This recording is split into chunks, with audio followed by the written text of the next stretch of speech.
Until you retire to deliberate, you may not discuss this case with anyone, even your fellow jurors. Again, I think I've told you that may seem counterintuitive, but if you hear a few witnesses and we take a break or recess and you go into the jury room, you cannot discuss what's happened so far. You can discuss the weather, you can discuss football, you can discuss anything you want to. You just cannot discuss this case until I tell you that you're allowed to discuss the evidence or anything involving this case.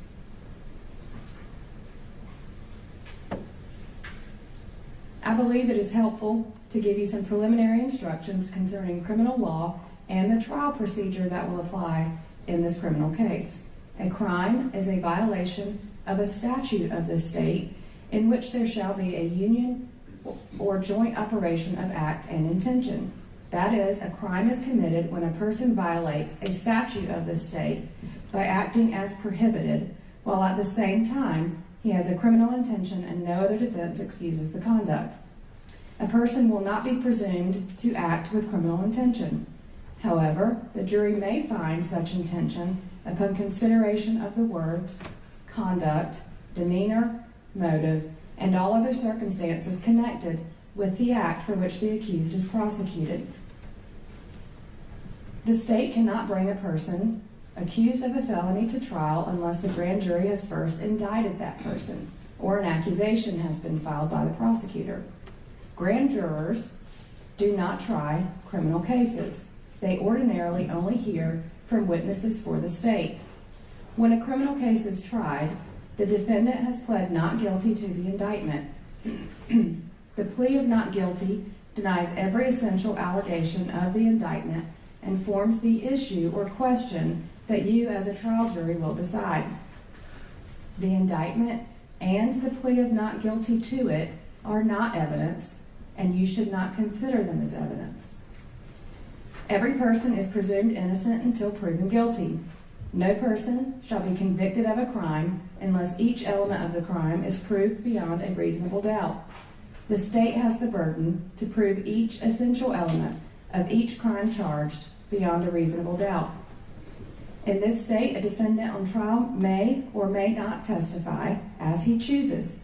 If he does testify, you would judge his credibility by the same tests applied to any other witness. If the defendant does not testify, which is his absolute constitutional right, you shall not draw any inference of guilt from this decision, and his election not to testify may not in any way affect your verdict. Moreover, a defendant has no duty to call any witnesses or present any evidence during a trial. If he calls no witnesses or presents no evidence, you may not derive any inference of guilt from such failure to produce evidence. In such case, you decide whether the state's evidence proves the defendant guilty beyond a reasonable doubt.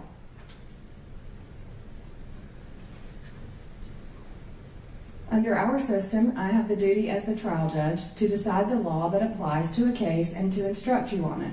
You have the duty, as the jury, to decide the facts in a case from the evidence and reasonable inferences arising from the evidence. In reaching your verdict, you also have the duty to apply the law that I give you to the facts as you find them to be. You decide the facts from the evidence. Again, the evidence will be presented in this courtroom, and evidence has two parts: testimony of witnesses and exhibits. A witness means anyone who testifies in person from the witness stand. The witness stand is right here to my left. Exhibits are documents, objects, or photos that the court admits into evidence. Please note, you will have most of the exhibits with you in the jury room while you deliberate. However, under Georgia law, there are some exhibits that cannot be sent to the jury room with you, so it is important that you pay close attention to all of the exhibits and all of the evidence as it is admitted during the trial. I caution you that what the attorneys say during a trial is not evidence. Also, anything that I might do or say is not evidence. I have no leaning at all in this case. My only interest is to have the case tried fairly and according to the law and the constitutions of the state of Georgia and the United States. You are the exclusive judges of the witness's credibility. That is, you decide the truthfulness and reasonableness of any witness's testimony. You may believe or disbelieve all or any part of the testimony of any witness. You have the duty to decide what testimony is worthy of belief and what testimony is not worthy of belief. You should lay aside any preconceived notions and not decide a witness's credibility until that witness has testified. Rules of law govern what the court admits into evidence. If an attorney objects to the admission of evidence, then I must rule on that objection and decide whether you can consider such evidence. You should understand that there are two ways I can respond to an objection. If I say sustained, then that means that I granted the objection, and you should not consider the objected to evidence. Hold on just a second. That is showing on my screen. The prosecution's desk is showing on the screen up here. Let me fix that. I probably should not have access to see what you're looking at right now. How do I turn it off?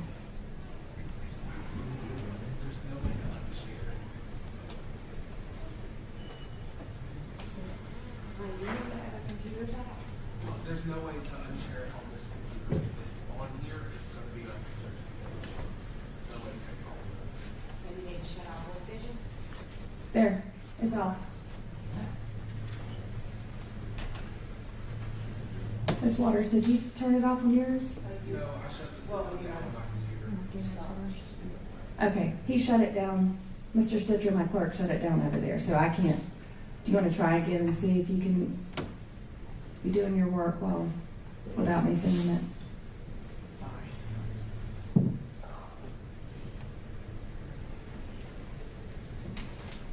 I apologize for the delay and interruption. No one knew this would happen. But I shouldn't be looking at things I'm not supposed to look at.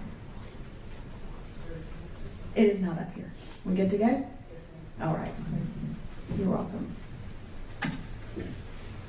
Let me just start over on that one because I can't remember exactly where I left off. So, rules of law govern what the court admits into evidence. If an attorney objects to the admission of evidence, then I must rule on that objection and decide whether you can consider it. You should understand that there are two ways that I can respond to an objection.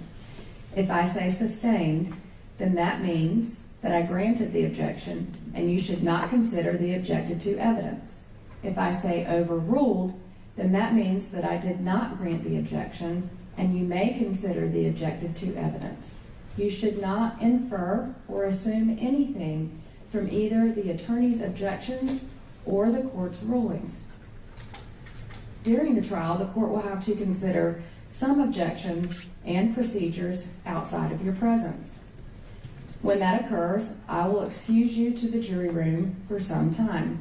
During these periods, the court will do its best to handle the matter as promptly as the law permits. On the other hand, I appreciate your patience when this occurs. We try not to do it all the time, but if I have to excuse you, I have to excuse you, and I will handle the issue as promptly as I can under the law.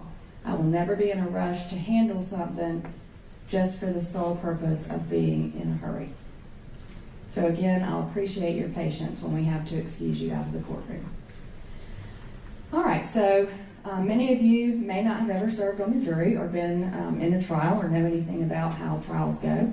So I'm going to give you the procedure in a criminal trial. Generally, the attorneys for both sides can make an opening statement to you.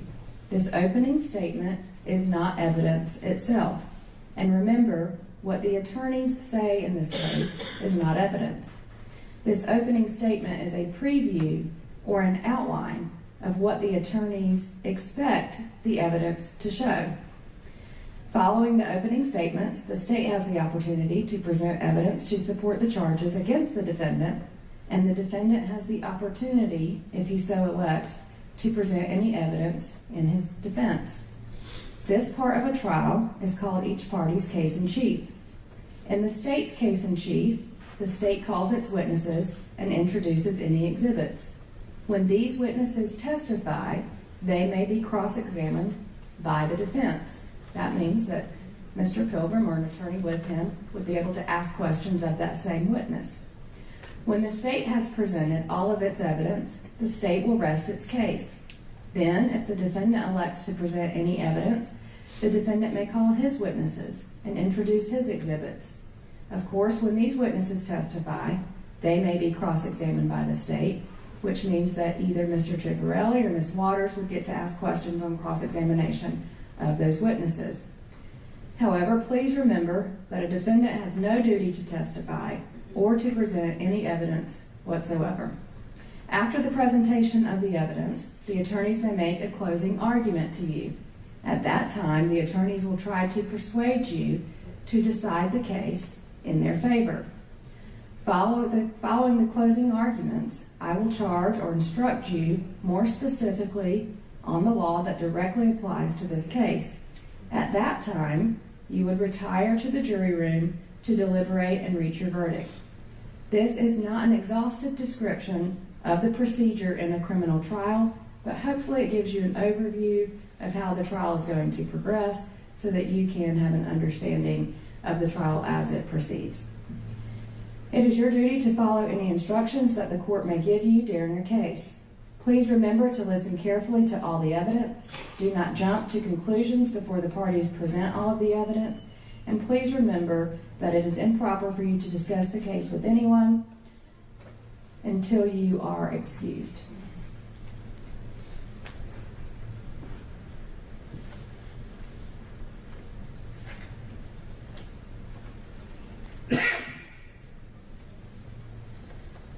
All right, that covers all of my preliminary instructions, except that I believe I told you yesterday, if you need a break, just let one of the bailiffs know. We can accommodate that request. We want you to be able to hear and see all the evidence that is presented.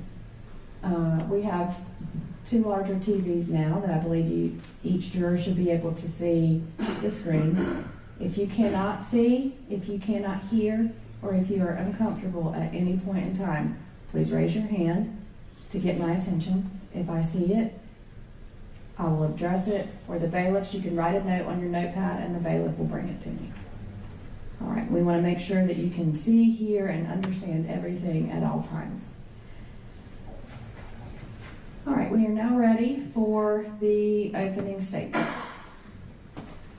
The state has the opportunity to go first. Who's going? Ms. Waters?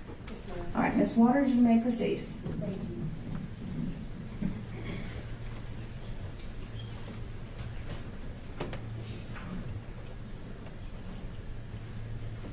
It's September 26th, 2015.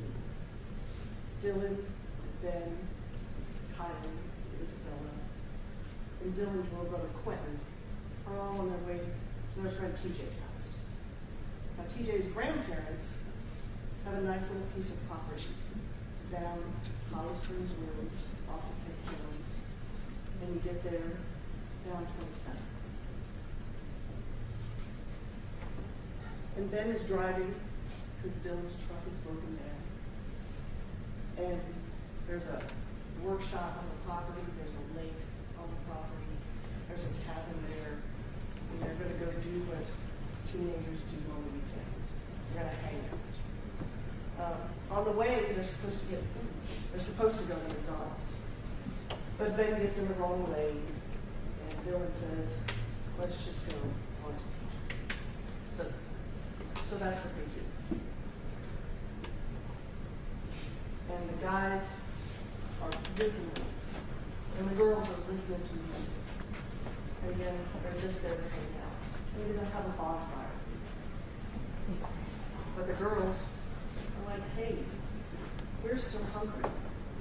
And they want the boys to take them to get some food. They pile back in the car. And minus Quentin, because it's a smaller car, and Quentin got stuck in the back in the middle.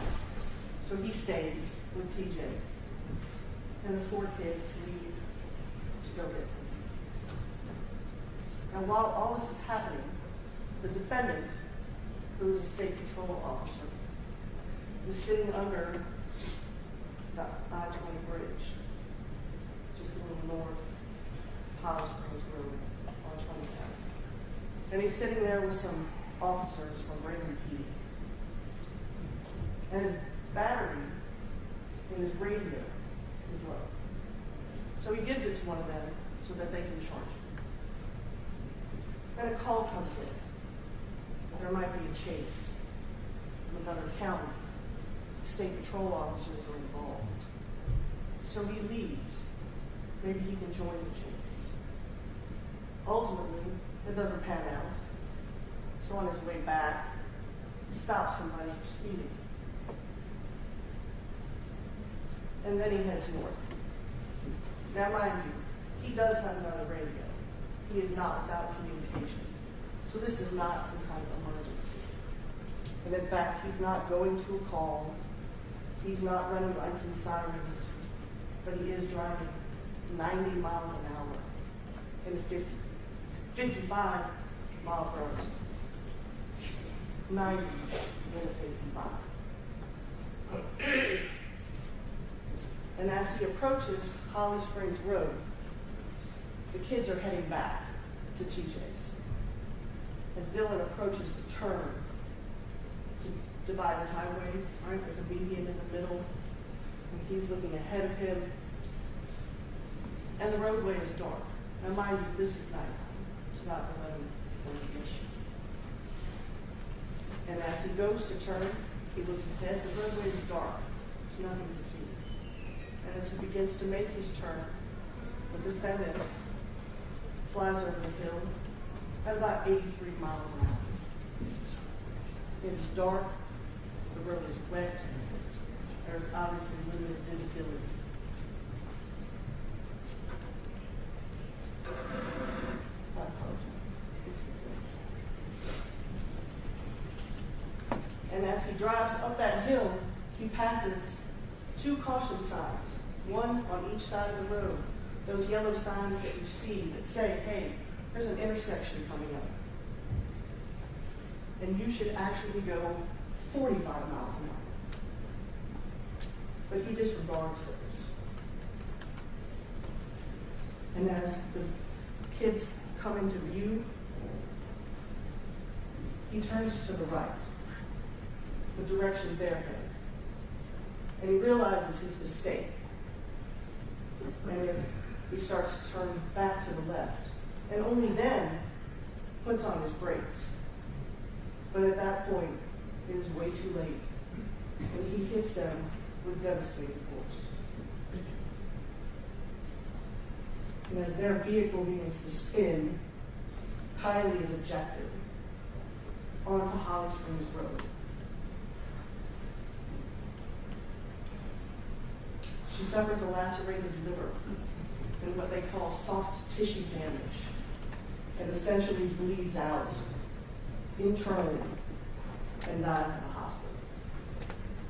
Isabella suffers a fractured pelvis and what the doctor will refer to as a transection of her thoracic aorta, which is the largest artery in the body. She also has brain bleeding. And she dies on scene before the EMTs and first responders are able to pry her from the car.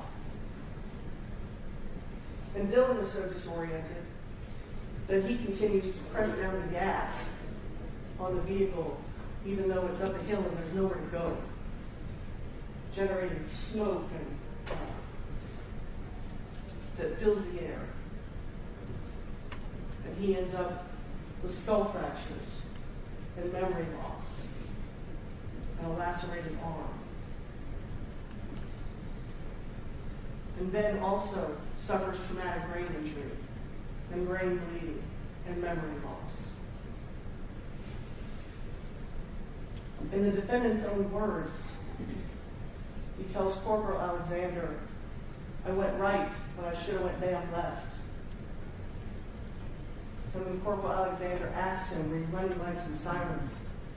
Were you going to a call?" He says, "No. I wasn't going nowhere." Now, you will learn that there's alcohol in the kid's vehicle. But you will also learn that there is no evidence that Dylan was under the influence.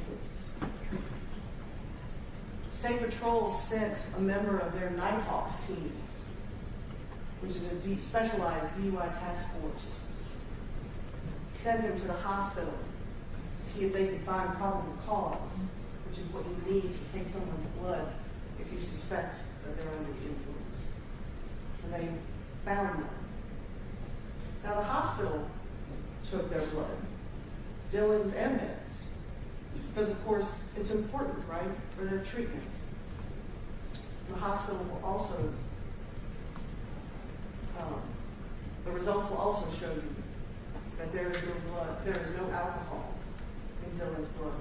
There's no alcohol in Ben's blood.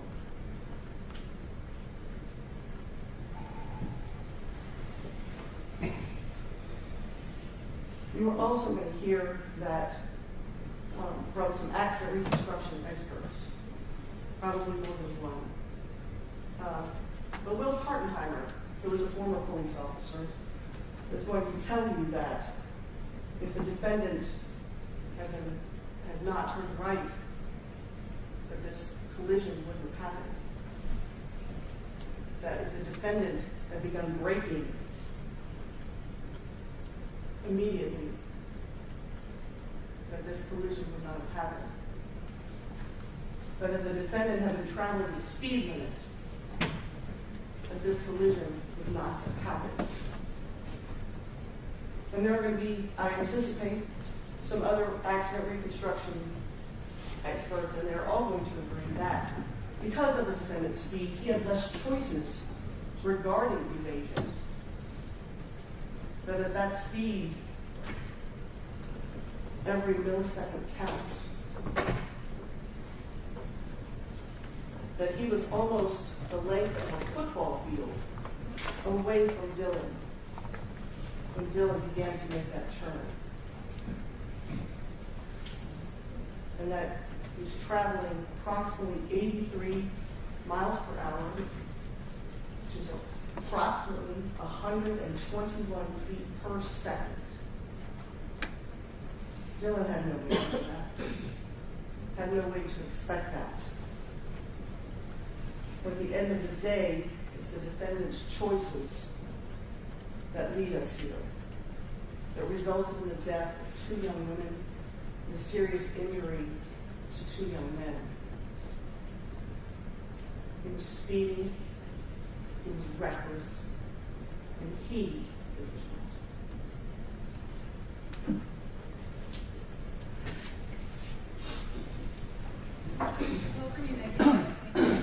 Thank you, Nana. Ladies and gentlemen, good morning. Thank you, first of all, for being here. I may have said to you, then what I did, and I mean it. We could not have a jury trial without yours.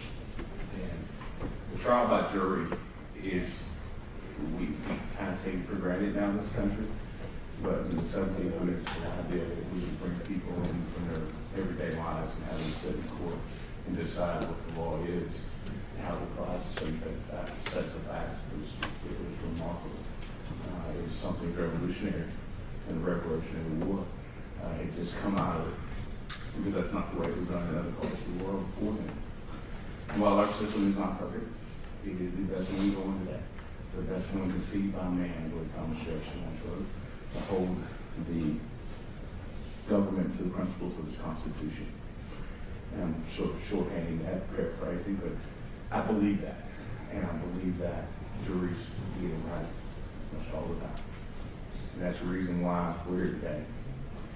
It's for you as a jury, collectively and individually, to do what is called the Latin version of it. It's veredictum, which is what we use for verdict, which essentially means veredictum, vera being truth, dictum being to speak, is to speak the truth, to say the truth. And that's the whole truth. That's not a part of it, that's not a slant, it's not a side, it's the whole truth. And today I just want to let you know that A.J. Scott is my client. He's here. Members of my office, Justice Lynn, Daniel Rice, Lori Manley, and Taylor Fields are here helping me this week. and you'll see them coming and going throughout the week. I just want to let you know who they were.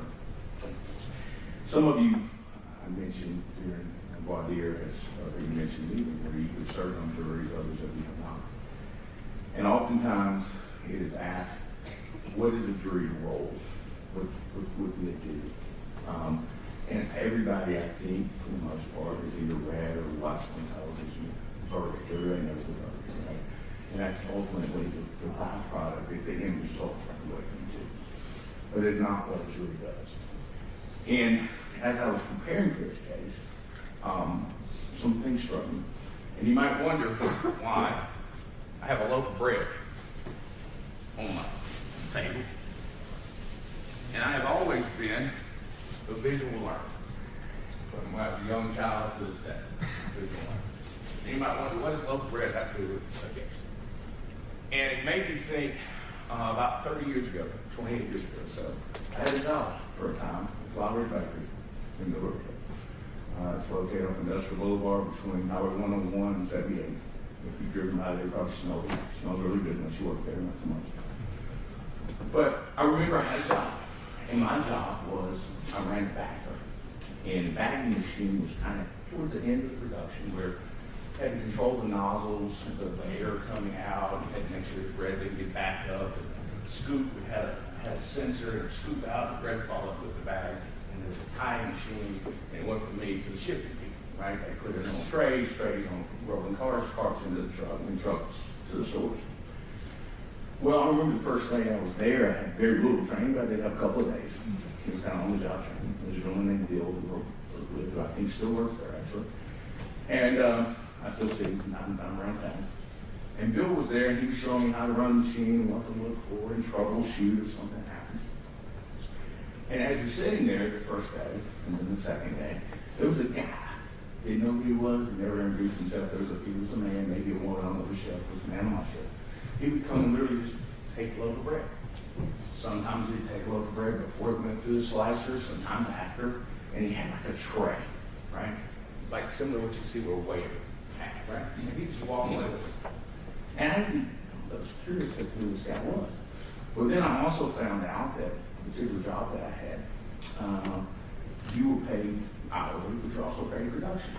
So the more bread I got in bags, the more ties I got on, the more I got out, the more I got paid. Every 2 weeks you got a little bonus, right? If you met certain criteria and you went above. So I started wondering, who is this guy? Why is he taking bread off the line that I could get in the bag and pay? So I asked Bill one day, who is that? He said, that's Q. So I literally thought the man's name was Quillian or Q or something. I had no idea. But come to find out, he was actually quality control. And also, as I worked there a little bit longer that year, I figured out there was a small office in the back, probably a third of the size and a quarter of the size of this office. They had a laboratory. And this man would come and take the bread, and he'd weigh it. He would taste it. He would break it down chemically to see what was in it. If in fact what they put on the label was what was in it, how much salt, how much sugar. He would actually measure the slices. They had a little penny measure. He would put it on a digital scale. And the part I made about that is there are a lot of things that went into this trial. And you're going to hear about a lot of them. And there's a lot that goes into making a loaf of bread. It starts with the guys that unload the trucks, the people that put it in stores, the people that measure the ingredients, the people that mix the ingredients, that put it together. Some of them are hand twisted still to this day. And then it goes to the oven, it goes to the containers, it goes to the oven, the people control the ovens and how hot they are and how long they're in there. And then there's cooling, and then there's the slicing machine, people control that. There are a lot of parts that get before it gets in the bag, right? And that's a lot of parts of this case. So what I consider you as a jury is you're the quality control officer, a person of the criminal justice system. What you're supposed to do as a jury is to check the quality of what's been given to you. And is it justice? And I use that analogy simply because it helps me explain to a jury kind of what you expect to do. And so if you think about it, your job is to check the state's work, to check the people that were mixing it, the people that were baking it, the people that put it in the form. Did they actually give you what they said they give you? What's required by law? Does it match the ingredients? Does it match the specifications of this jury? They have to give you that. So if you look at the evidence going forward in that way, I think it may help you. Now, you hear us discuss throughout this trial, probably the state and myself, the idea of reasonable doubt. And that is something that we use in this forum. I understand most other people don't use it. Much like you don't hear things like torque unless you're a mechanic, right? That's something you hear. It is sort of a byproduct of our profession. But what reasonable doubt is pretty simple. Reasonable doubt is a fair-minded, open member of the jury seeking the truth. And if it's a doubt for which you can give a reason, that is reasonable doubt. And I will tell you, throughout this entire trial, there will be reasonable doubt. From the beginning to the end. Now, there are some things that we agree on. And some of the descriptions and events we're going to agree on. We're not going to disagree on everything. But what I think the evidence is going to show you is around 11:30 or so on Saturday night, almost 10 years ago, September 26th, Dylan Wall was operating a Nissan Sentra, a 1.8 liter 2005 Nissan Sentra. And in that car, he had 3 other teenagers. I think it's going to be clear, and I think the state has already advised you, and I would agree with them, they had been at a party, whatever you want to call it, a gathering, a group of young people. And TJ Sylvie was one man saying they're at his house, and his family owns quite a bit of property in that area. And she's right. You're going to hear a 911 call from an independent person who knew nothing about what was going on. You'll hear it, and you'll get to listen to it. And it'll talk about the direction that that vehicle was traveling and the direction and how it was traveling. I'm going to pay close attention to that. And they had left the party, and then they had come back to the park, or they were coming back to the party. And what I think the evidence is going to show you is that Dylan Wall made a left-hand turn without yielding. If you're going to watch videos, if you're going to hear testimony, you're going to see that there is absolutely no yielding, that there was no turn signal whatsoever. You're going to see it, and you're going to get a chance to evaluate that. You're also going to hear about the weather that night. It was wet. It was raining. It was so rainy that if you're going to have testimony, the airlift ambulance or helicopter couldn't be brought in because of the roads. It just wasn't conducive for them to fly or land. So you're going to hear those things. You're going to hear that Dylan Wall's vehicle was traveling somewhere between 22 and 23 miles an hour as he made a left-hand turn without yielding. You will hear that, and that will come up soon. There was, in fact, alcohol present, both in the car, in the road, and throughout the crash scene. And there's 2 different types of alcohol that are present. We do not dispute that Mr. Wall and Mr. Finken were taken by ambulance to the hospital. We don't dispute that. I will let you notice, and I will believe the evidence will show you that Mr. Finken was combative on the scene and combative inside the ambulance. Evidence also, we believe, is that Mr. Wall would have actually vomited inside the back of the ambulance. I think you heard testimony in that. And I want you to pay close attention to that testimony and close attention to those details. We don't dispute that injuries and death resulted from this accident. We don't dispute that. And the loss of those 2 young girls is something that can never be filled by anything I say or could say, and it may be the worst thing the parent has to live through. It's the loss of a child. I can't imagine anything worse as a parent. I don't know anything worse I could live through than that. And for those parents and those grandparents and family, I'm deeply, deeply sorry. Very much so. I want that to be clear that no matter what happens here this week, next week, the result, there is no hole in their life that can be filled. And I'm sorry for that. That's really it. But we do dispute who's at fault. We do dispute the possible cause. We do dispute how this accident occurred. And what I ask every jury to do, and I'll ask you guys to do, whether it's a 1-day trial, a week trial, whether it's 4 witnesses or 40 witnesses, pay close attention to a lot of things. Things that are you told, and things that you're not told. Things that you're shown, things that you think you should be shown and are not. These are all things within your province to consider. And I want to leave you one thing here. As I was preparing for this case, I looked up the term for accident. Because there are different words, motor vehicle collision, motor vehicle accident. But essentially, an accident is an unfortunate incident that happens unexpectedly and unintentionally. A secondary definition is an event that happens by chance or without apparent or deliberate cause. And that's what this is, folks. This is accident. It's all it's ever been. And we believe that when this is all said and done, and you have a chance to go back and deliberate, and I know that's going to be a difficult task. I understand that. It always is. And again, I say thank you for that, for what you're going to do, what you have done, and what's going to be presented to you. Is when you go back, you're going to see reasonable doubt throughout the case. There's no reasonable doubt. And I think when we're done, whether it's one day next week, that you will find my clients on guilty, that the state does not carry the burden. And I'll close with this: the state always carries the burden. The state must answer all your questions, must dot all your I's, cross all of your T's if you have a question. My client has a duty to produce nothing, present nothing. We will, but he has no duty to do so. None whatsoever, and that should not affect you. But you will hear from us. You will hear evidence from us. Evidence is in contradiction to what the state's going to present. And it'll be your job to hash that out. And I think when you're done, you're going to find the reasonable doubt is clear throughout this case, from the beginning to the end. And if that's the case, if it's anywhere in, it's not guilty. And that's what we're going to ask you to find not guilty in each count. Thank you very much for your time. Thank you for your attending this. I look forward to presenting the case. Thank you. State can call its first witness.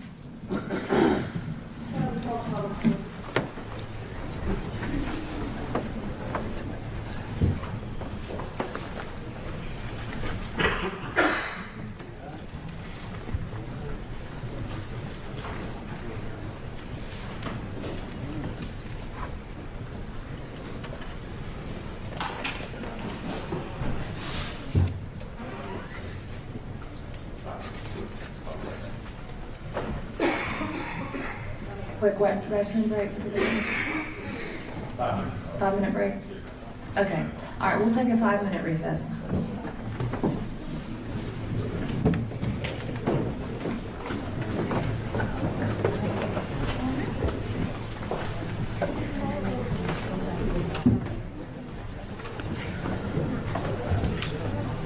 Yeah.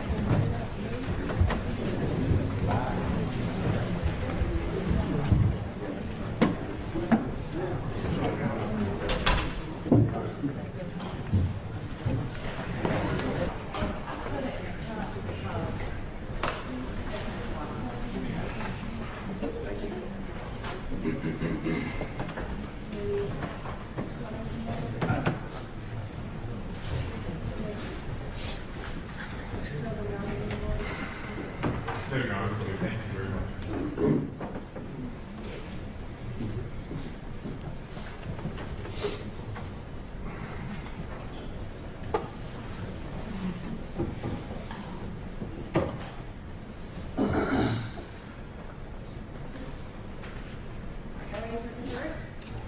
Yes, sir. Yes, sir.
State can proceed with your first witness.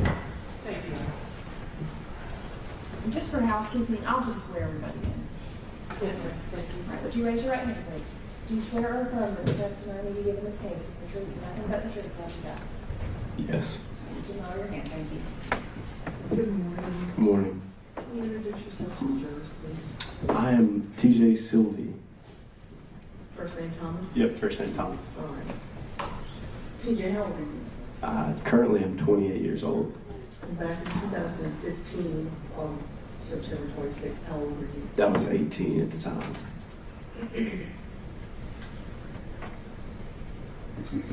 Now, were you hanging out with Dylan and Ben and Kylie and Isabella on that night? Yes. And where were you guys? We were at the workshop, my grandmother's house workshop area. Okay. Is that like a standalone building? Yes. What else is on that property? Her house, a pond, cabin, few structures. How do you know the four of them? Mutual friends through Dylan. I knew Dylan because my grandfather on my mom's side was neighbors with his parents, so we grew up hanging out together.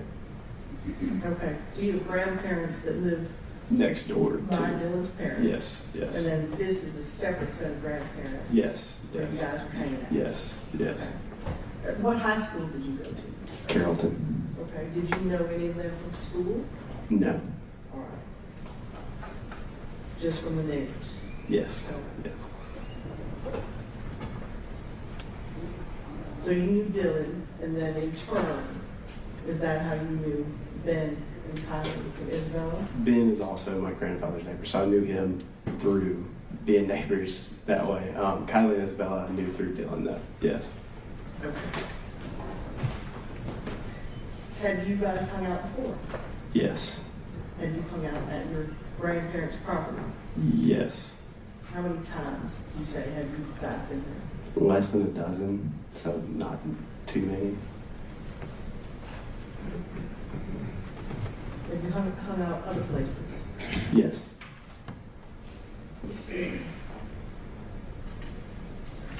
So how did this little gathering come about?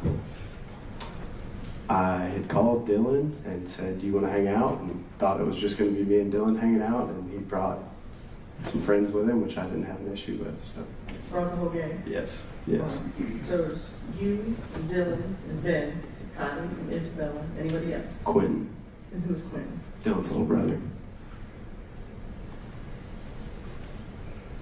So about what time do they get to your grandparents' place?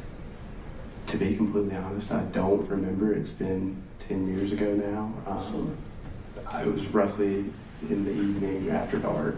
At that time, it got dark probably around 7 o'clock, so somewhere in that ballpark of time. Okay, so by the time they come, it is dark. Yes. So tell me about, so what building are you hanging out in? The shop, wood shop, yes. So describe that for me. It's just kind of a workshop, but it had like a bathroom and an office and just upstairs and a downstairs. Okay, 2 floors? 2 floors, correct, 2 floors. So what's upstairs? Office, bathroom, woodworking stuff, garage, classic cars, just stuff like that. What's downstairs? I had set up some exercise equipment, so I had a weight bench, squat racks, and stuff like that, and then that was pretty much it down there. Okay. So when they come, what do you guys do? Me and Dylan were actually pretty big into working out at the time, so we went downstairs and we're seeing who could bench the most weight on weight bench. And the girls. Was that you and Dylan? At the time, I do believe it was Dylan.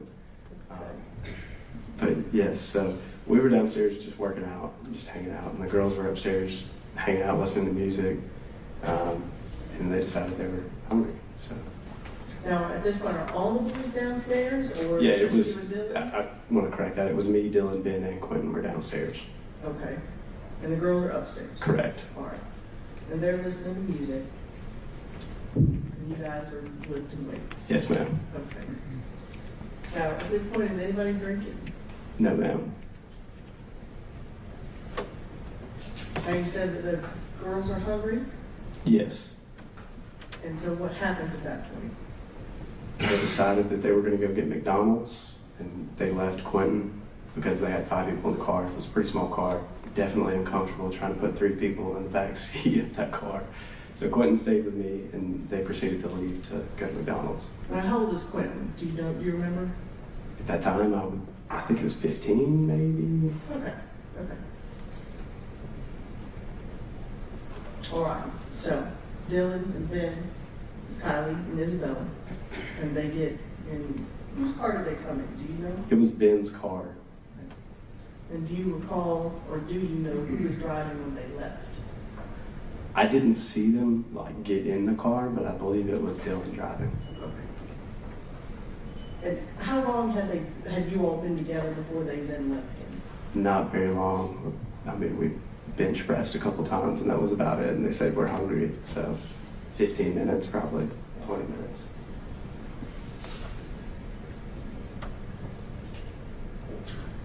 They leave. How long are they gone before you realize that something may have been wrong? About 30 or 45 minutes went by. We started trying to call them, and everybody's phones were just, it was like they were off. I believe they rang a few times, but then just nothing. So approximately 45 minutes. What did you do? We waited a little bit longer, and then after we couldn't take it anymore, we got in the car. We were like, we need to go see where they are, because I mean, it's not a very far drive, a few miles maybe. So we went and took the route that they would have taken. And this is you and Quentin. Quentin and I, yes ma'am. So where do you go? So we go down Hemp Jones Road, Loving Farm, go to Holly Springs, and as we're pulling up on Holly Springs, we see blue lights. Did you pull up? Did you stop? Did you talk to anyone? Yes, ma'am. We pulled down Holly Springs and we saw blue lights, and we were under the assumption that there had been a wreck, but we didn't think they were involved in the wreck. We were like, okay, maybe they're just stuck in traffic. So we pulled into the BP right there at the end of Holly Springs, and we were just looking just to see. And we couldn't tell if it was their car or not, but yeah, we did pull up to the scene of the accident. Did you ever speak to anyone? Yes, ma'am. You may not know. Was it an officer? Yeah, it was I believe it was a sheriff's deputy. I'm not exactly sure. I'm pretty sure it was a Carroll County Sheriff's deputy, though. Okay. Did you talk to them? Yeah, I did. And what did you ask?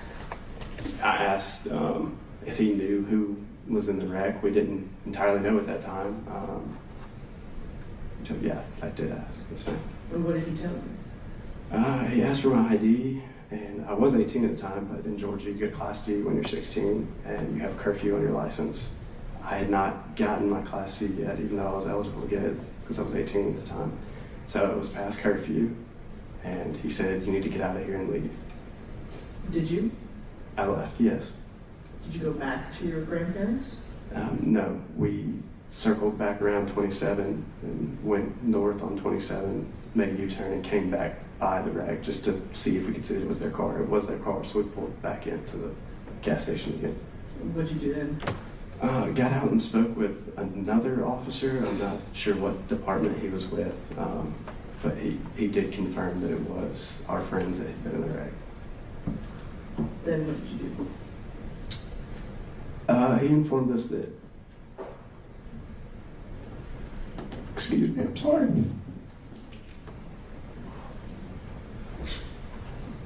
Take your time.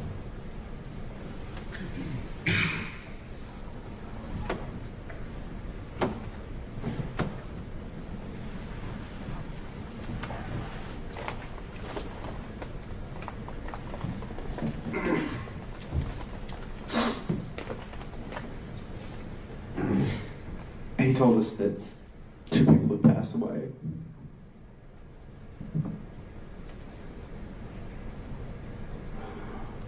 He didn't give names, but he said they wanted to be transported to Higgins in Bremen.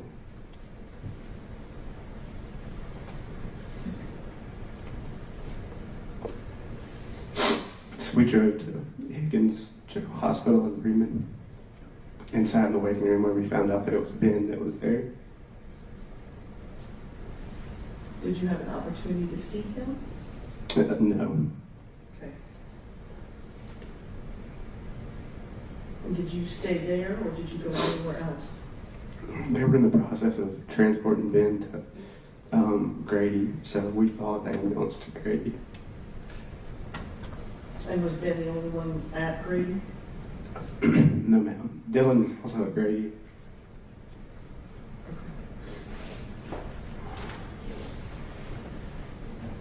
Did you have an opportunity to see Dylan? Yes. And how was he when you saw him? He was out of it. Can you describe that for me? It's tough to describe, but it was almost like he was concussed. If you've ever had a concussion, you're just in a dazed state where you don't really know what's going on. Okay.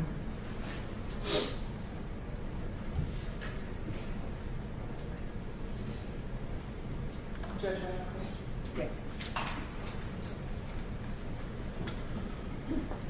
I'm going to show you what's been marked. This thing is 1 and 2. Do you recognize these? Yes. And can you tell me what they are? The first one is a picture of Kylie, and the second one is a picture of Isabella. Right at this time, I'll tender states 1 and 2. No objection, 1 to Your Honor. All right, states 1 and 2 are admitted. Just for description, which one is 1? It is, Kyle. Thank you. And permission to publish, right? Yes, ma'am, you may.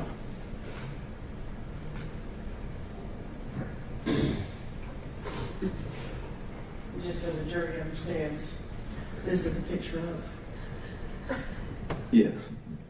Kylie Yes. and states 2. And this is Isabella. Yes. Thank you.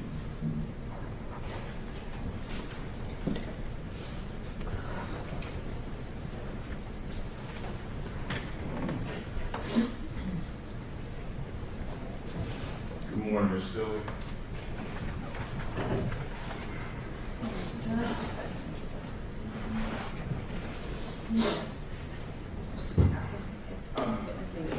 No problem. Ms. Stilley, you said that you testified that you are 28 years old. What do you do for a living now? I work here in town at Barnes Van Lines Logistics Company. Okay. And you mentioned a little bit about the property that was out there on McDonald Road. Is that your family's property? Yes, sir. And it's quite a few hundred acres, is it not? It's some acreage, yes, sir. Okay.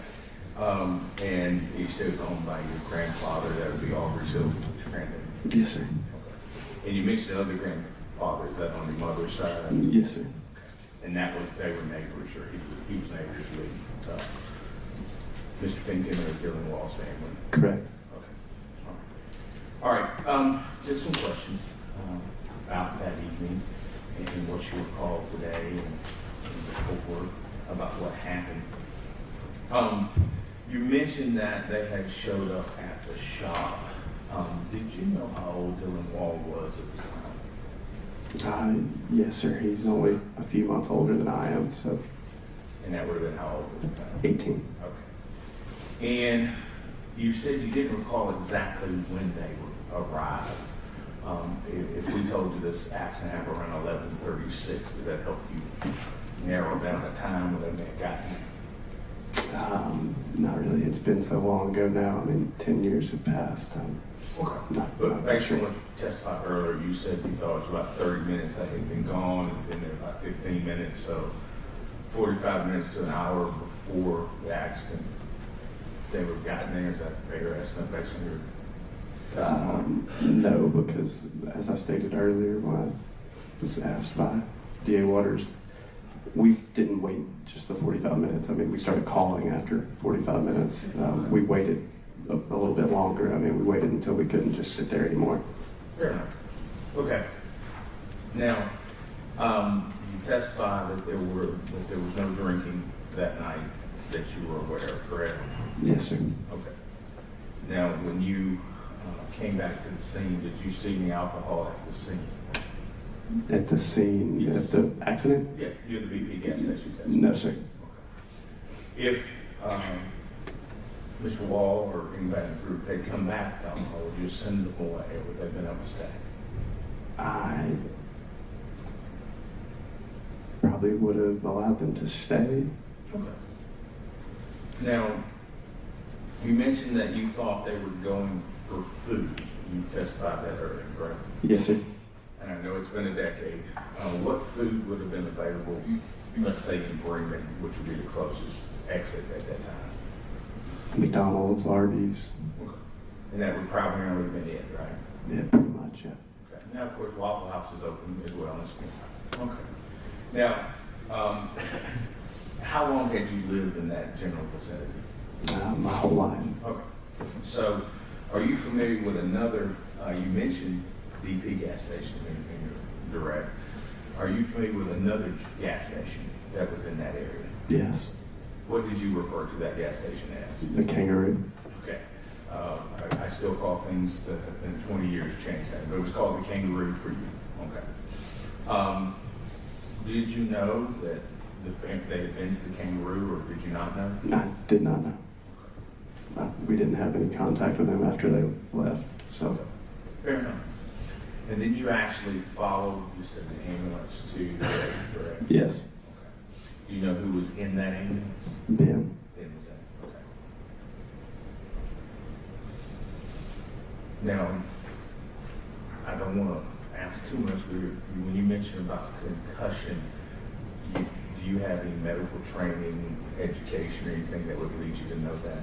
No, sir. Just have prior experiences of being concussed. Fair enough. As have I. So, but it's just based on your personal. Yes, sir. Okay. Not anything medical or anything you could read or. No, sir. Okay.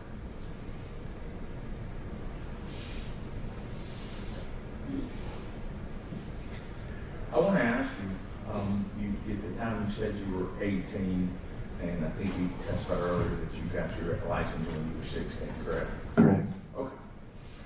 And at any point in time, and I'm sure you have you made a left-hand turn onto Holly Springs Road from US 27? Yes, sir. Hundreds of times? I wouldn't say 100. My parents always told me to avoid that intersection, actually, when I first started driving, especially. Okay. So, multiple dozens of times. Fair enough. All right. And you had made that turn previously? Previously, yes. Okay. And on that question, you mentioned you went down 27 north and came back. You make that turn? No, sir. We went further down 27 to make a U-turn. Okay, so you came back. Yes. But you may have left onto the 27 at some point in time and came back. Is that fair? Yes. Okay. How many other people were at your home that night other than the 5 that you mentioned and yourself? Just us. Okay.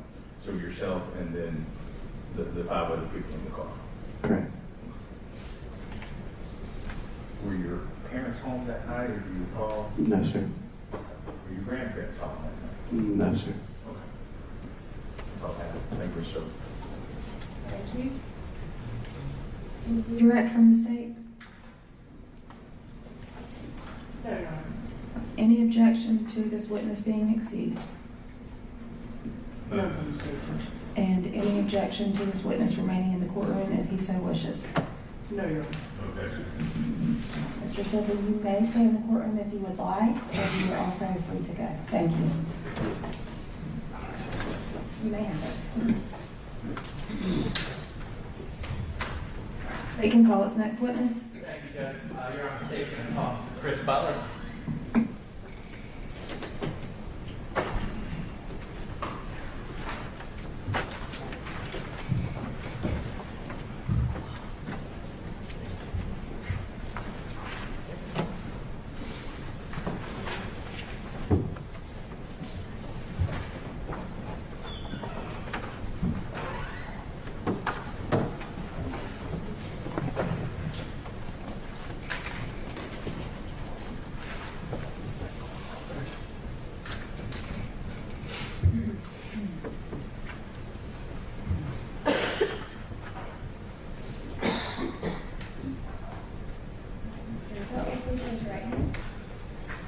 swear from the testimony you give in this case is the truth and nothing but the truth, so help you God? Yes, ma'am. Thank you. Go ahead and have a seat. And please feel free to, you can move the microphone, you can bend it, so that you're comfortable. Yes, ma'am. There it is. All right. Yeah. No, you're fine, you can go ahead. Let's get a volume check. You just state your full name. Christopher Butler. Thank you. Mr. Butler, what do you do for a living? Now I install X-ray technology, so go around put in X-ray machines at hospitals and such. Doctors. And where are you living now? I live in Waleska, Georgia, Lake Arrowhead. Now let me direct you back to 2015. Where were you living at? I live right here in Mount Zion. I had kids out here going to school out here. Okay, so not far from where we are today. No, sir. All right, and what were you doing then? I coached travel baseball teams, freeze cop baseball. So I know you said you're coaching the East Coast team. Yes. September 26th in the evening. Yes, sir. Were you coming home? Yes, sir. And where were you coming from? That night I was coming from Lake Point Complex in Cartersville, Emerson. I was coming from a baseball game that I had been coaching. And just to deter not familiar, where is that in Georgia? It's in the Cartersville area. It's a big sports complex. And Emerson, Georgia is where it's actually at, but it's in the Cartersville area. So about half an hour before midnight, were you beginning from Carroll County? Yes, sir. All right. And how did you, why don't you just walk me through? You come down 20? Yes, sir. Very good. What did you do after that? It's exit 11, the Bremen exit. So I get off the exit and turn left. Okay. When you get off, do you notice anything? So I travel that route daily, basically. So I go into the bridge, and there was almost every day, at any time, there was Bremen police were always sitting there, and they were that night. Okay. Do you recall if there was more than one? I think it was two, I believe. Very good. And at this point, you're heading southbound? Yes, I guess. Towards Carroll? Yes, toward Carroll. Away from Bremen? Yeah. Okay. Why don't you tell the jury what you did?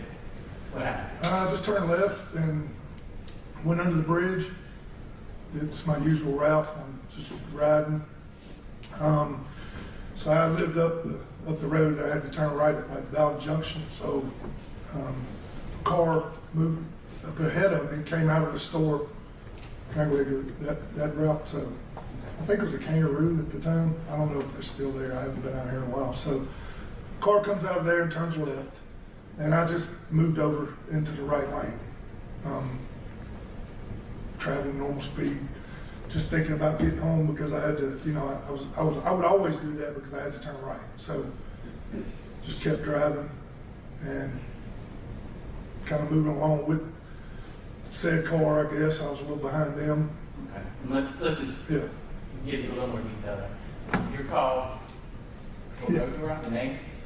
The 27, I think it was. I'm sorry. And how many lanes is it there?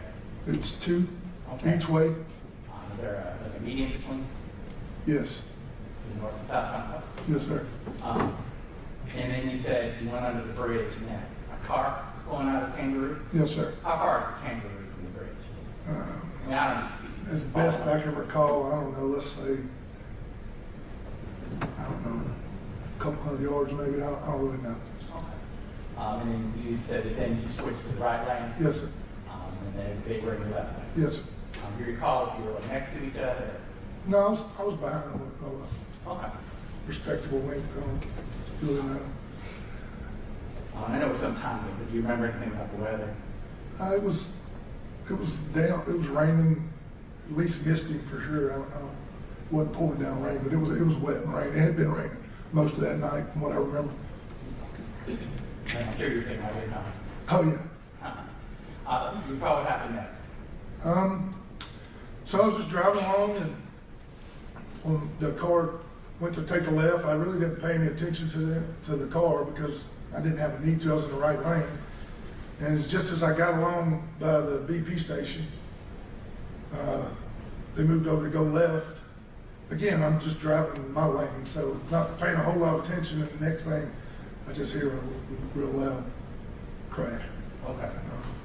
Wasn't paying attention enough to say, I didn't know what the car was coming or anything. I just heard a loud crash, like I said. All right. Do you look at your rearview mirror or anything? Yeah, I looked in my rearview mirror or inside mirrors and saw like a car went up a hill, and there was stuff flying everywhere. It appeared to be, but again, that's in my rearview mirror, so I'm looking, and I immediately picked up the phone to make. I just heard a loud crash, and I just wanted to report an accident. Of course. So you got a cell phone. Yeah, And who'd you call? I called 911. I think you could use your phone at that time, so I picked it up and called 911. Your Honor, I don't think we're going to object. I'm going to have States Exhibit 3. That's the 911 call. No objection. All right, States 3 is admitted. I would like to play it. Good. You may.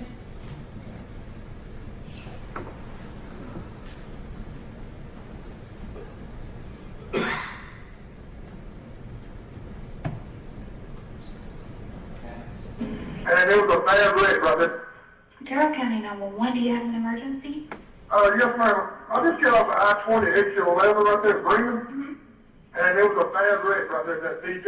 Okay, and you said that the BP was, or? Yeah, a car was turning, going, I don't know which way it is, but I just turned at Bell Junction, but they had turned left to that road right beside the BP, Mm-hmm. and another car hit it in the side. It's pretty bad. It looked bad, really bad. Okay, because we just had one that was on the other, Yeah, it's on the other side. I was coming, I got off, so this is turned the left. other one? I guess they were going, I turned left because I live right here at Bell Junction, and they were going the opposite way towards I-20.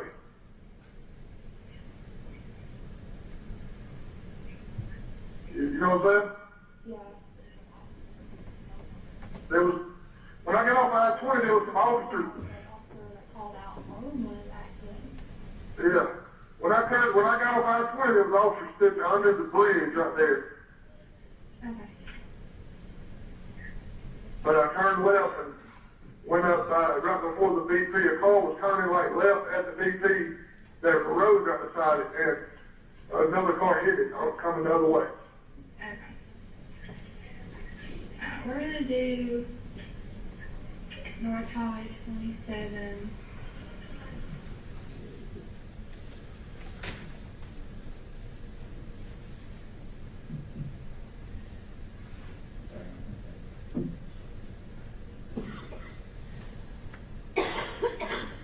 No, I mean, literally, I had no idea. I was going, like I said, I was headed the other way. And I wanted to call. There was two officers sitting under the bridge down there at I-20, though. Yeah, we just had a call, and I'm not sure if there's two accidents, because Right. because there's one that. Because they had Bremen PD called out on an accident right there at the bridge, so is this two different wrecks? Yeah. Alright, I'm gonna go ahead and send them, because they're in two different places. Yeah, I mean, it didn't look good because, I mean, one car was, this car turned dead in front of the other car. Right in front of us. So another car T-boned it. Yeah. And they were like off the road. I mean, you know what I'm saying? It looked bad from where I was. I was totally going in the opposite direction. So, I mean, I can't really say. But those officers aren't far below it. I don't know what officers, they were Carroll County or Bremen, you know, it's right there at literally right at the bridge where they were at.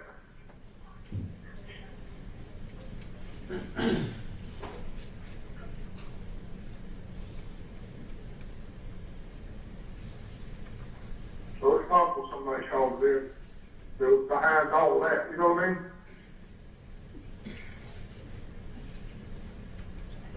Are you there? Yeah.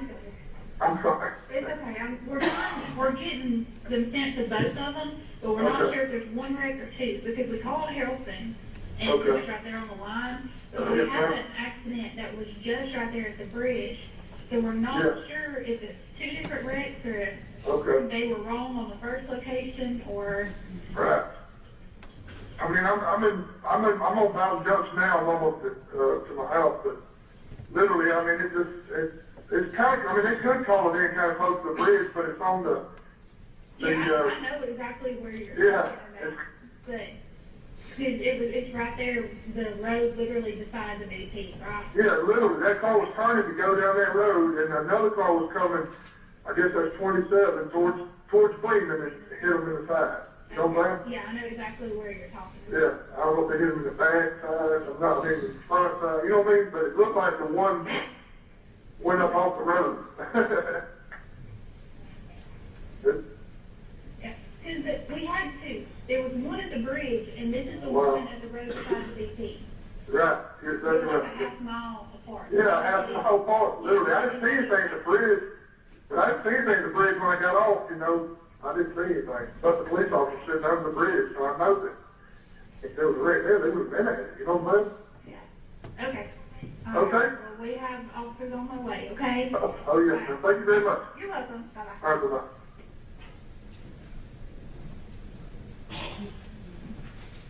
So, Mr. Butler, you had a higher duration of calls from when you first picked up the phone.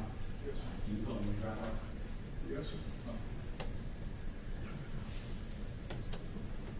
Now, sir, what did you do after you made the call? I got home, and my wife was already in the bed.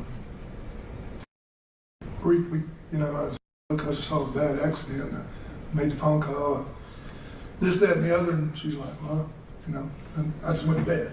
Okay. So the next day I found out more, you know. Okay. At some point, were you visited by were you visited by someone from the state patrol?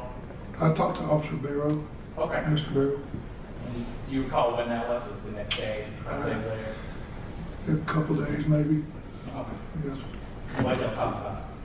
Just the accident I had seen, and then by then I had heard, you know, a bit more about the accident by then. I had no idea what had taken place till the next morning, All right. the following morning. Was there anything that you learned that surprised you from your initial impression? That obviously two people had passed away and Sure. that there was a trooper involved. Okay. So when you made the 911 call, were you aware that a state patrol vehicle was involved in the collision? No, sir. Do you recall patrol vehicle in the opposite lane? No, sir. Okay. So it didn't register, is what I'm saying. No, sir.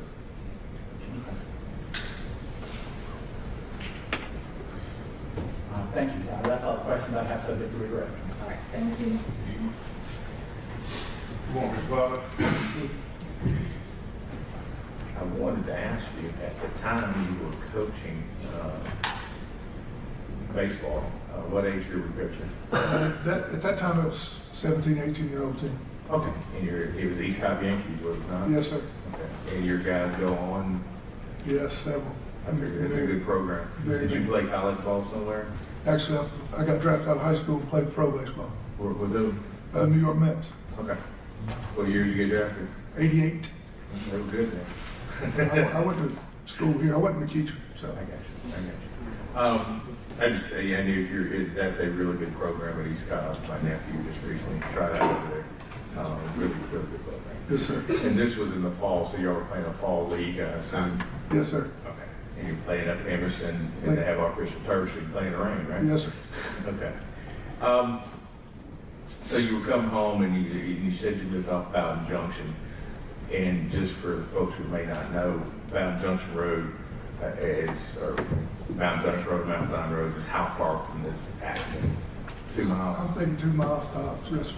All right. And when you first noticed the car, you testified earlier that it was coming out of what you call the kangaroo.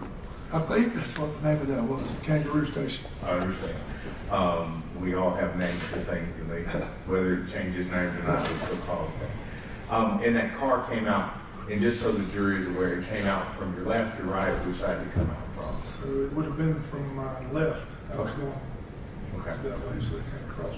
All right. And when he came, I say he, we know it's a he now, but when the car came over, You said you got to the right-hand lane, or were you already in the right-hand lane? I moved over into the right-hand lane. Okay. All right. And just so the jury would be aware, at that time, there was no where the kangaroo was or where the BP was. Was there any traffic lights or turn signals or green areas that you remember? No, sir. Okay, fair enough. And then I hear your 911 call, and thank you for being concerned enough to make a call. I mean, a lot of people don't, so thank you for doing that.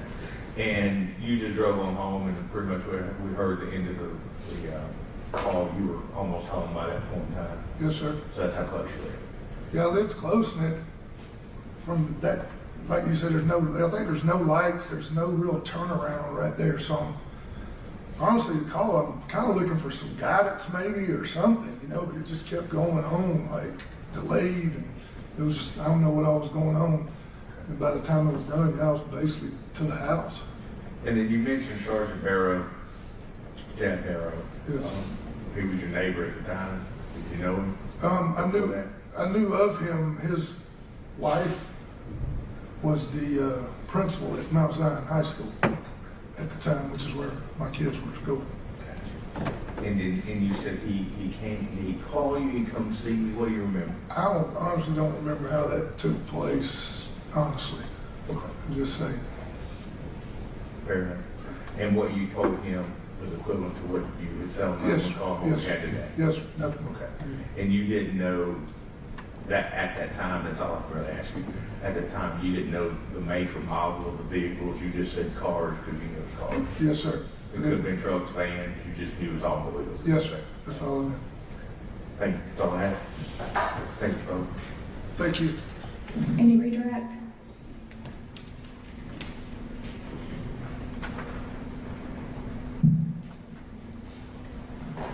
No, Your Honor, thank you.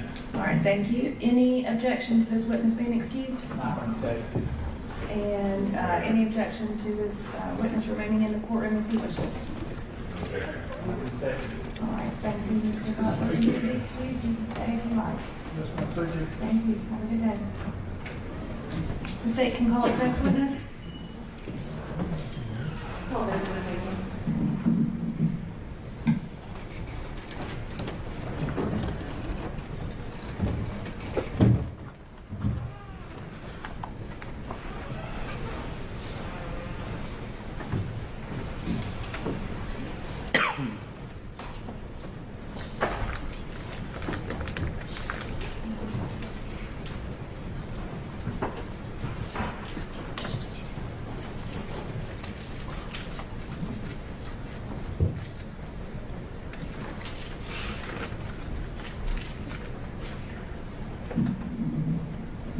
Go ahead and come in, but if y'all give me just a second, the IT is contacting me about the sound system, and I just need to respond about when they can come or what issues we need to fix. So just give me 1 second. Yeah, you can while I'm doing this. Thank you.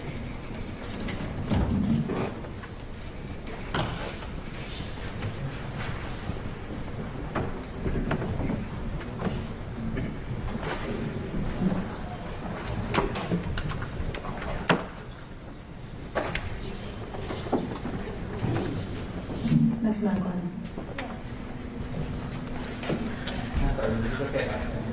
It's totally fine. Yeah.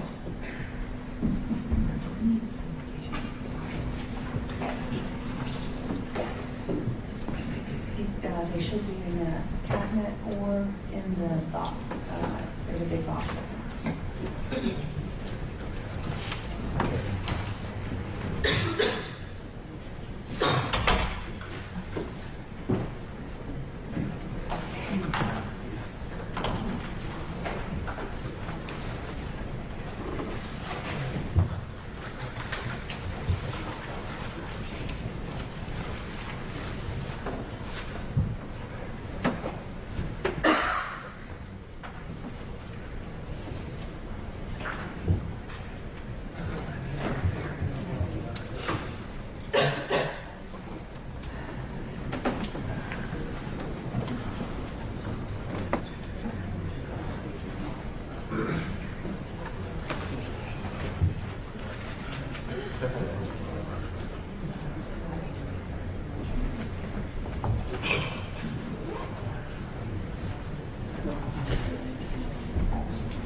Just for the attorneys, a status on the sound system and IT. The third-party contractor can be here today, but I just got a warning if they start messing with it without being able to test it, that it is most likely going to create unforeseen problems during the trial that they would otherwise not be able to fix. So I'm gonna keep going with my microphone, and I've told them not to come. Well, I haven't. Miss Mecklin has, because my phone is dead. I can't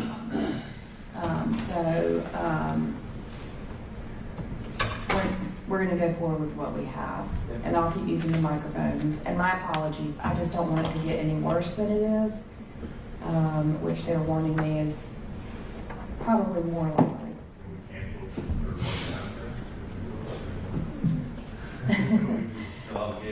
Well, they're willing to fix it, just they can't vet it with us in here. So I'd rather just go forward with the microphones that we have and make sure everybody can hear. So again, for the jury, if you can't hear anything at any time, raise your hand, and I'm doing my best to make sure we have the equipment, using this microphone and all of that for y'all.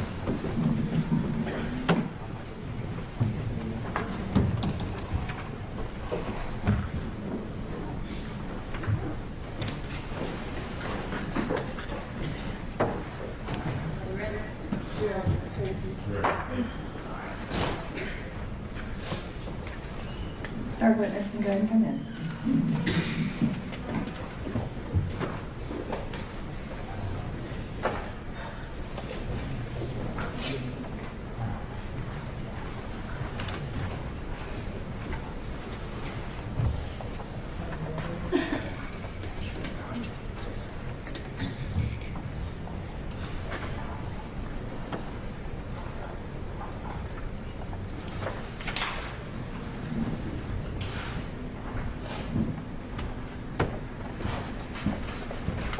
Mr. Finken, please raise your right hand.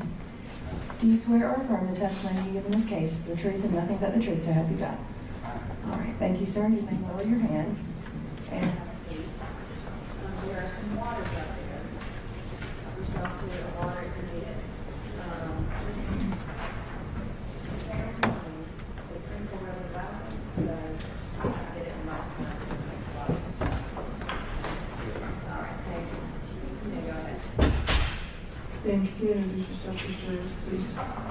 My name is Benjamin Finken. My name is Benjamin Finken. There you go. Mr. Finken, you can pull it towards you and adjust it however you need to so you're comfortable and Yes, ma'am. And Ben, how old are you now? 27, just turned. And how old were you back in this collision permit? 17. How is it that you knew Dylan? We grew up together. We're neighbors since before I was born. So, you know, I've been going over there, hanging out with Dylan and his family since I was in diapers. So. So I assume that you also knew Quentin? Yes, ma'am. And how did you know Kylie and Isabella? I knew them through Dylan. They had went to the same high school at some point. And what high school did you go to? Douglas County. Okay, and where did Dylan go? He went to Douglas County and South Park. And then Kylie and Isabella went where? South Park. And how long had you known them? That was a poorly worded question. How long had you known Kylie and Isabella? A little over a year and a half, maybe. Okay. Did you guys, had you hung out before together, all of you? Before the date of the accident? Yes, ma'am. Yes, ma'am. How many times? Too many to count. Okay. Too many to remember. Okay. Exact number. Now, were either of you dating either of them? No, ma'am. I was dating someone, but it wasn't either one of the girls. Okay. And who was that? Bethany. And how long have you been seeing her? We had been dating for about a year and a half. Okay.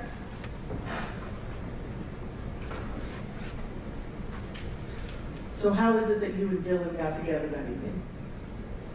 Dylan had called me while I was there at Bethany's, and was just like, hey, you know,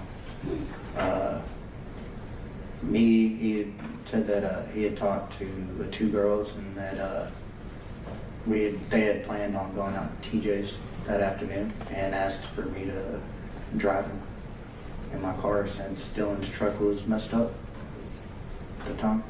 Okay, so you were the chauffeur? Yes, ma'am. All right. Now, would that have been something that you would have brought Bethany to? No, ma'am. And why not? Her something about her mom just didn't want her to. Okay.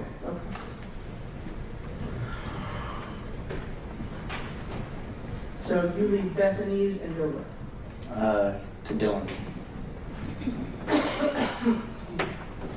And are Kylie and Isabella there when you arrived? Do they show up later? They showed up later. Yes, ma'am. I was probably there at the walls for about 30 minutes to an hour, I guess. It's kind of hard to remember a little bit on the exact time, but I knew it was a good bit of time that I was there at Dylan's before the girls showed up. And once they get there, what do you guys do? Me, Dylan, the two girls, and Dylan's younger brother Quentin all pile into my little Nissan Sentra and head out towards TJ's. At that point, you were driving? Yes, ma'am. All right. Now, how long had you had your license at that time? I got my license August 2nd of that year, so a little over a month. So beginning of August to the end of September? Mm-hmm. Yeah.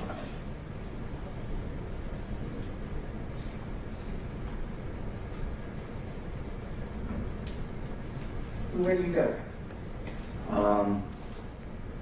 What do you mean? You leave Dylan's house, Mm-hmm. where do you go? Oh, we're heading towards TJ's. Where is that?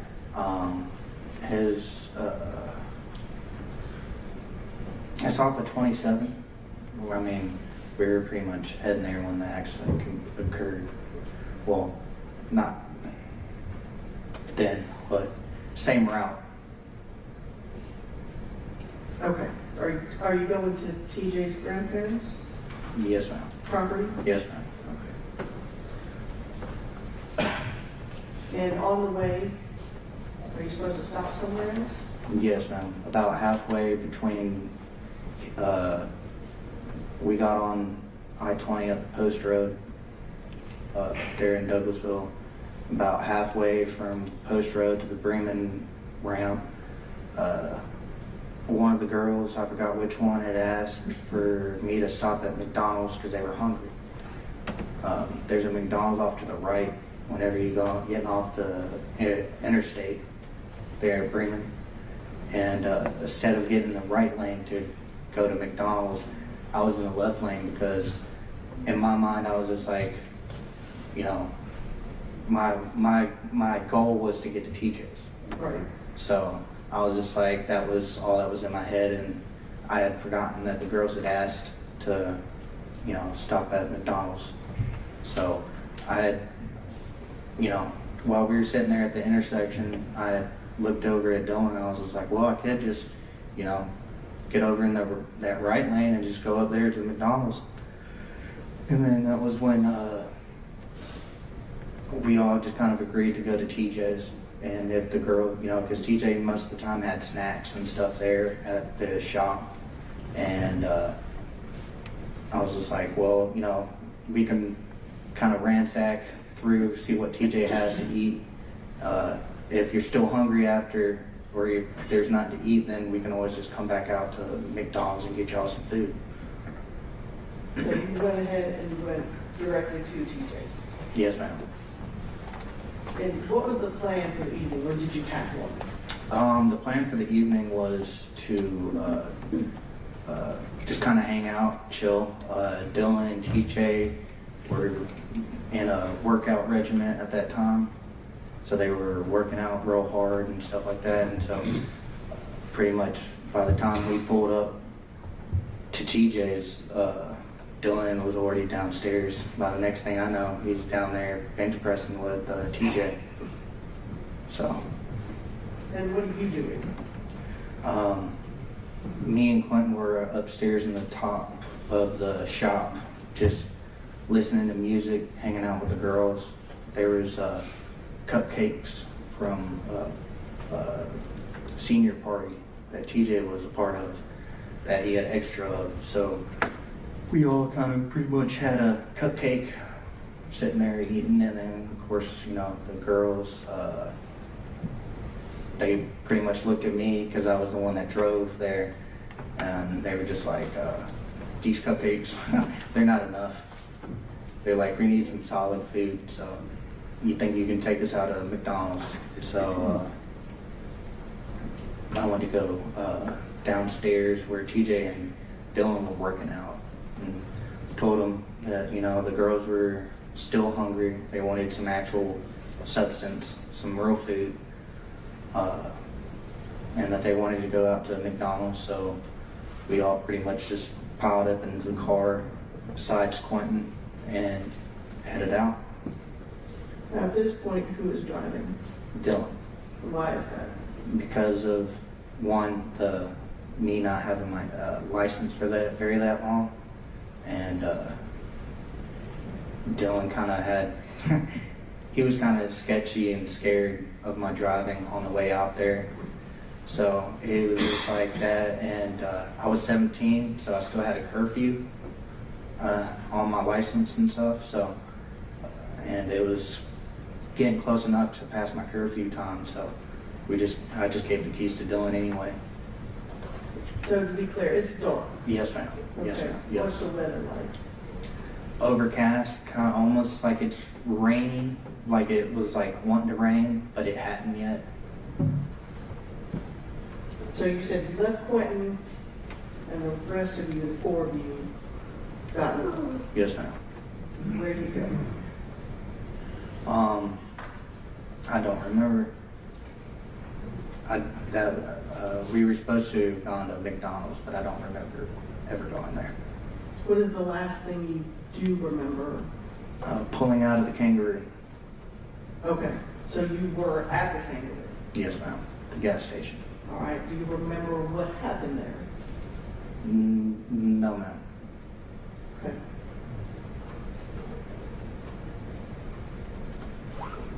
Coming out of the Kangaroo, Dylan is still driving? Yes, ma'am. And where do you go then? We take a left out of the parking lot, go across 27, we're going back up to take that left, right there at the BP. Okay. Now, tell me where is everybody in the car? I'm passenger seat, Dylan's driver. When you say passenger seat, front, back? I'm front passenger. Okay. And then Isabella was behind me, and Kylie was behind Dylan. Okay. All right, so continue. You were coming to the turn? Mm-hmm. And I was on my phone at the time because I was in an argument with Bethany, and so I was, you know, constantly looking down at my phone. Do you remember what you argued about? Yeah. Yes, ma'am. If it's super private, you don't have to say it, but... It's okay. No, she was just arguing that I wasn't spending a lot of time with her, and stuff like that. And then I was just like, well, I promise, you know, I haven't left you to, you know, go pick up Dylan and stuff like that too many times. I was like, you know, I promise, it's gonna be like one of the last times. And then when I said I love you, she said I know. She didn't say I love you back, so that kind of started the argument. Or, not argument, that just kind of hit me home a little bit, so I was just sitting there staring at my phone. But that was whenever Dylan was pulling up to take that turn, and yeah, I was looking down at my phone. Dylan was just like, "Do you see headlights?" I'm like, I look up, nope, I don't see any headlights. Dylan makes that turn, sitting there still looking at my phone, put my phone down, look to the right, see headlights, next thing I know, I wake up at Grady. So you don't remember anything between the impact and being in the hospital? Do not remember anything. Not after the impact. Next thing I know is I just woke up at Grady. Had anybody been drinking at TJ before you guys left again to go to McDonald's? I don't recall. I don't remember. Okay.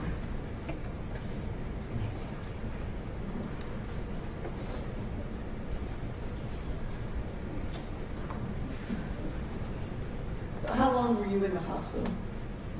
A little over a week, I think. I think it was right at a week, or maybe a little over.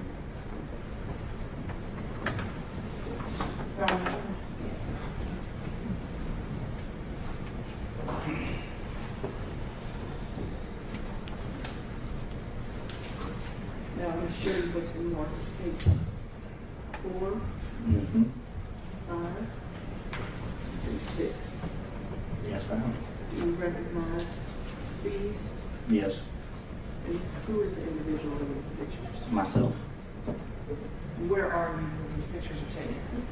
I'm pretty sure that was at Grady, most of them. Your Honor, at this time, we have tender states 4 through 6. No objection, 4 through 6. 4 through 6 are admitted. Permission to publish.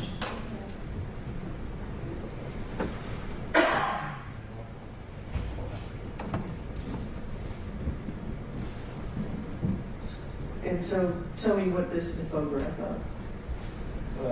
Me laying in, me laying in the hospital room. I guess ICU. I don't know what part I was at when that picture was taken. You spent some time in the ICU. Yes, ma'am. In 5.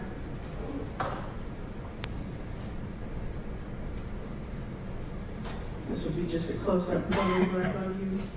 Yes, ma'am. And 6. This would be a picture of you face on. Yes, ma'am. So, you wake up in a hospital. Do you remember what is happening to you at that point? No. Do you know what your injuries are? No. You don't remember anything, any time spent in the ambulance? No.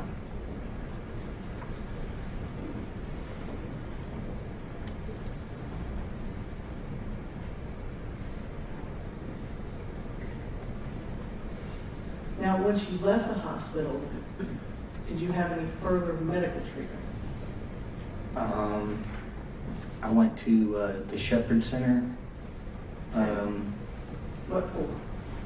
Just to be rehabilitated back into school, because with me having a TBI and stuff like that, the What school's is a TBI?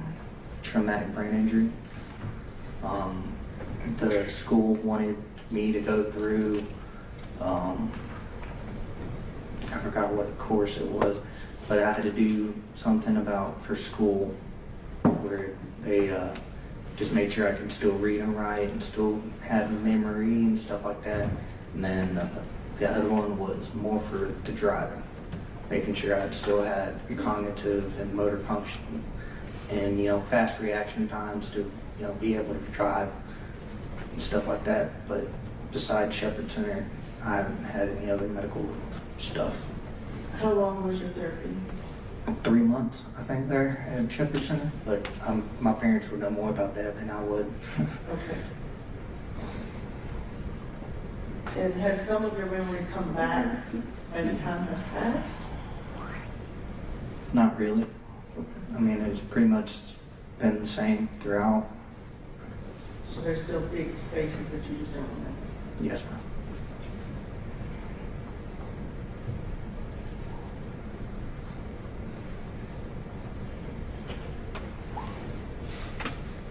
Thank you.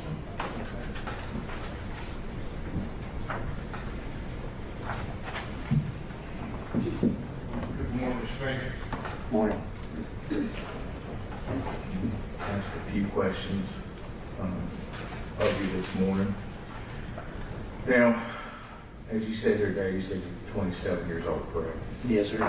What do you do for a living now? I am a welder for a company called Division 5. And how long have you been a welder? I've been welding since high school. Okay.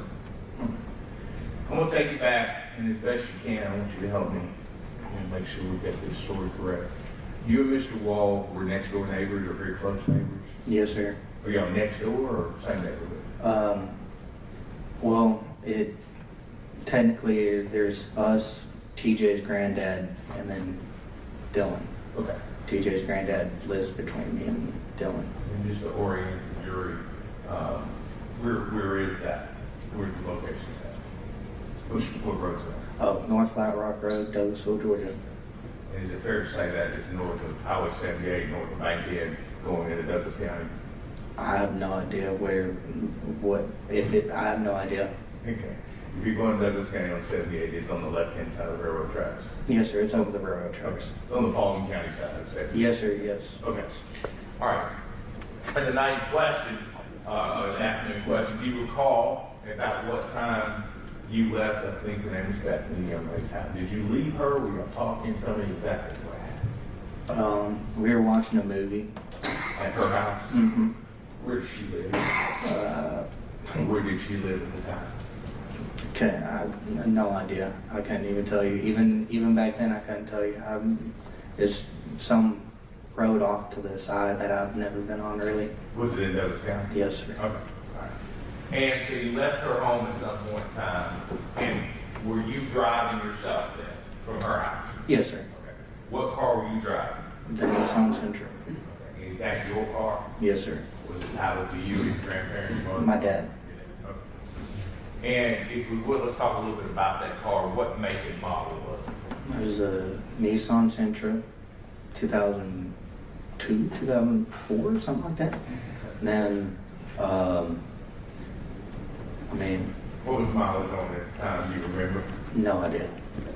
It wasn't a new car, is that fair? No, sir. It was a hand-me-down. Okay.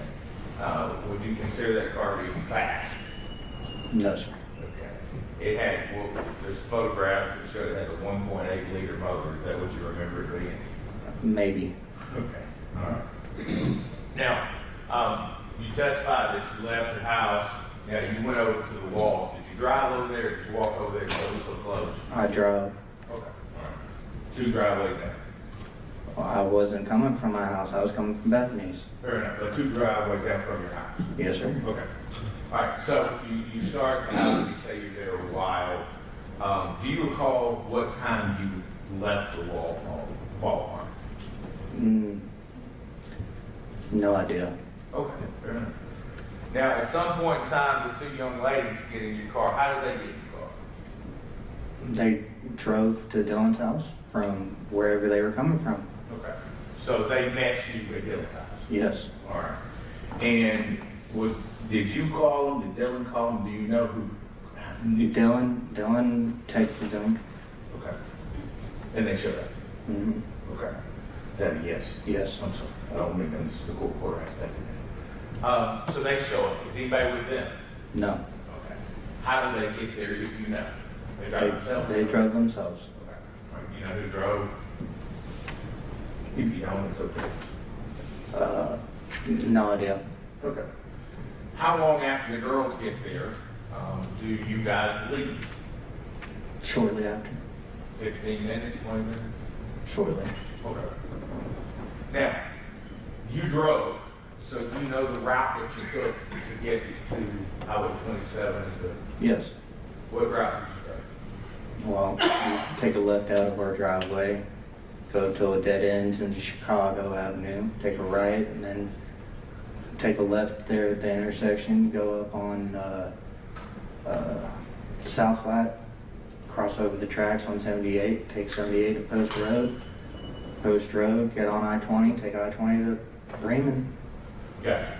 And that's the route you were taking that? Yes, sir. All right. And no stops along the way? No, sir. That you remember? Yeah, none that I can remember. Fair enough. And who is in the car? And you mentioned the position on the way out. There were 5 of you, right? And not 4. Yes, sir. Okay. And Mr. Wall's younger brother Yes, sir. was in the car, and he was not in the car at the accident, he was on the way out. Yes, sir. All right. So did y'all have to wait on him, or was he have to walk home as well? He was there. All right. All right. So you head out, and then you get to, you mentioned you got off the interstate at like exit 11. You said Bremen. You made a left or a right? I made a left. Okay. And had you been to TJ's house before? Yes. How many times? No idea, because I've known TJ about as long as I've known the Walls. Okay. All right. And that's because his grandparent lived right next door? Yes, sir. Okay. So, you go to TJ's house and you're there. How many other people are there? Just us. When you say us, I mean the people in your car? The people in the car, including, and then TJ on top of that. Okay. That's it. Anybody else there? No. All right. And you mentioned about there being a barn situation, shop barn. It's a workshop. Okay, workshop. Are there tractors in there, or what's in there? There's a garage where there is an old timey F-150 that was TJ's granddad's over in one part of the shop. The other part was a woodworking shop. So I had all the materials, the lathes, and all that stuff. Okay. Now, and just so we're clear about this, you said you went to Douglas County High School. You were in Douglas County High School at the time. Yes, sir. All right. And was Dylan Wall in Douglas County with you at the time? No. He graduated. He graduated. Did he graduate in Douglas County or South Paulding? Douglas. Okay. But he'd gone to South Paulding at some time, you said, correct? Yes, sir. Okay. And both the young ladies had gone to South Paulding, correct? Or were in Yes. Road? Okay. Now, you only had your license 55 days, is that about right? Sounds right. Okay. Now, you testified earlier that halfway through between Post Road and exit 11, that one of the girls said, "Hey, we're hungry." Do you remember who that was? No, sir. Okay. Not 100%. All right. So, at the time, in 2015, did you consider stopping at either of the Butler locations or McDonald at both of those? No, because I didn't know of those locations. I only knew of the location right there off the exit. Okay. Did you consider stopping at the Temple location where there was food restaurants? Nope. Okay. So you had decided that you were just going to stop at the McDonald's off of exit 11 because you knew where it was? Yes. All right. All right, so you get off, you said you make a left, and then, just so we're clear, do you recall what road you made a left on to get to TJ Silver's? No, I do not recall. But I told you it was Holly Springs Road, but that... That sounds about right. And was that a road that was adjacent to Riverside or next to a BP gas station? Yes, sir. All right. So is that the direction that you traveled to get to TJ's originally? Yes. All right. So now, you get to TJ's. I'm assuming you got to get out of the car and go inside at some point in time. Yes, sir. All right. How long were you there before you left? 15, 20 minutes. All right. And you left, and you testified earlier that you left because one of the girls, or both the girls, Both. wanted real food. Yes. Is that fair? Okay.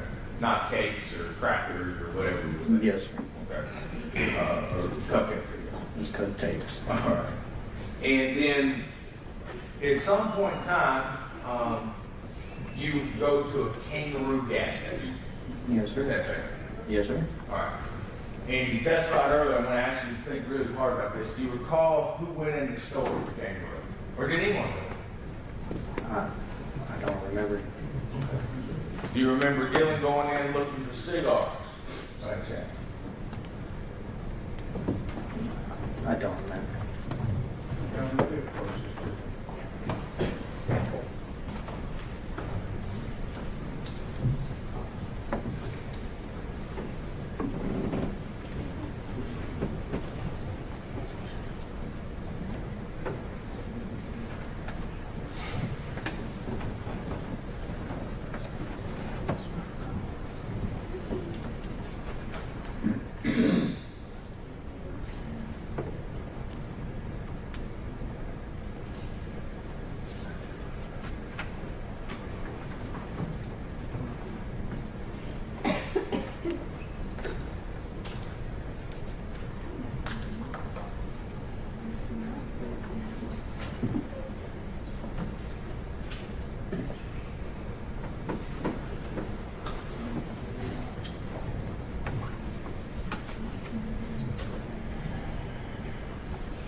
All right, if the bailiff could please take the jury.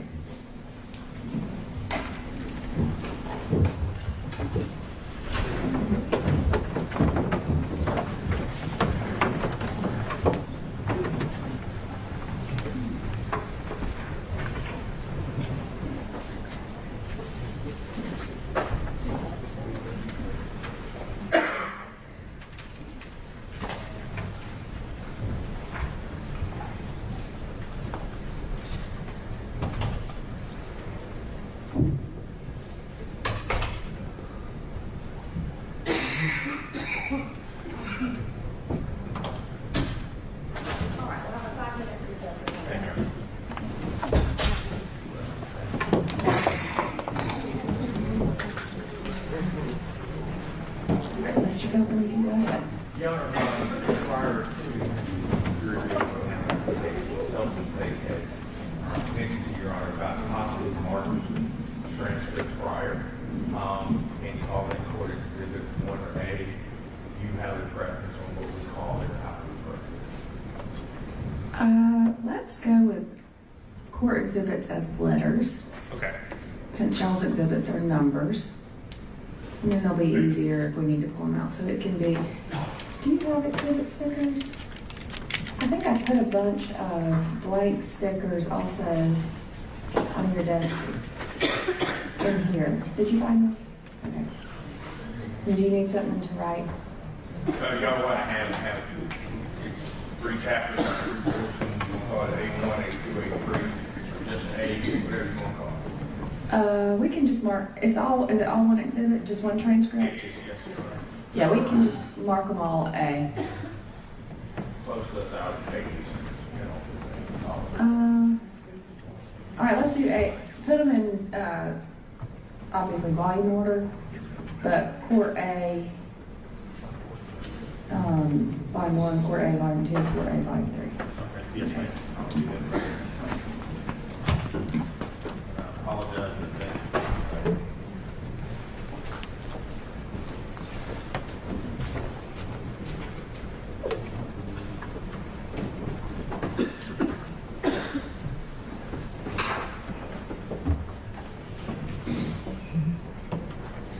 Your Honor, at this time I'd like to ask Mr. Finken if I could probably and hopefully refresh his recollection.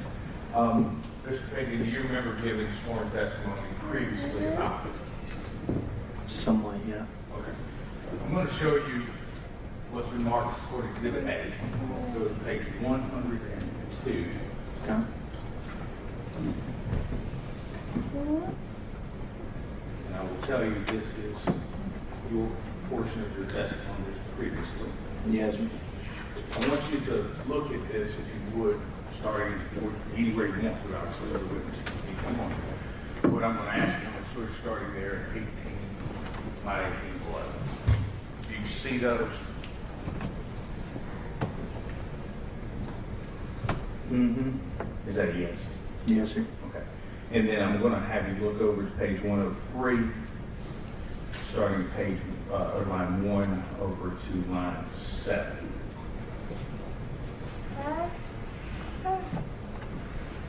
Do you remember that?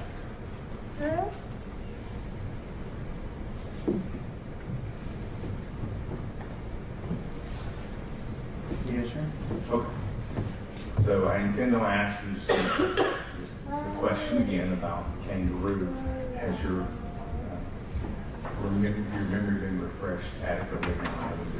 Yes. Yes. Thank you. That's all I have that issue on. Thank you. I'm going to put that somewhere. Keep it out of jury. You want to keep it where you want.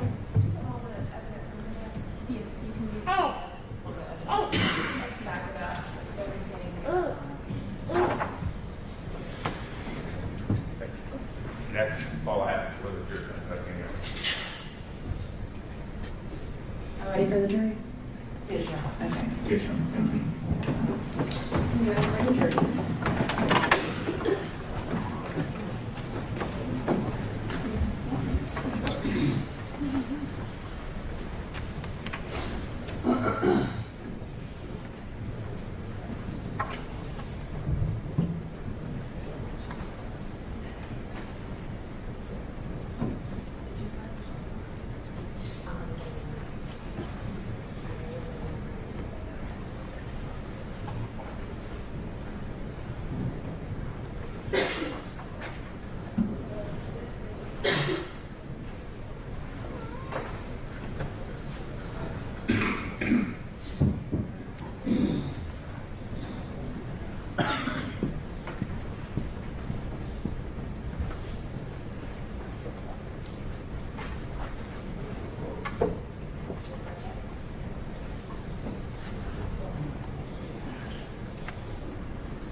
You can be seated, and Mr. Pilgrim, you can proceed. Thank you. Before I asked you a question concerning what had happened at what we're calling the kangaroo store. I'm going to ask you again, do you recall if anyone got out at the kangaroo store? Yes. Yes, sir. Who got out? Dylan? Okay. And when you say Dylan, you mean Dylan Walker? Yes, sir. Okay. And do you recall, if you remember what he bought or didn't buy or came back to the car with, what do you remember? From what I remember, he went in to buy some Black and Mild wood tip vanillas for the afternoon. Okay. And Black and Mild wood tips, those are very specific. If that's something you had seen them smoke before? Yes, sir. Okay. Now, also want to ask, you know how long you were there at the store approximately? I would say 10, 15 minutes, roughly. Now, when I ask you a question, did Mr. Wall come back with any alcohol in his hand? No, sir, I do not recall. Is your knowledge that alcohol was found in the car, around the car, in the road that night? Yes. Where did it come from? Don't recall where it came from or the stuff that was found outside of the vehicle. Don't recall where any of that really came from. What about Sorry to inside? remember. I'm sorry. No, it's okay. It's just hard to remember. What about inside the car?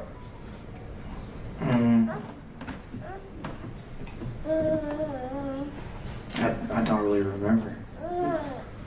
And just so we're clear, your testimony would be that you were not drinking that night at all? From what I can remember, I hadn't had anything to drink. Do you remember anyone else in the car having anything to drink? No, I don't remember.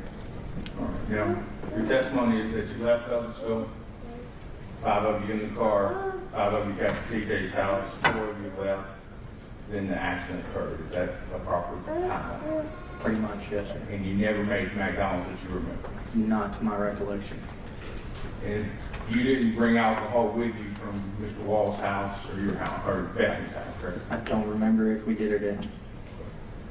Okay.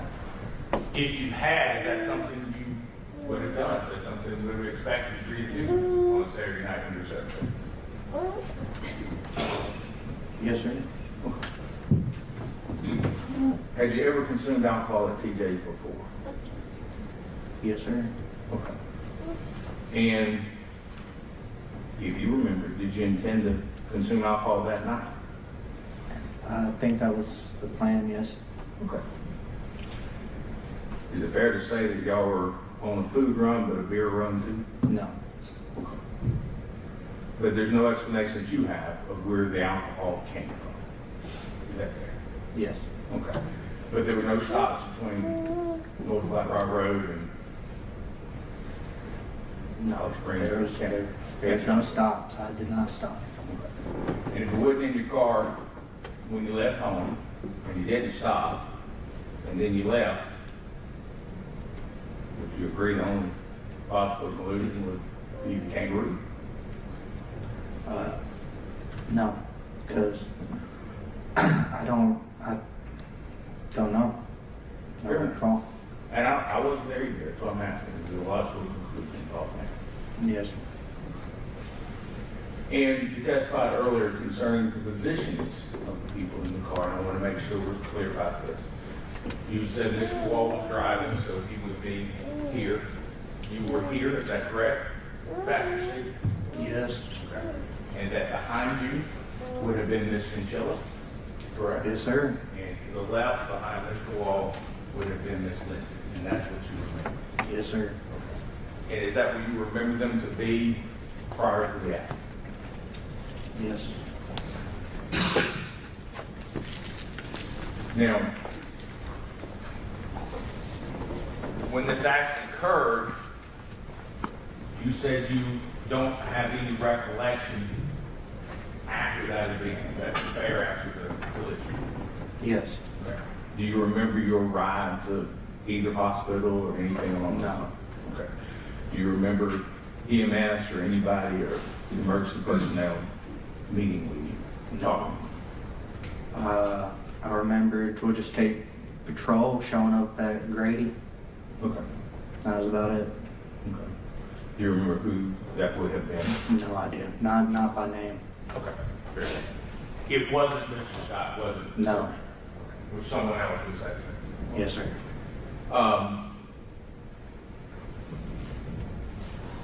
Now, I want to ask you a little bit about the intersection itself. How many times have you been at that time, not now, but at that time? How many times do you think you have been at or through or around that intersection? I'd say probably close to about 100 so times throughout my life. Okay, fair enough. And you mentioned you had just gotten your license 45, 55 days before that. Yes, sir. How many times have you driven Through that, like actually driving through there? Yeah. Probably 5 times, 6 times with me actually driving. Okay. And you've driven that night, correct? Yes, sir. Before on the way? Yes, yes, sir. And now you testified earlier about seeing headlights or not seeing headlights. Let's talk a little bit about that. If you would describe to the jury, if they don't know already, and they did do, what kind of intersection was this? It was a cut-through intersection where the 27 is a split 2-lane or split 4-lane highway, and there's a little median right there where you can cut across to get onto Holly Springs. Okay. And when we say median, we're not talking about a wall, are we? What kind of median are we talking about? A drive-through median or a pass-through median. Is it grass, trees? What's It's pavement. Okay. And where the pavement isn't, is there trees or grass in that area? There was grass. That's all that. And you mentioned that you did not see headlights, correct? Correct. All right. Now, you were in the, again, we're here, you're in the passenger side. And you were looking to make what kind of turn? Left-hand turn? Yes. Is this fair in that direction? Towards my left arm? Yes. All right. So, the nearest person to the other lane traffic would have been Mr. Wall, correct? Correct. All right. And so you testified that he asked you, do you see lights? Mm-hmm.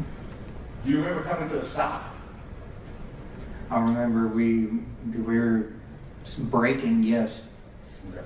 I'm going to ask again, do you remember coming to a stop? No, I don't remember coming to a stop. Okay. Now, do you know approximately how far the Kangaroo Station is to where the accident occurred? Approximately. The 100 times you've been through there. I would say probably about 700 yards, 500 yards, somewhere around there. Okay. Okay, fair enough. It's 5,280 feet in a mile, quarter mile, 80 miles, something like that. Mm-hmm. Is that yes? You don't have to agree with me. I mean, I'm agreeing that that's how many feet are in a mile. Okay. Is that about how far it is? About a quarter mile? Roughly. Okay. And since you were in the car, you remembered seeing lights. Let's talk a little bit about it. When you came out of the Kangaroo, what direction did you turn? Left. Okay. And do you recall seeing another car? No. On the road? I mean, not to my knowledge, there wasn't too much traffic. Traffic was light. And you didn't see another car in any other lane that you remember going the same direction, which would have been at that time southbound. Do you remember that? Yes, I remember that. No, there was no cars.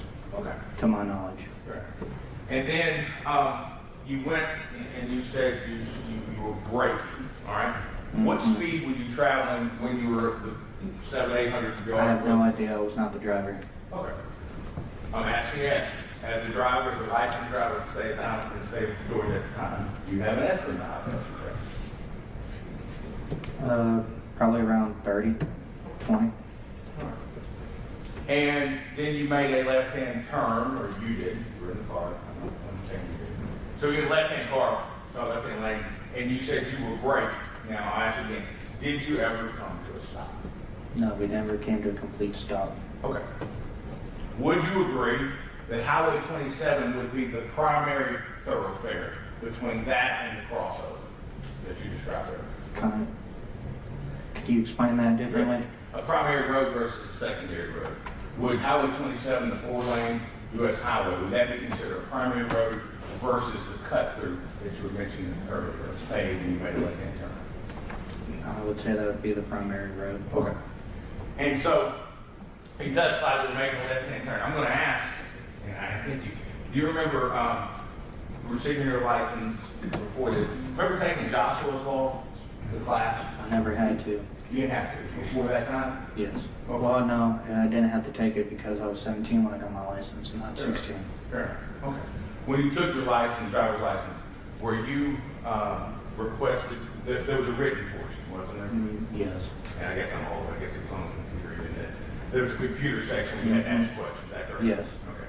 And did, in that class, did you learn about yielding to oncoming traffic? Yes. Okay. And do you recall yielding telling you that you should slow to a stop to oncoming traffic? Yes. Now, so they made this left-hand turn, you testified you did not see headlights, is that correct? Correct. At some point in time in the turn, do you begin to see headlights? I was too busy looking at my phone when Dylan made that initial turn. Okay. And you testified after the accident, you don't remember? I don't remember anything after seeing the headlights. Okay.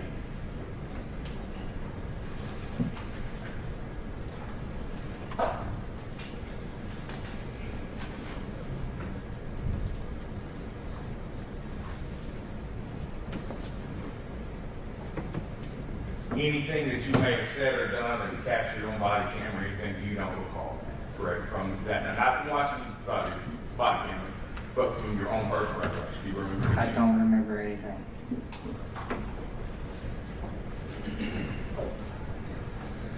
Thank you.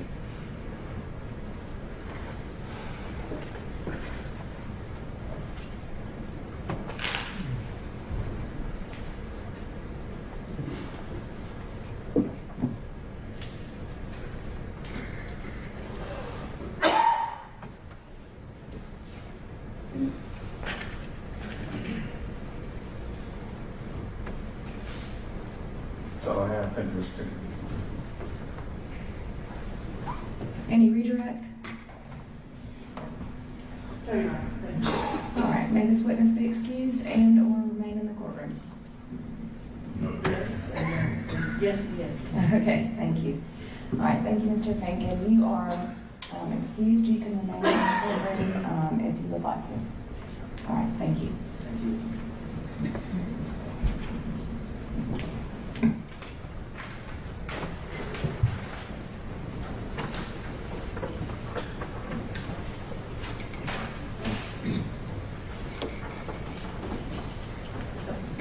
Will the parties, the attorneys approach, please?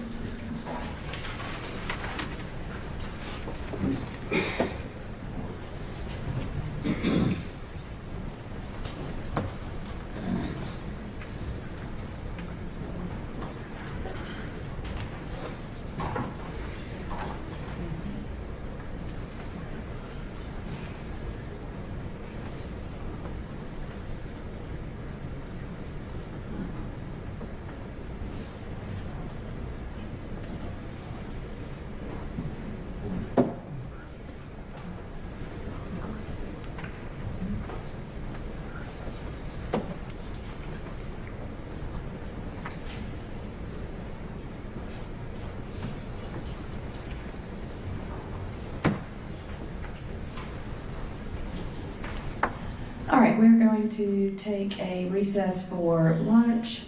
It's 12:18. The jury would just be back downstairs in the jury room by 1:30. And then we'll get you brought back up here, and then we will start back again.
And the state can go ahead and call its next witness. Thank you, Judge. State for Bill Hall.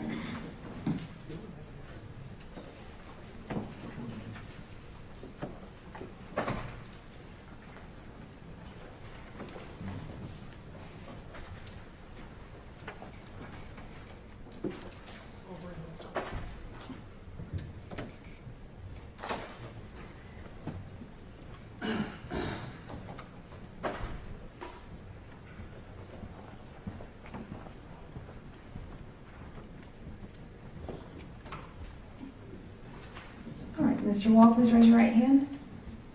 Do you swear or affirm the testimony you give in this case is the truth and nothing but the truth, so help you God? I swear. All right, you can lower your hand. Feel free to adjust the microphone. You can pull it towards you, and that also bends. And then there's water right there, and you can feel free to help yourself to it. Dylan, can you introduce yourself to the jurors, please? My name's Dylan Wall. Dylan, how old are you? I'm 28 now. And how old were you at the time of the collision? 18. And you finished with high school at this point? Yes, ma'am. I just had graduated. Okay. Where did you go? Douglas County.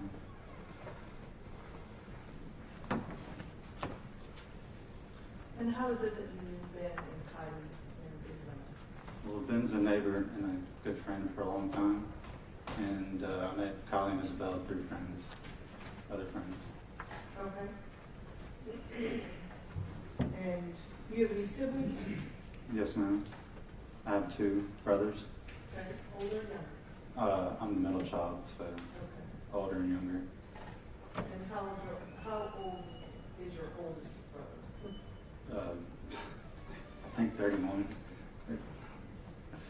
Sorry. Your mom's going to be disappointed. And how old is your younger brother? 26. And what's his name? Quentin Law. Now, how is it that you and Ben got together on September 26th, 2015? Well, I guess he was just at his house, and my truck was broke, and called him because we were going to go to TJ's and to use his car. Now, have you and TJ made a plan to meet up? He called me randomly that night and wanted to hang out. All right, TJ called you. Yes. You in turn called him. Yes, ma'am. All right. Did you expect Kylie and Isabella?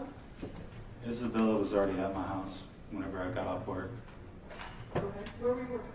Ace Hardware. I think she was already at my house. I can't really remember. Okay, but somehow they all ended up at your place? Yes, ma'am. All right. And did Ben come by himself? Yes, ma'am. All right. And then Isabella and Kylie may have come together, may have come separately? They came separately. All right. And so the plan was to go to TJ's? Yes, ma'am. And what were you going to do? Just hang out. I mean, he's got lakes and stuff, but we were just going to hang out. Did you do that often? Yes, ma'am. All right. So everybody gets together at your place? Yes, ma'am. And then you leave in the same car? Yes, ma'am. All right. And it's whose car?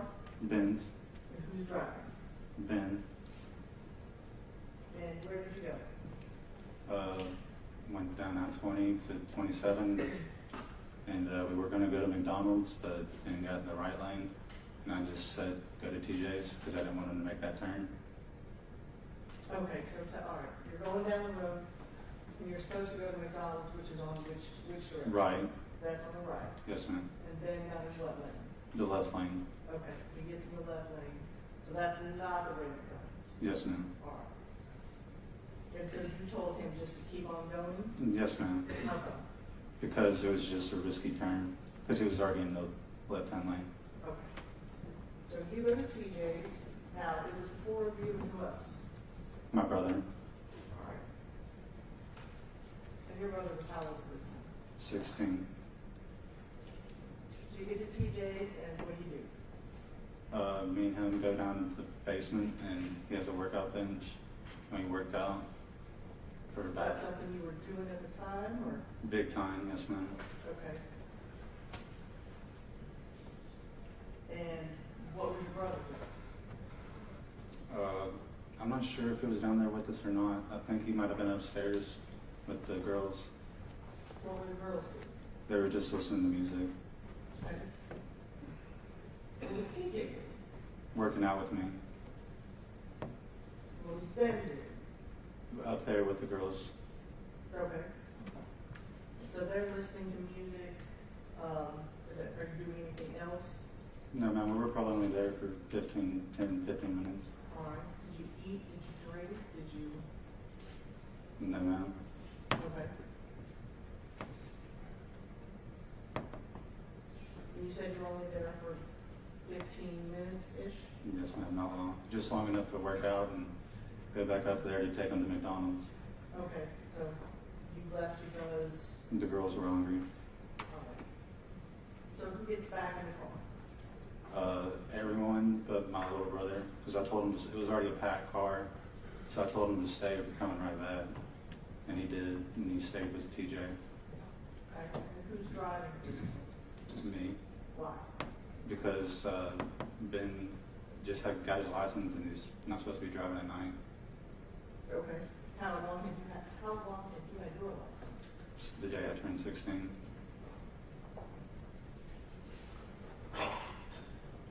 All right, so you did TJ's, and where did you go? To McDonald's, I guess. I came after I got in the car. I don't remember anything besides waking up at Grady. All right, so the last thing you remember is leaving TJ's house. Yes, ma'am. Frankly, I remember putting the keys in the ignition. That's about it. Okay. So when you get in the car, you're driving, who's sitting next to you in the front? Ben, And who's behind you? Kylie, and Isabella. Do you remember which side? I know just because I know where Isabella passed away was on this passenger side. So yes, I guess Isabella was on the passenger side, and Kylie was on the driver's side. But you don't remember? No, I don't remember. That's You just remember you and Ben are in the front and the girls are in the back? Yes, ma'am. Okay.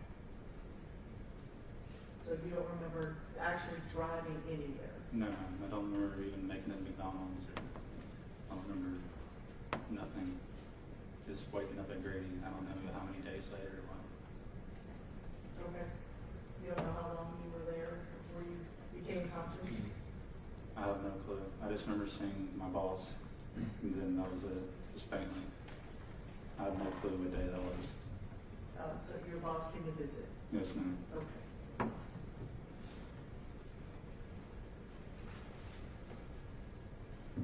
Now, do you remember having any alcohol at TJ's? No, ma'am. Okay. You gave me kind of a funny look. Why is that? Because there's definitely no alcohol. All right. Was the plan to be drinking that evening? No, ma'am. Was that, let me take that out. Did you plan to be drinking that evening? No, ma'am.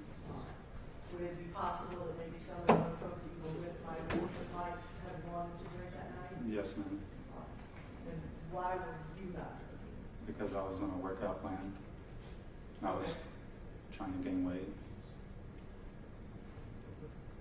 And not from alcoholic habits? No. Okay.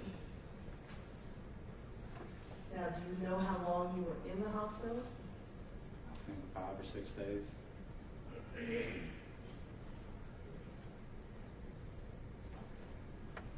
And what injuries did you receive?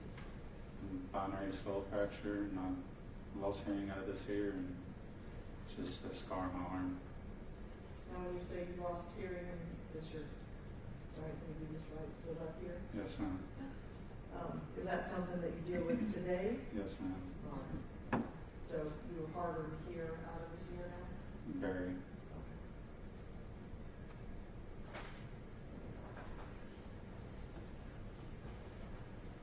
So I assume that you don't remember being transported, you don't remember being in an ambulance or anything? No, ma'am. Talking to people at the scene? No, ma'am. Go ahead, Coach. Yes, ma'am.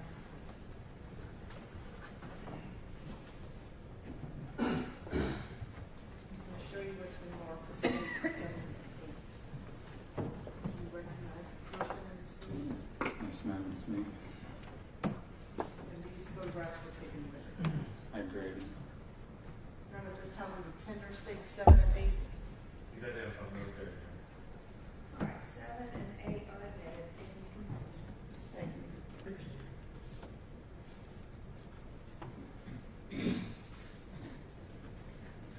Now this is States 7.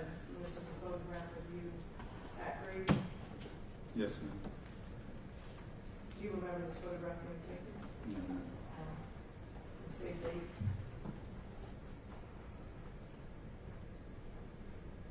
Now you're talking about the scar on your arm. There's a bandage there. Is that what you were speaking about? Yes, ma'am. Okay. Is that something that you still have today? Yes, ma'am.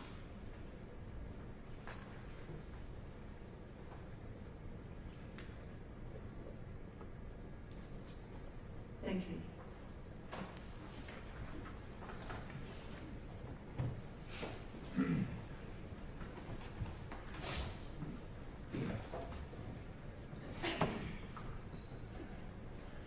Good afternoon, Mr. Wall. A few questions for you. You mentioned today that you said you're 28 years old. Is that correct? Yes, sir. What do you do for a living? Where do you work? I work for Country Financial as an insurance agent Okay. And how long have you been employed there? for about 6 months. And we're going to take you back to, excuse me, 2015. We'll ask you questions about that day, September 26th, particularly. At the time, where were you living? At my parents' house in Douglasville. Okay, where was that in Douglas? 1390 North Flat Rock Road, Douglasville. And you mentioned that you came out here to TJ's house. How often had you been to TJ's house? A good amount. Had you driven to TJ's house? Yes, sir. Had you ever driven Mr. Finken's car before? Probably one at a time. Okay. So you were familiar with how it drove, or how it accelerated, how it stopped, you know, sort of thing? Yes, sir. Okay. Was there anything, prior to the collision, was there anything wrong with the car? Did it not perform properly, or? It worked fine. Okay. Now, you mentioned about having Mr. Finken having a certain license. Do you recall what class of license you had at that time? C. You're definitely had a C. I think so. I mean, I had the one where you can drive at any time. Okay. I was 18. Okay. Very well. And you had received it, you said when you were 16, correct? Yes, sir. Okay. And when was your birthday that you turned 18? February 23rd. Of what year? What year you born? 97. Born 97. So you would have turned 18 about 7 months before this, you were 18? Yes, sir. And you just graduated high school from which high school? Douglas County High School. Okay, about 3 months prior, 4 months prior? May, yes, sir. Okay. All right. Now, you testified earlier that Mr. Finken was in the car and that your little brother was in the car. Was your older brother in the car? No, sir. Would there be any reason why law enforcement would find your older brother's ID in your wallet? I used to buy alcohol with it. Okay. And I'm going to show you what's been marked as Defense Exhibit 11. Okay. And if you recognize this, just tell me what it is. It's my older brother's ID. Okay. And you recognize that to be the ID that you in fact had in your possession? No. Yes, sir. Okay. Is that in the same condition as the last time you saw it? I haven't seen it since, I guess so, yes, sir. Your Honor, move to Defense Exhibit 11 and publish with jury file. Any objection? No objection. All right, 211 is admitted and you may publish. Thank you. Whoever did it, just state your thank you. Now, we have not heard the name Theodore Tyler Law. Is that your older brother? Yes, sir. Okay. And his license at that time said under 21, but in September of 2015, he would have in fact been 21, correct? Yes, sir. Almost 22. Yes, sir. Okay. And you do not dispute that this was found in your wallet at some point in time after the collision? Yes, sir. Okay. I mean, I had it in my wallet all the time. Fair enough. And it is fair to say it's actually in this photograph. Do you know, is that your wallet? And I'm backing up if I need to. I don't want to be wrong. Is that in fact your wallet that is in right there? Or was your wallet back there? I think I had 2 wallets. I'm not sure if that is the wallet that I'm not sure. Fair enough. Let me ask you this way. No one else would have had that ID with you, right? Yes, sir. Okay. Now, you mentioned alcohol. Do you recall stopping to buy alcohol sometime that night? No, sir. Okay. Do you remember alcohol being at the scene at the time? No, sir. Are you saying it wasn't or you don't remember? I don't remember. Fair enough. Now, when you came out of, when you left TJ's house, I want you to, this is before the action, can you tell me how you drove or what streets you drove on once you left his house? Hamptons Road to, I don't know the name of the, Holly Spring Road to 27. Okay. And at some point in time you testified you thought you were going to go to McDonald's. Was that your intention? Yes, sir. Okay. At the time, I know it's been 10 years, things have changed. Did you use a debit card for your purchases? I don't remember leaving TJ's. Okay. Have you ever, during the 10-year period, been able to find any sort of evidence or produce any evidence or look at your bank record showing that you used your card there at McDonald's? No, sir, I never did. Okay. Have you ever asked you to? No, sir. Okay. Now, we see the scene, and you guys identified your injuries. Do you recall speaking to anyone at the scene as far as law enforcement or EMS, anybody? Sir, I don't remember anything since I left TJ's. Okay. And you don't remember how you got, let me ask you this, do you remember getting out of the car? No, sir. Okay. You said you remember waking up at Grady, is that, I don't want to put words in your mouth, is that what you said? Yes, sir. Okay. So that would assume that you had been out, so if you wake up and you've been out. Do you remember any time before the ride over when you got to Grady, anything along those lines? Sir, I had a brain injury. I don't remember anything. Fair enough. I have no reason to say. So, you don't remember anything from the time you left TJ's till you got to Grady? Yes, sir. Okay.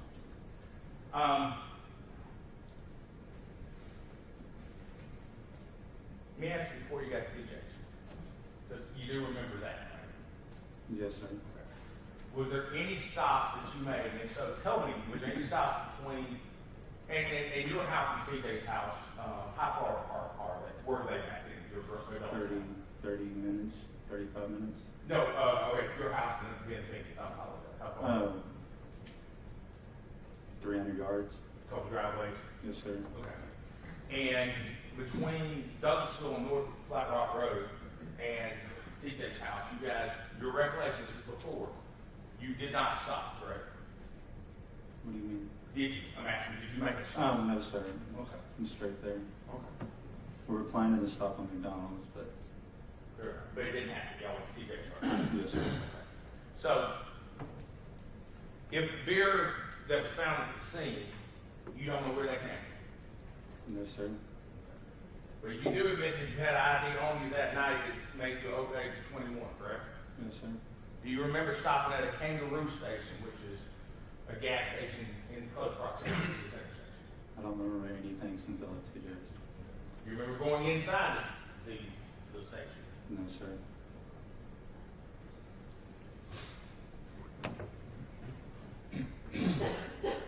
And when you were approaching, and you probably don't know, but I'm going to ask you, do you recall moments, seconds before the accident? Do you remember anything at all?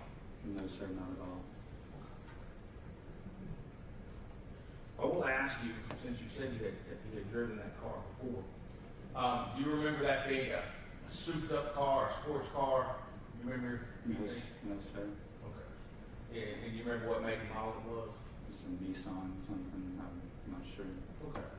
Was it brand new? Was it older? Was it used? Older, used, but not too old. I'm not sure what year. It wasn't something you would race somebody in, would it? No, sir. Okay. Was it 5-speed or automatic, do you recall? It was automatic.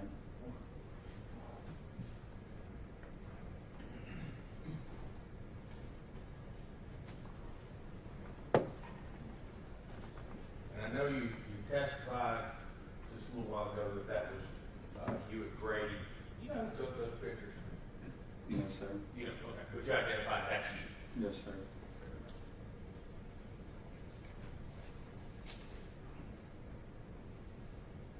Now, were you, or to your knowledge, Mr. Finken, dating either Mrs. Chinchilla or Miss Lindsey? No, sir.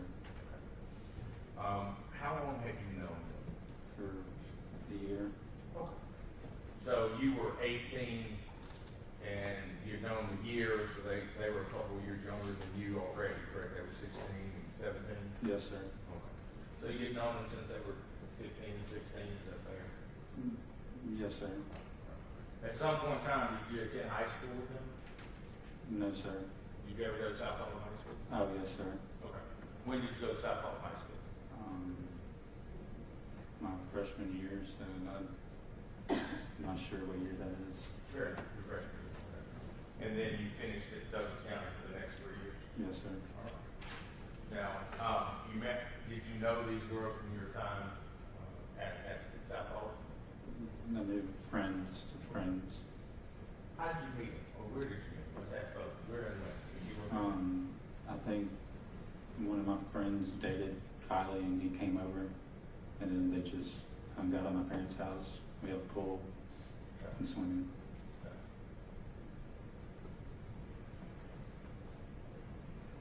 Now, I'm going to ask you a little bit about, had they ever been in the car with you before, Kylie and Isabella? Yes, sir, in my truck. Had you ever driven them in that car? In that Nissan? No, sir. Now, fair to say they're both very beautiful young women, right? Yes, sir. Good girl, right? Yes, sir. And so, it's Saturday night, right? When this happened? Late at night? Yes, sir. And you mentioned that it was getting near time before Benny couldn't drive. You know what time that would have been? I thought it was when it gets dark. Okay. So he had driven out there. Was it dark when y'all got out there? I mean, it was getting dark. Dusty. And so you decided you're going to drive back. Any reason why, other than just his inability to drive legally at that time? That the reason you decided that you drive? I just felt safer driving. Fair. So at some point in time, did you guys have a plan that you were going to stay there that night, or you were going to go home? What was the plan, if you remember? I don't think we really had a plan. I don't think we were going to stay. Okay. Had you stayed there before? Yes, sir, but not with, there's not enough room to sleep for everybody. Now, had you consumed alcohol at Mr. Sylvie's house prior to September 26, 2015? Probably once or twice. And do you recall if your intention was to consume alcohol that night, September 26, 2015, into the morning of September 27th? No, sir, I was on a workout plan. I was trying to get bigger. What were you going, other than just for looks alone, did you have a plan? Did you join the military? Any reason why you were working out? I was just really skinny. Okay. Fortunately, that's a problem I've never had. But you were just trying to get bigger. Is that fair? Yes, sir. All right. And you mentioned that you were downstairs lifting weights. Do you know if anyone ever videoed or took photographs of y'all at the house prior to that? Before that day? Oh, that night. Did anybody video? No, sir. All the time the guys are bench pressing the crew, if they want to take pictures or video. Did you do that? No, sir. Okay.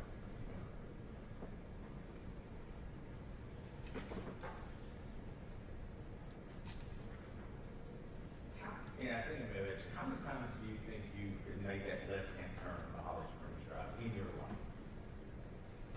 I couldn't tell you. I mean, I've done it plenty of, I guess, 10 times. Okay. I was going to say more than 10, less than 20. Is that fair? Something like that. I really can. And for the jury's edification, can you recall at the time that intersection, was it on a hill? Was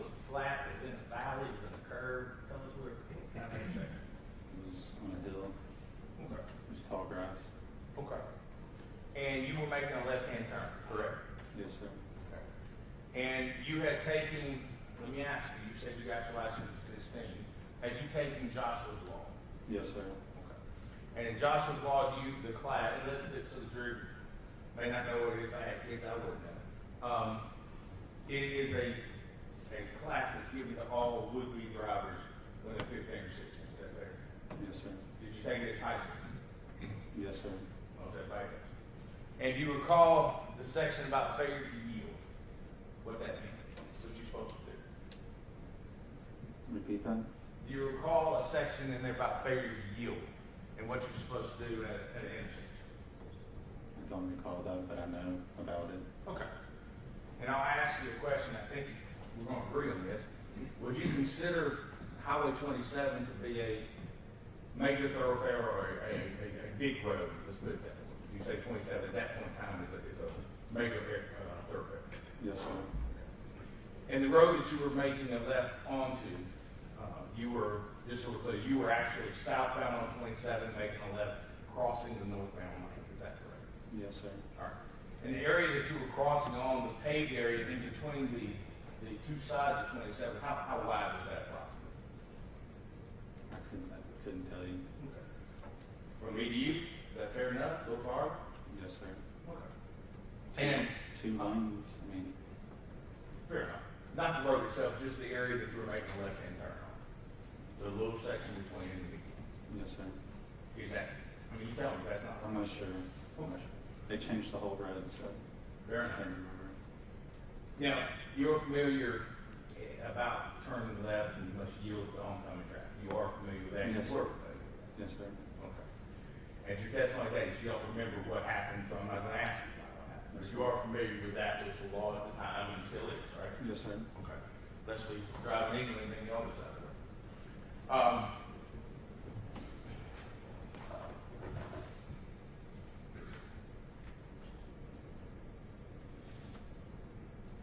I did want to ask, and you may not know this, or said you don't remember. Do you remember where you were bleeding from on your body? From the body cam, I could see my ear bleeding. Fair. And that's based on watching the camera, not your recollection. Yes, sir. Okay. Have you become aware of any deployment of airbags? I can't remember anything. Okay. Besides pictures. I understand. Now, I'm only asking what you remember. That's all I'm going to ask. Do you remember, and I probably know your answer if I'm asking you, do you remember riding in the ambulance or meeting the EMTs at the scene, anything like that? No, sir.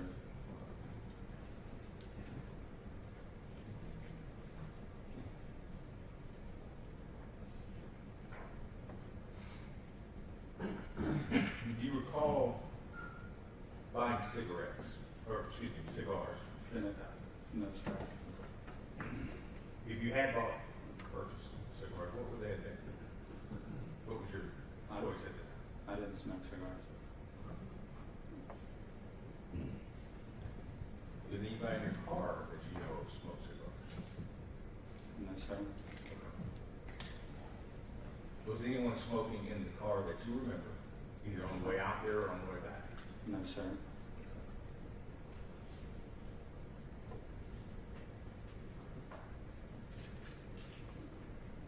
This time, Ms. Wall, that's all I have. Thank you. Any redirect? Any objection to this witness being excused?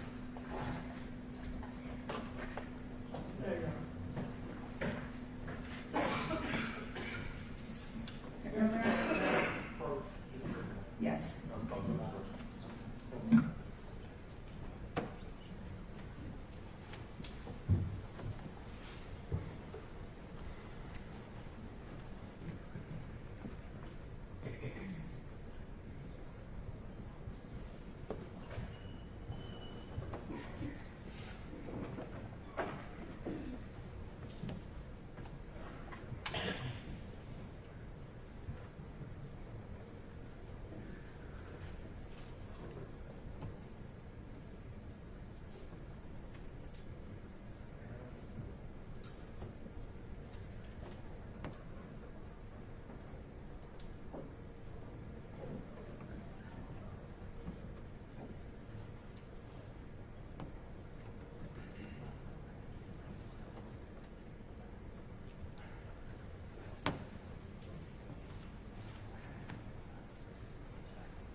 All right, so Mr. Wall is allowed to remain in the courtroom by agreement of the parties at this time, and the state can go ahead and call its next witness.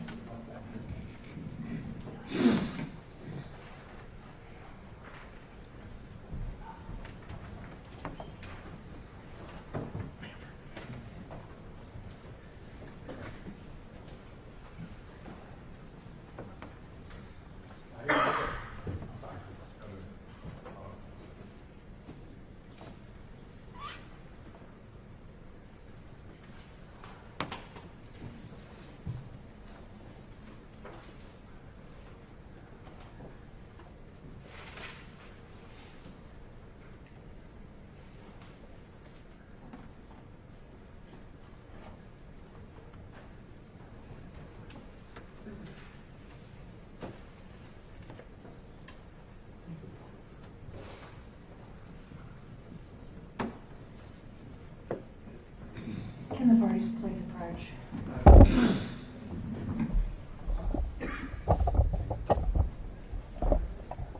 Actually, can the bailiff please take the drawers?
We are going to take a 10-minute recess for the attorneys in this case to address some things with both sides.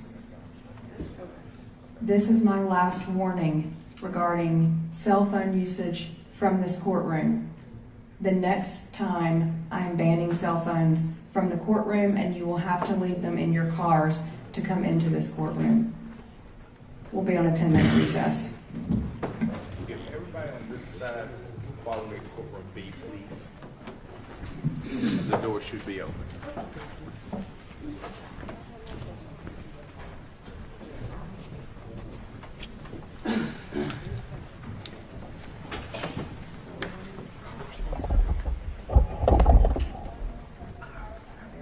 Report made to my office that there was a social media post being made from this courtroom. It took a long time for everybody to get here, and no one, I don't think any party or anybody in this courtroom, including the judicial system, ever wanted anything to take this long.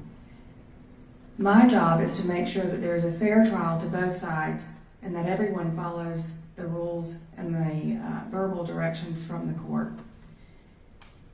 including no cell phone usage in this courtroom. If it happens again, I will hold you in contempt.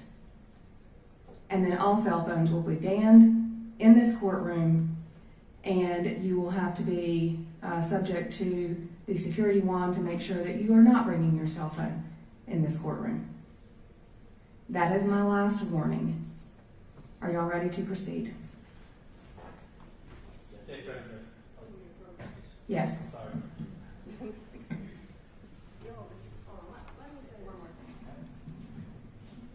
I cannot control what anyone chooses to do outside of this courtroom, and that is not what my order is about. What anyone chooses to do outside of this courtroom, I have no control over. I do have control over what happens in this courtroom. All right, now y'all may approach.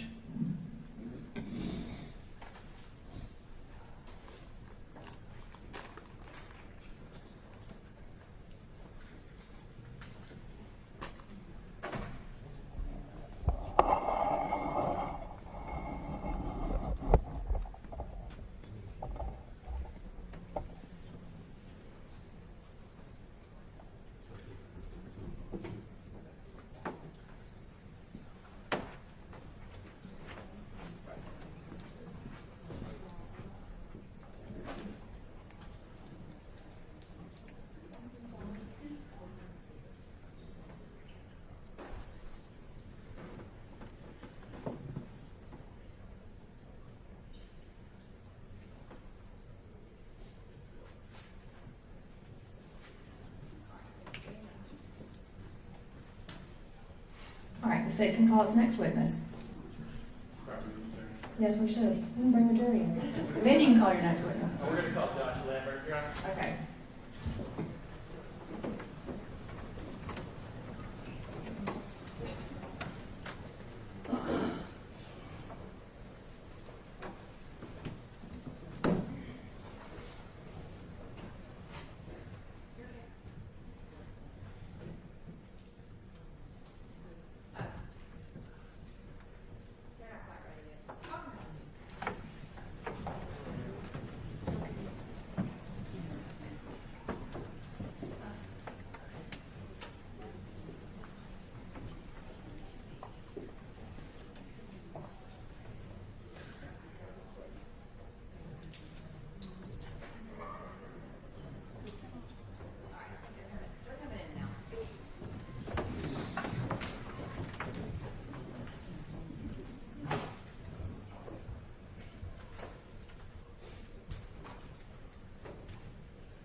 Mr. Lambert, please raise your hand.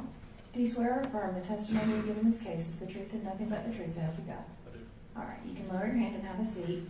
You are free to move that microphone close. The microphone itself bends, and you can help yourself to a water up there if you need one. All right. Good afternoon. Maybe pop a little bit more in my conference. How about that? Get back. Yeah, okay, we're gonna need to find Ms. Blank, how are you this afternoon? Pretty good. Very good. What are you currently doing? I'm a full-time student at West Georgia. Okay, what do you study? I'm getting a bachelor's in information security. What were you doing in 2015? I was working for the city of Bremen as a peace officer. Okay, so you're a police officer. Yes. How long did you work for Bremen? I worked for Bremen for a little under 4 years. Okay, when did you leave the police department? I want to say it was February of 2018, 17 or 18, one of those. Did you leave to go into another job in law enforcement or do something else? No, I got out and I started the project managing position for a steel company. Okay, and how long did you do that? I think total, I worked there for 2 times, so total was about 2 years. Okay. And then this was like now you're a student? Yeah, law enforcement, Carroll, and now student full time. Okay, so you went to project manager, law enforcement, Carroll? Yes. Okay. Mm-hmm. All right. Back in 2015, was that your first job in law enforcement? I did Coast Guard law enforcement before that. It was my first mandated position. 2015, you were post certified? Yes. And then you said you've been in the Coast Guard? Correct. And you do law enforcement then as well? Correct. So probably kind of maybe 7, 8 years you've been in law enforcement over? Roughly.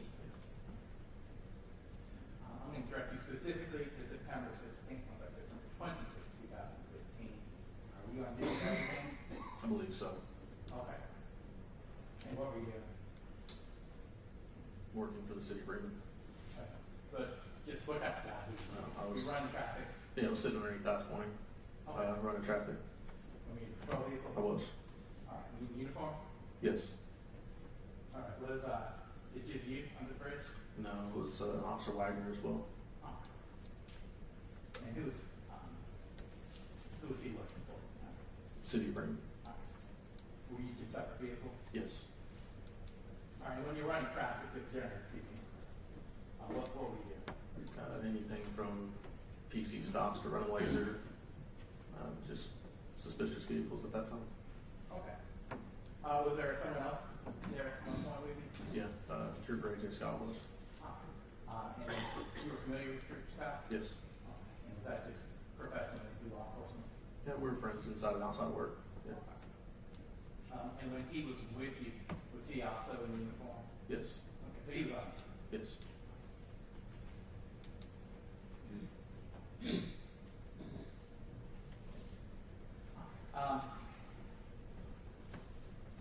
When he was with you, did he ask a favor? Specifically regarding his radio? I don't know. I don't remember exactly the details of it, but I did end up with his radio in my patrol car. Okay. And you recall why you had his radio? GSP didn't have radio chargers, and his radio was about dead. And most of their communication was done via cell phones anyways. So fair to say you had a radio charger? Yes, my patrol car had one. All right. And so you have his radio in your car? Mm-hmm. And this, you say, his personal radio? Yes. Yeah. And at some point, did he leave? Yes.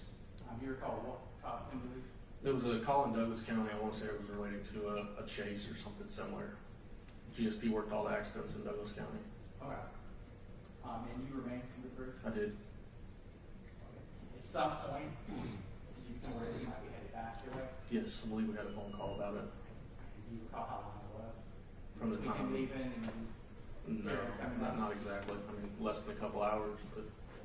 Okay. But more. However long it takes to drive to Douglas County and work a wreck or whatever he did and come back. Okay.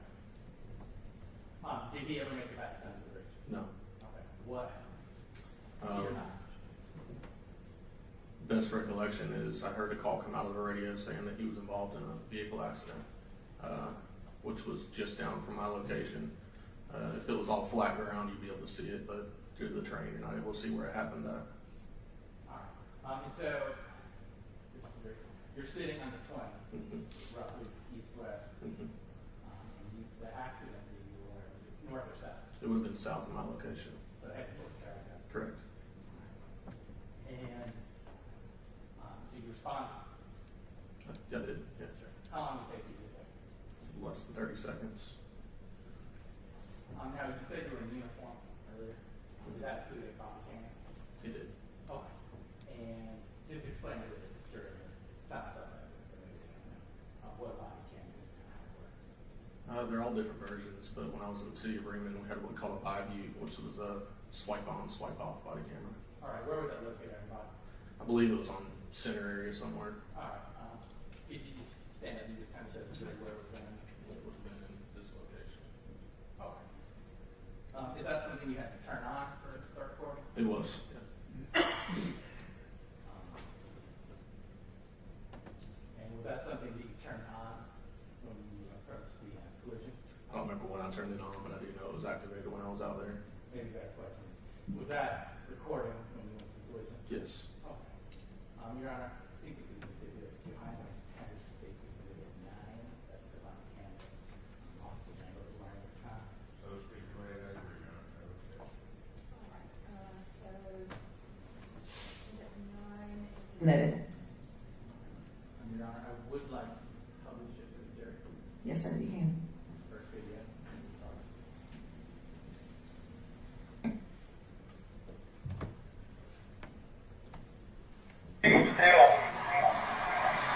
She's still breathing. Get that guy right there. If I really get up here quick.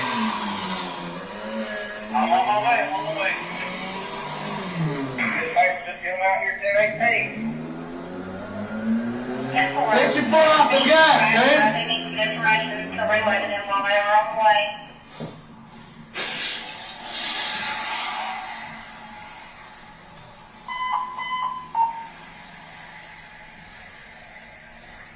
Lay still, okay? Lay still. I got emergency on the way, okay?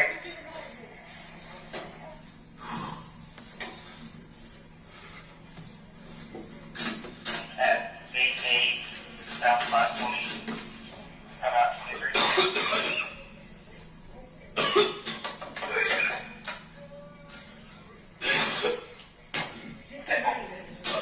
Both doors are jammed to go to your side. Oh.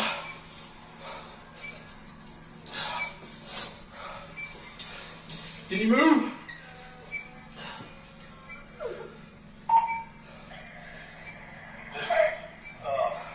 Looks like 2, possibly under 20. Female, bleeding severely. And 2 more in the car! driver. 2 more in the car!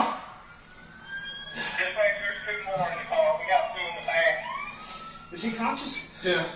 And we'll have 4 patients total. Fuck. And more dispatch. We got 4 patients all together. They're all injured bad. Temple. Possibly dispatch. Let me 23. Temple, just FYI, Carroll County units are already en route. Sit still, man. Sit still.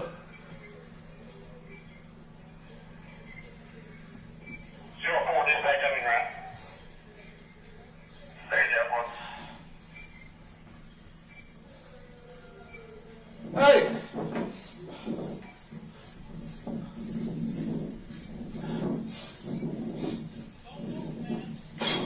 Hey, man. Hey. Come over here, man. Sit down right here. Have a seat. Huh? Is the trooper okay? Just sit down. Have a Have a seat. seat. Is the trooper okay? He seems fine. Back on that 3. Still got 2 in the car on the passenger side. Both passenger doors are unable to be opened by me. There's going to be 4 patients total, but it has Western responding as well.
right at the Carroll County line. Okay, so it was in Carroll County. But you were working for Bremen? Correct. So it was in the city of Bremen? No. So it's fair to say you were just responding for assistance? That's correct. When you arrived, do you recall how the vehicles were located? The sedan was up the embankment there, and the trooper car was 100 feet or so past it. All right, and the sedan you're referring to, is that the one that we see in the video you going up to? That's correct. All right. How would you describe the sedan, the condition of it when you first arrived?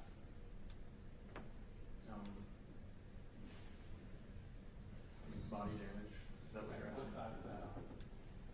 That would have been on its right side. Okay, the passenger side. Did you attempt to open the doors? I did. Were you able to? No, not the passenger side doors. Okay. How come you couldn't open the doors? Often when vehicles collide with each other, it causes the mechanisms to not work. Because metal gets shifted. It just, you couldn't open it physically, not with one person. I know too, I'm just asking. Gotcha. All right, so you weren't able to open the doors because of the damage to the vehicle? Correct. Okay. Were you, and so we see in the video, you go around to the driver's side? That's correct. All right, and what did you see when you started to do with the cover? What you observed when you went to the driver's side? Two people in the back seat, and the driver was being escorted away from the car by Trooper Scott. So when you first got there, was the driver in the vehicle? Yes. He was the one that was accelerating.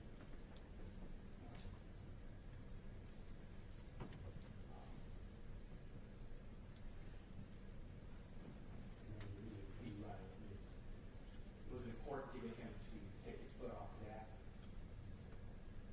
It depended on if the vehicle was going to have the option to keep moving or not, or where it was at. It didn't look like it was, but if it did continue to make movement, then it could have created further injuries. All right, and so that's a concern for you? Yes.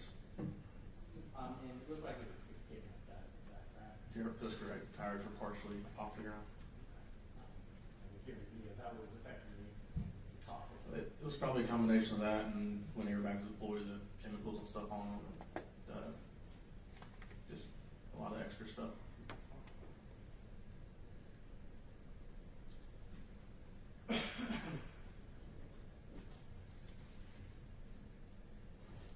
So we see you looking at the vehicle in the front side passenger.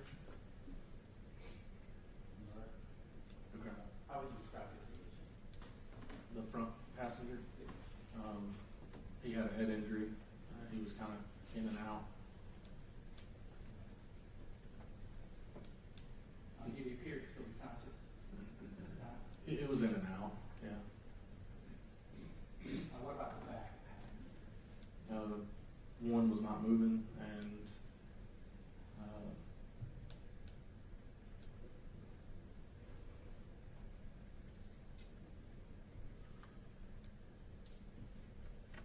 which passenger? So the one you asked about before, that was the one with the head injury in the front right? Like he was in the back left. This is been a long time. There's a gentleman in the front. Mm-hmm. Okay. And I was asking the condition you found. Yeah, the female was not conscious, not breathing, and the male was what we discussed. And then you already stated that the driver of the vehicle had been outside of the car by the trooper Scott. That's correct. Was there a second female at the scene you recall? There was. And do you remember where you found her? She was laying on the roadway in Holly Springs. Did you provide assistance? No.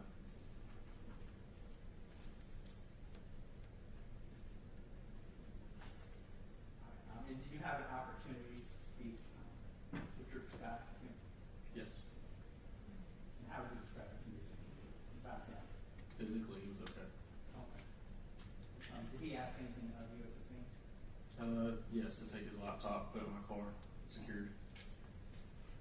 Was that something you did? Yes. All right.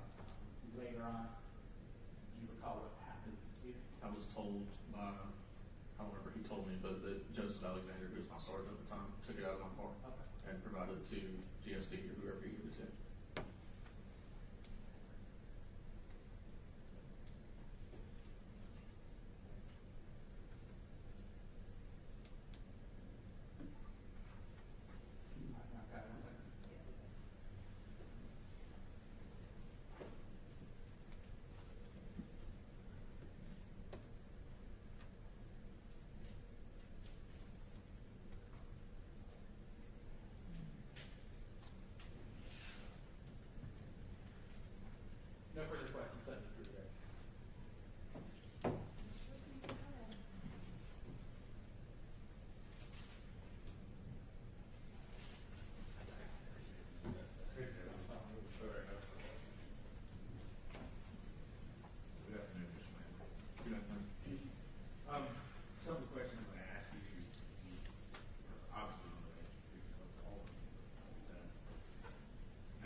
in perpendicular to traffic, parked underneath that bridge. So I don't remember which direction my driver's door was facing. The car would have been oriented east and west. And City of Bremen has part of it in Carroll County, though, correct? That's correct. And so it was not uncommon for you guys to be positioned there, correct? No, not uncommon at all. Not exactly, particularly, correct? Yes. Okay. And if you remember, how would you describe traffic that night? Heavy, light? It's usually very light, and same for that night. And what time did you come on? What was your shift at? Well, we work 12-hour shifts, so 6 p.m. to 6 a.m. Okay. So you've been on about 4 or 5 hours with the shift. And you mentioned that Trooper Scott had been under the bridge with you. Do you remember what time that would have been? It was after dinner, but probably closer to, it was post-dark, so maybe 10 o'clock. Okay. And you mentioned he had left a radio with you. Just so we're clear about this, the State Patrol have radios in their cars. They do. Okay. But the radio you're speaking of is the handheld one, oftentimes mic on your shoulder. That's correct. Okay. And that one just needed a charge, is that fair? Correct. Okay. Is that something you had done for him and other people before? No, not that I can recall. Okay. They usually didn't use their radios. Dispatch contacted them most of the time via cell phone. Gotcha. But you were willing to do it for him as fellow officer? Correct. Okay. All right. Now, just so the jury, those who don't know, how far would you say it was from where you were sitting to where the accident happened? Quarter mile, maybe. Okay. And that would have been, where the accident happened was outside of the city limits of Finken. That's correct. All right. But when you heard it, you just responded? Correct. All right. So you mentioned that it took you, you think, 30 seconds or so to come up the hill. Get to that, yeah. And then we saw your body camera. I just want to ask a little bit about what we saw. When you got there, we hear the motor revving in what you call the sedan. Is that correct? That's correct. Okay. And you hear a voice, and I'm going to ask, was that your voice? Hey, take your foot off the gas. That would have been me. And you can see that there is a great deal of smoke and debris, and you testified earlier, you think that's from the motor being revved as well as airbags, is that there? Correct. And you mentioned that a couple of wheels were off the ground, so it probably wouldn't go any further. Correct. All right. Now, we watched the video, and we see you moving around. Obviously, you're a first responder at that point in time. Do we see, and I think you testified this, Trooper Scott's actually assisting the driver. We didn't know who it was at the time. It was just assisting the driver. Yes. Okay. And you could get the driver's side door open? Yes. Yeah. Do you recall how they had to open the other side? Do you recall? I read the transcript and it said they used the jaws of life. And I'm going to ask what you remember, okay? Right. Just what's your memory from that day, okay? Now, how long did you stay on the scene? I'm not going to ask you exact minute, just ballpark. I'm not exactly sure. Probably less than 30 minutes. Okay. And at some point in time, you went back to work, right? Back to the scene, right? I left the scene from there, left my patrol car on scene, and assisted EMS with one of the passengers to the hospital. All right, let me ask you about this. Do you remember who you assisted with? I don't know the person's name, but I know their orientation of the vehicle. Who was it? The front right passenger. And when you say assistance, tell us what you mean by it. He had a head injury. Only quite a bit of blood and only makes him combative. So they had to restrain him in the ambulance to make it to Higgins. Okay. So me and another officer rode to the back of the ambulance with the EMS because they only rode 2 to a truck. Okay. And who was the other officer who rode with you? Wagner. Right. And you say restraint. Was he by hand, by cuff? It was by hand. It wasn't to. It was to keep him from hurting himself any further. Okay. So it's fair to say he became combative. Yes. Okay. And you rode with him to Higgins in the end. That's correct. Now, we see blood in the car. Do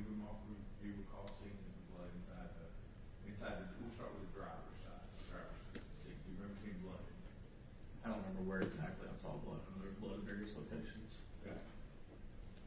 Now, do you recall witnessing alcohol at this scene? Yes.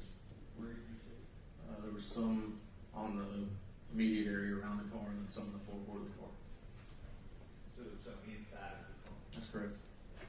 Did you take any photographs, still frames, anything like No, that? no, it wasn't my investigation. I was just there as an assistant. Fair enough. And you were a first responder, just doing what first responders do? Correct.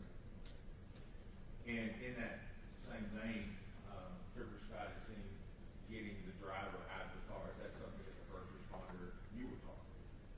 You can get the driver out? A lot of it depends on the individual accident, but yeah, in that situation, it would have been. So you didn't find that unusual for an officer on duty to try to get a car out of it? Could have been smoking, we didn't know. No. And you've been out of law enforcement how long? A year and a half or so. And after this, you went to work with Mechanical.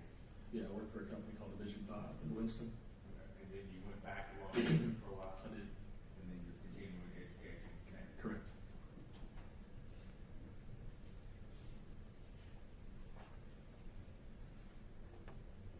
And just so we're clear, when Mr. Scott was under the bridge with you, Mr. Scott was under the bridge, and he decided to leave, he left because he got a call or advice that there was something going on and he could go check out? Yes. So it wasn't that in your opinion, I'm going to ask, he didn't just leave to go anywhere else that you know, he left because of the call? Not that I'm aware of, yeah.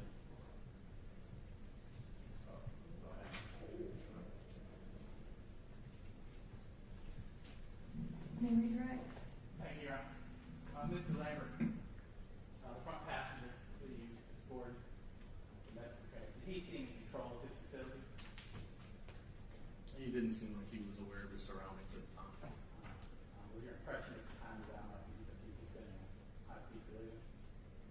More than likely due to the head injury, yeah. Thank you. Nothing further. Any objection to this witness being excused? No. No, Your Honor. All right, and any objection if he remains in the courtroom? Okay. No, Your Honor. Thank you, Mr. Lambert. You may be excused, and you're welcome to stay if you would like. The state can call its next witness.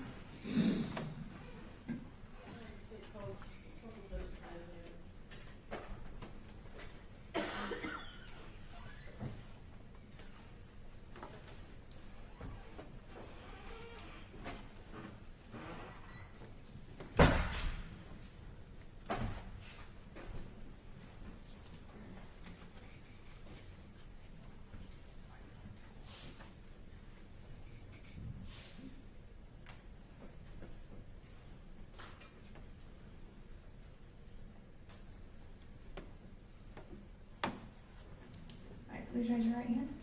Do you swear or affirm the testimony you give is the truth and nothing but the truth to help you God? All right, thank you. You can lower your hand and have a seat, and you can arrange the microphone so that it's comfortable while you're testifying, and then you may have one of those videos if you would like it. Good afternoon. Good afternoon. Can you please introduce yourself to the jurors? I'm Corporal Judge Erica Tisinger with the Butler Police Department, formerly with the Bremen Police Department. When did you work for Bremen?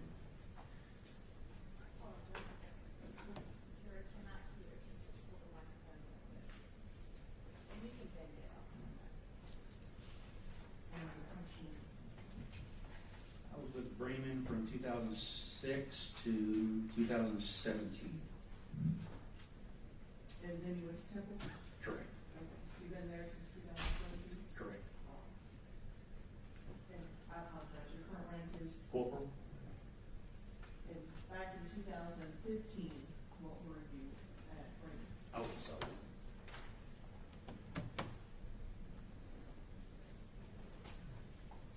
And what were your duties at that time? I was a shift supervisor, patrolled the city, answered calls, traffic. And so you were responsible for the other officers on your shift? Correct. And that evening, who were the other officers? Officer Josh Lambert and Officer Philip Wagner.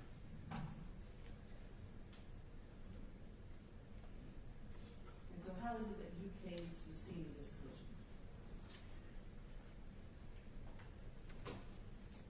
At that particular evening, I was in the center of town. I heard the call go out. It was a vehicle collision at that intersection. I proceeded to that direction. My two officers that were on duty were already there prior to my arrival, but that's how I basically heard it over the radio. Okay. And so to be clear, though, this is outside the city limits? Correct. Just outside the city limits. All right. But in Carroll County? Correct. So how long did it take you to get there? Maybe 3 minutes. And were Wagner and Lambert already there? Correct. When you get to the scene, what do you see?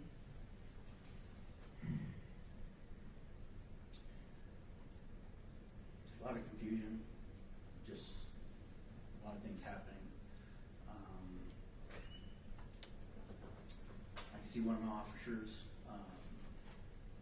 Wagner, standing over a young female, Kylie Lindsey, at the intersection of 27 and Holly Springs Road. And he's trying to keep her calm, trying to keep her from moving. And just to be clear, where exactly is she? She's right there. There's a stop sign at Holly Springs Road before you get onto Highway 27. And she was right there at that intersection, right there at that stop sign.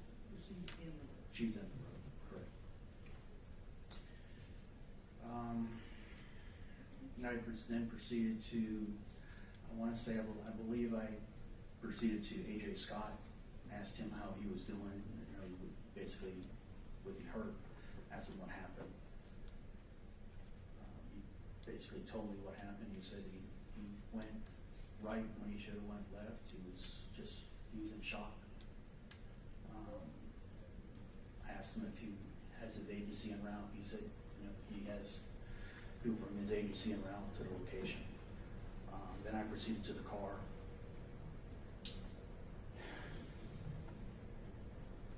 I'm sorry.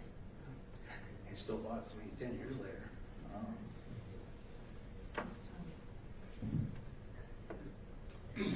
There was a young girl in the back seat. At the time, we didn't know who she was.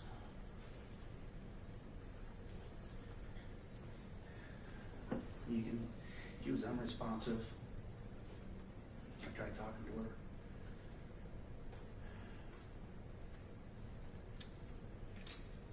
Then, after that particular moment, there was nothing I could do.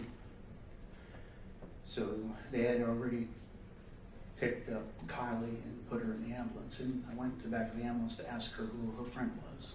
And she told me her name was Isabella Chinchilla was her name. So we did a big search around the area, and we ended up finding her purse outside the vehicle. And we found out her name was Isabella Chinchilla.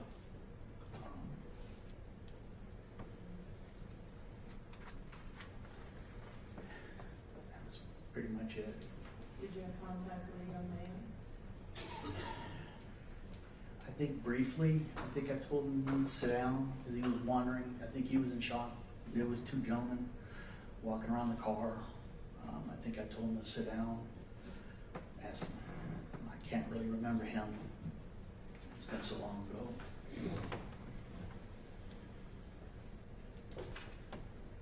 Were you wearing a body cam with him? Correct, I was. And was it recording as all of this happened? Yes. Remember this time you tender 10? Tender takes 10. No objection.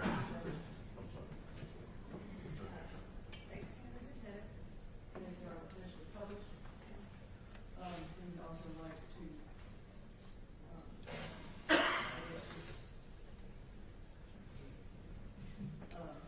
state for the record, as we previously discussed with defense counsel, that some of the video has been redacted to remove some more, gruesome portions.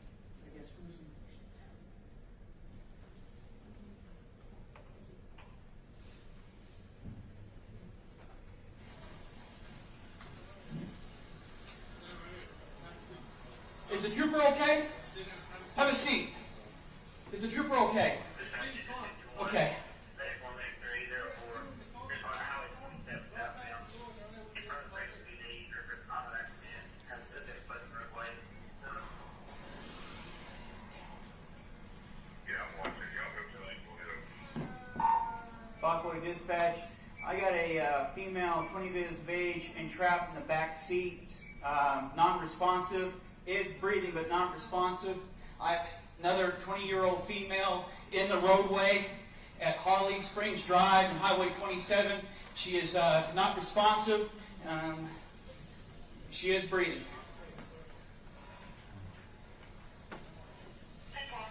From your ear.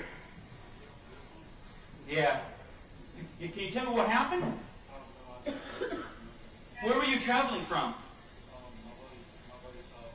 Your buddy's house? Were you traveling south?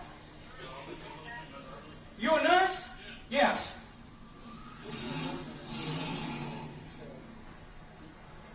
Were you traveling south of 27?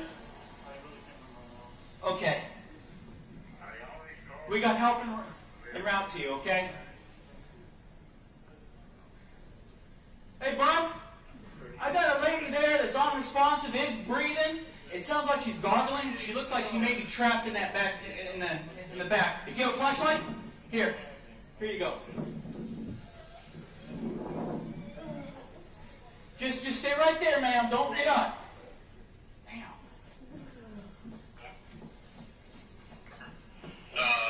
Charlie's on the way getting this ambulance come down there.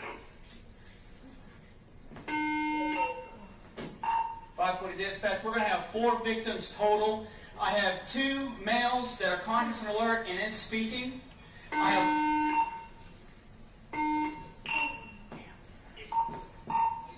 540 dispatch. We're going to have 4 people total. 2 males are talking. I got 1 outside the vehicle sitting down. The other one's still sitting in the passenger seat. Oh yeah. The female that's in the roadway was ejected from the vehicle.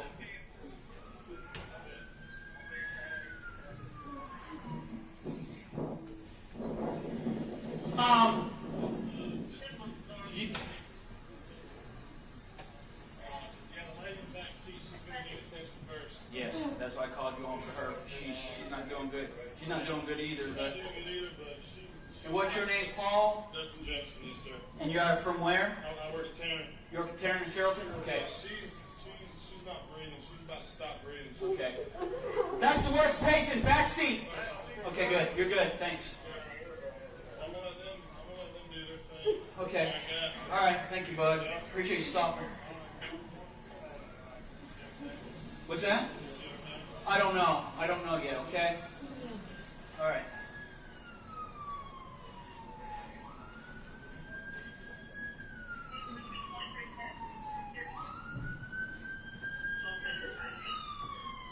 What happened, brother? What happened, man?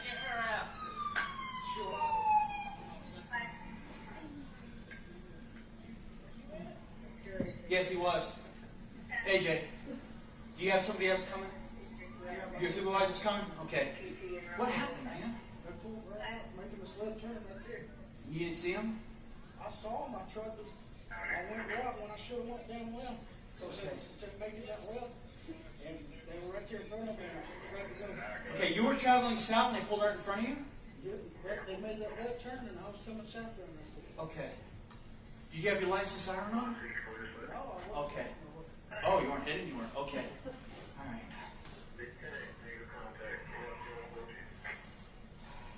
But you're okay. All right, brother. Where's the? I guess that blood. Where's the blood coming from on your shirt? I drug the driver out. I couldn't get to the passengers. Okay. Okay. All right.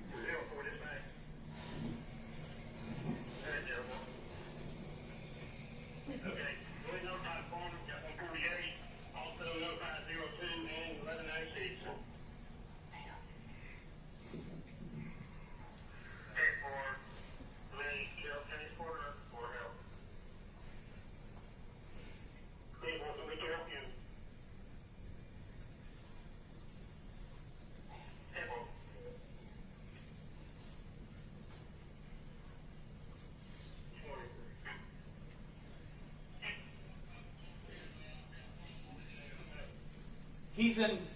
He's involved.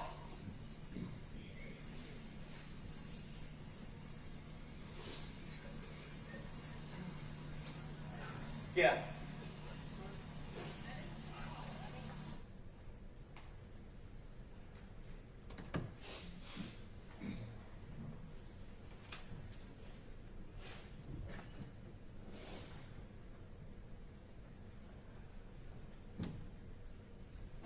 Sir, did you remember, now that you see you came again, the gentleman that pulled up in the truck?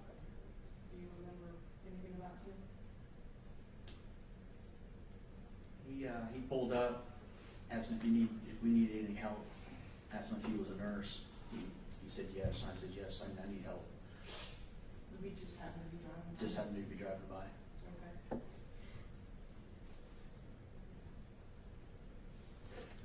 And do you remember talking to some young men who pulled up on the scene later? Yes. Can you tell me about that? Two young men pulled into the gasoline station. They were inquiring if it was their friends.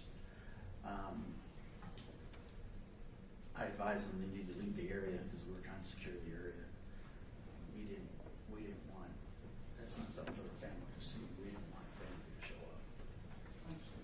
So we asked them to leave, and then they left.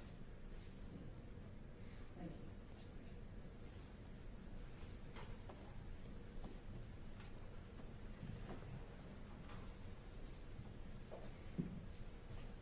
Good afternoon, Corporal Alexander. I'm going to ask a few questions. Back in 2015, how long have you been in law enforcement?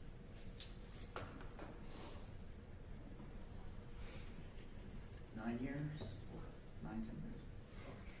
And so you've been 19 years now, I guess? Yes. And on the night in question, you mentioned that you were up in town in Bremen. You got called out with the radio. Do you remember how you got notified? I don't remember the exact how I got called. I think I was just scanning the radio and I heard that call go out and I responded. I believe that's how it went. Yeah. And it's not uncommon for Bremen police officers, or even federal police officers now, to respond outside the city limits if something happens. Correct. Yeah, and it's not very far outside the city limits of Bremen, is it? No. Quarter mile or less? Quarter mile or less. Now, I'm going to ask you, where did you go to the academy? North Central? North Central. We went over in Offset. Correct. All right. And while you were there, I'm going to ask you, did you ever take any field sobriety training to you out there? Yes. Okay. And back in 2015, you've been 9 years with the police department of Bremen. Did you have any prior law enforcement prior to that? No. Okay. In the 9 years in Bremen, had you ever had a chance to investigate DUI cases? Correct. And so you were familiar with field sobriety, blood alcohol requests, and by consent, all of those things, correct? Yes. Okay. Now, is one of the things that officers oftentimes look for in cases involving alcohol-related events or drivers is the smell of alcohol. Is that fair? That's fair. And oftentimes it's noted alcoholic beverage emanating from their person. Is that fair? Yes. All right. Now, at the time, did you actually smell any alcohol in and around the Nissan Sentra that we see here? I did. And what did you smell? I smelled an alcohol beverage coming from inside the vehicle. Okay. Did you actually then with your own eyes see any evidence of that possibility? I did. What did you say? I saw Bud Line, 6-pack of bottles that were crushed on Isabella Chinchilla's right side between the seat post and her shoulder. And when you say crushed, They were bottles. And they were crushed, and that was at the back of the car. Correct.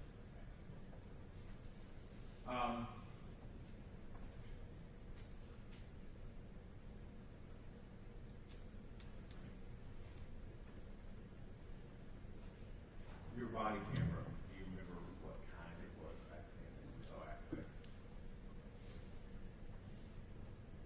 It was a swipe tie, not actual, it was a swipe tie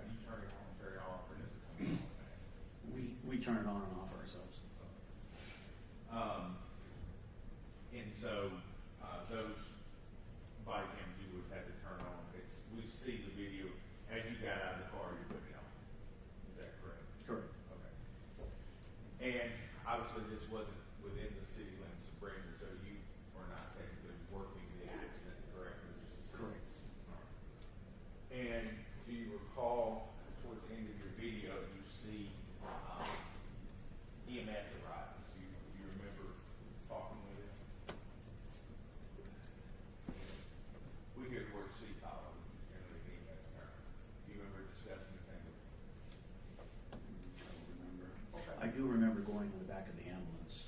Sure. Which ambulance? It was an Ambicare ambulance, I believe. Who was the transport? They were transporting Kylie Lindsey. They were attending to her. I asked her a few questions, and she was responsive and answered the questions back to me. And then I left the ambulance. Do you recall what you asked? I asked her who her friend was in the back seat. And did she give her name? Yes, she gave me her last name of Chinchilla. And then you testified earlier, I don't want to put words on it, that you found a wallet or purse or something. I found her purse. Okay, you put the two and two together with the name and the ID. Yes. And we see you're pretty close to Dylan Wall at one point in the video. Did you ever get face to face with him? That you were in? No, it's been this. I don't remember.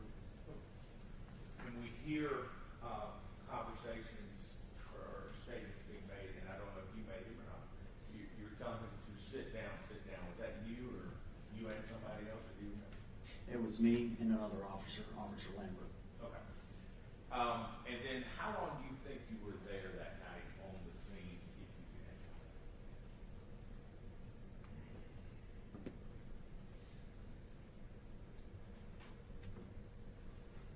It's hard to judge time because everything's happening so quick. I could say maybe 15, 20 minutes. Sure. At the time, the city of Bremen, what shift were you on? C shift, B shift, back then? Do you remember what you were on? It's just night shift. Night shift, okay. How many officers were in the city of Bremen on night shift back then? 3. So all 3 of you guys were here? Correct. So at some point soon after this, you would have had to return to duty, right? Correct. And have to get back in the city and go back to patrol? Yes. Okay.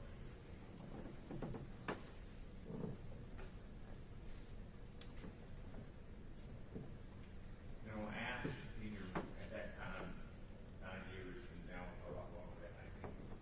Have you ever worked accidents where alcohol has been present inside of vehicles? Yes.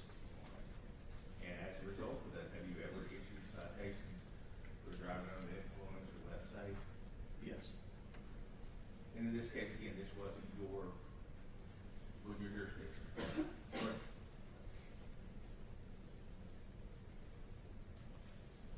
That's all I think. You redirect? Presence of alcohol in the vehicle is not a DUI, right? That's correct. Thank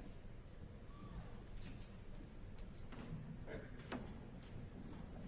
There is one more thing. And again, it wasn't your jurisdiction, so I'm not asking. But you gave information on the video about the female being age 20. How did you get that number?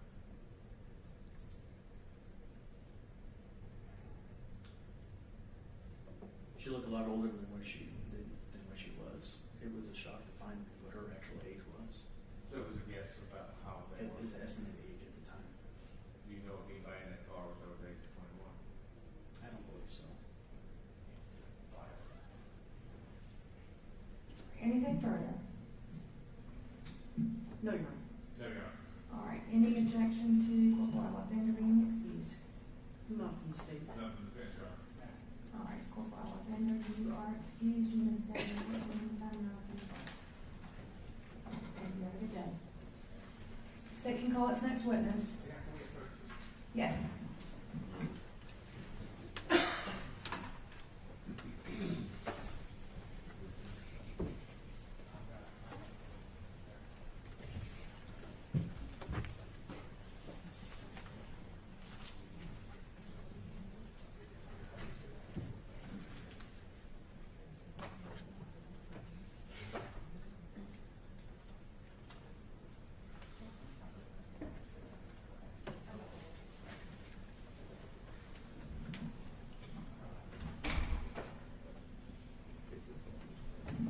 This is for the jury. Our next opportunity for a break will be in about an hour.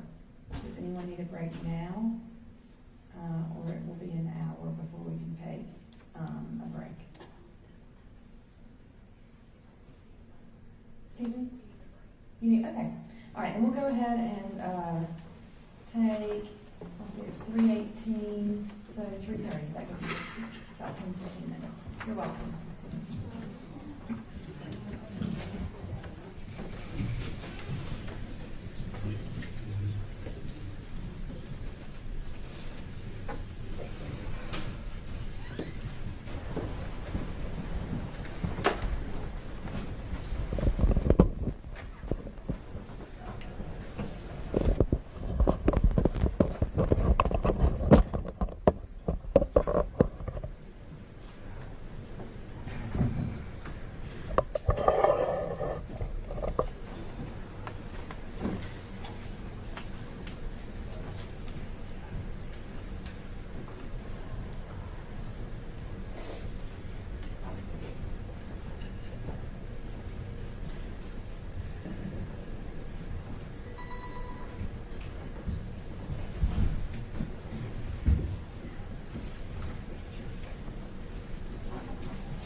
You may be seated and the state can call its next witness. Thank you. We're going to call Philip Wagner.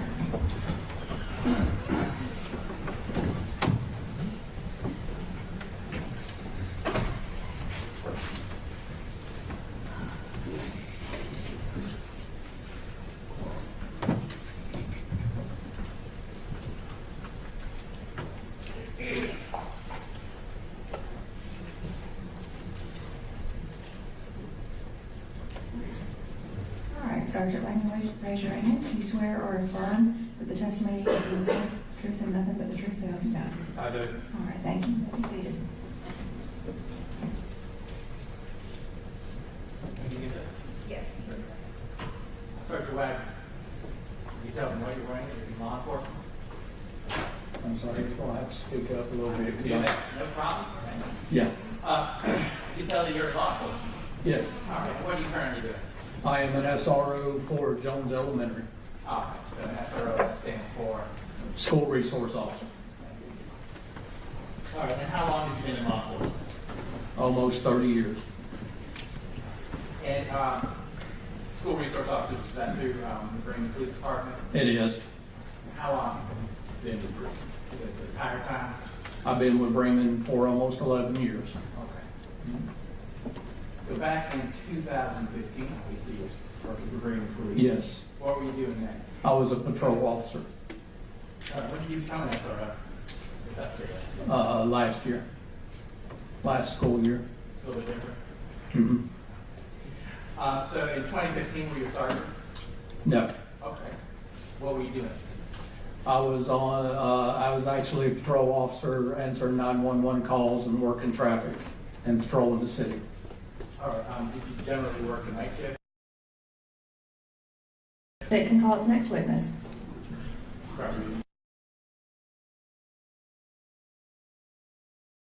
Say 11 to 12. Yes. Where were you stationed, or where were you located? I was located underneath the I-20 bridge. Were you in uniform? I was. All right. Were you in a marked patrol vehicle? I was. Was it just you? Me and Officer Lambert. He was also in the Bremen Police Department? Yes. Were you in separate vehicles? Yes, separate. Was there anyone there with you? We sat there alone for a little bit, and then Trooper Scott pulled up. All right. Were you familiar with Trooper Scott? I'm sorry? Were you familiar with him? Yes. How'd you know him? Just by passing at that time. Was it unusual for the Bremen Police Department to just hang out under the bridge? No, not unusual at all. And you said you were monitoring traffic? Yes. Do you remember what traffic was like that night? Probably about medium traffic. To you, what was medium traffic? The normal flow for I-20 at that time at night, being that we got a lot of restaurants and motels around here. Just medium traffic. Traffic. Okay. How was the weather? Do you recall? Yes. Okay. What was the weather like? I think it was a clear night. Now you said that Trooper Scott was with you? At one point, he was sitting under the bridge with us. All right, and did y'all talk or chat or anything? He talked to Officer Lambert. Okay. And at some point, did he leave? Yes. Do you recall why he left? He responded to, I think, back up Carroll County. And what was the next time you saw him? When I responded, I never actually saw him, but when we responded to the accident. Right, okay. You saw him at the scene of the accident? Yes. How long a period of time was it between when you saw him leave and you saw him at the scene of the accident? I'd say probably 30, 40 minutes, maybe an hour. And what caused you to respond to the scene? We heard Trooper Scott ask for, or come on there and say that he was involved in a 1050, which means accident. That was over your radio? It was not on our radio, it was on his portable radio. Okay. And where was his radio located? He had left his radio with Lambert to charge, Officer Lambert. Okay. And how far away was the scene of the accident? From where you were? Maybe a quarter of a mile, maybe less. So it didn't take you long to get there? No.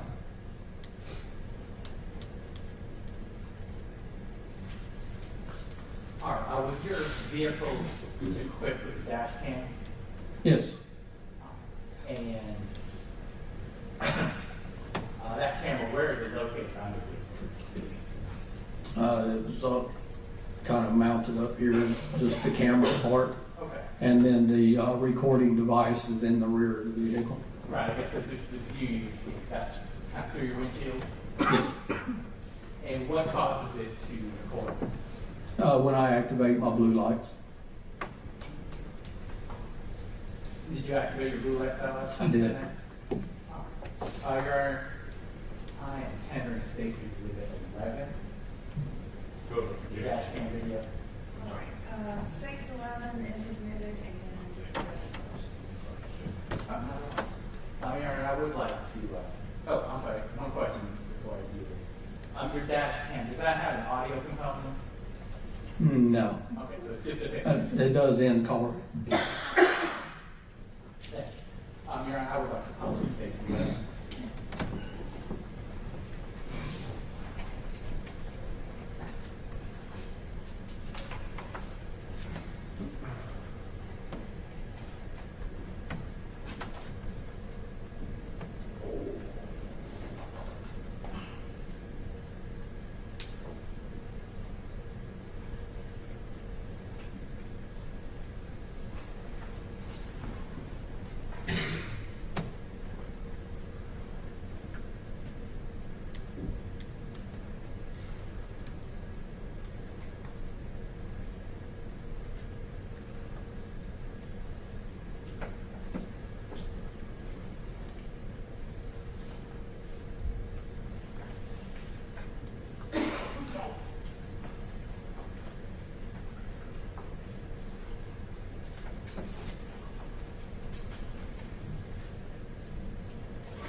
Yes.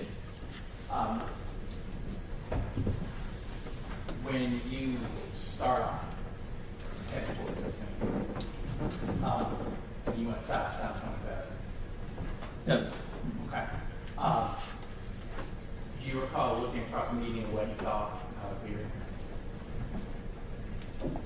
When I left from under the bridge and drove up 27 and then made my left turn at the little turnaround right there, my headlights come across and I saw a bunch of debris in the roadway, and I did see a body laying in the road.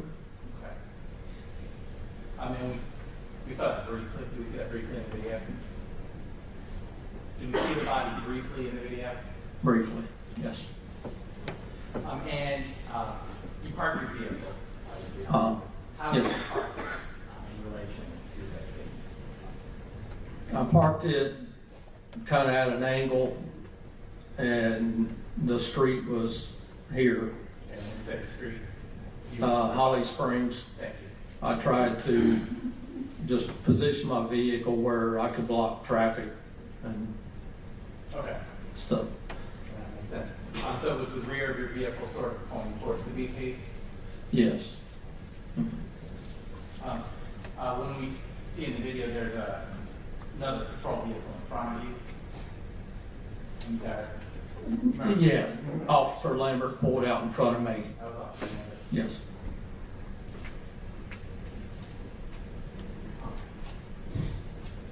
Now, after you parked the car, you get out. I did. How would you describe the scene you saw? I saw a vehicle up toward the wood line. And is that the same one we see in the video? Yes. Okay. And then Trooper Scott's vehicle was a little down from it on the right. And then, of course, she was over here in the roadway. Okay, now we got to get this taken down. You're using the right hand when you say she was over here. So you mean she was on the body that you saw in the right? That was to the right of your vehicle? Yes. So using the video that you just watched, that would have been on the right side. Yeah, the passenger side of my vehicle. Thank you. And after you got out of your vehicle, did you approach the vehicle you saw on the embankment? I'm sorry? The car up on the road, did you go up to it? The car? No, I did not. Oh, well, what did you do? I exited my vehicle and come around in front of my vehicle and went straight to the girl that was laying in the roadway. At the time, did you know who that was? I did not.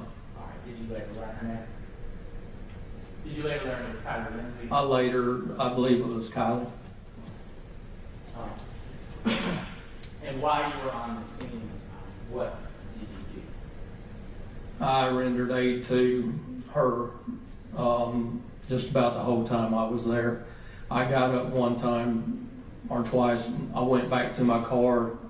I think I went up to Sergeant Alexander and told him what we had. And then I went to the car and got my gloves and went back. Okay. And how long were you with Miss Lindsey at the scene? How long was I at the scene? With her? With her the whole time until medics arrived with her. All right. I mean, was she taken in from the scene? Was she taken away by EMT? Yes, I'm pretty sure.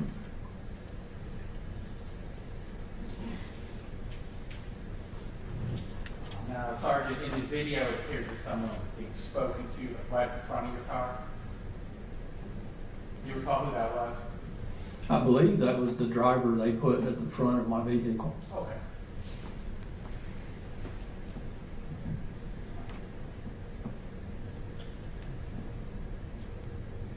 Years ago, did you still have a similar hair? Did you have a similar haircut?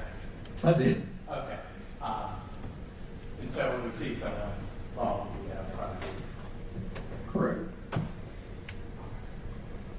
And you watched the video. Was that Officer Lambert that you see initially running up to the sedan on that? Officer Lambert was there too, yes.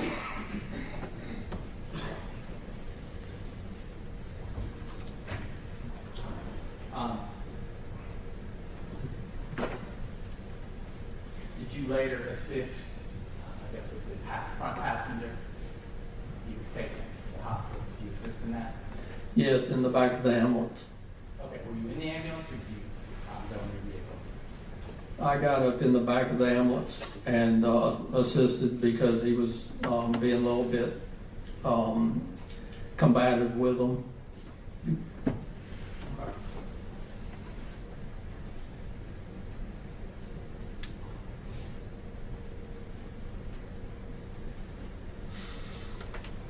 And just to make clear,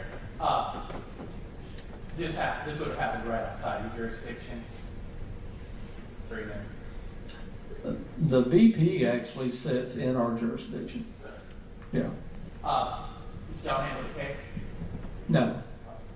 And who ultimately there handled the case? Georgia State Patrol took over on the case. Thank you.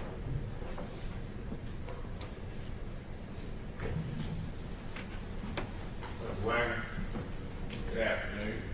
Good afternoon.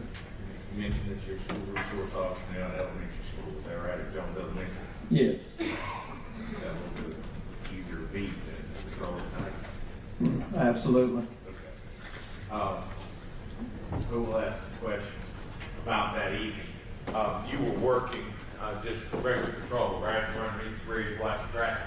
Yes, that's correct. And that was a common thing for night shift to do in Bremen at the time, correct? Correct. Is it still a common thing? Yes.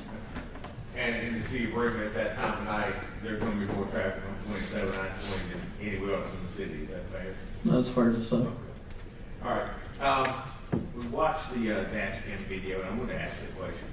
There was a young lady that was in the video that had a pink shirt, blonde hair, and blue gloves on. Do you know who she was?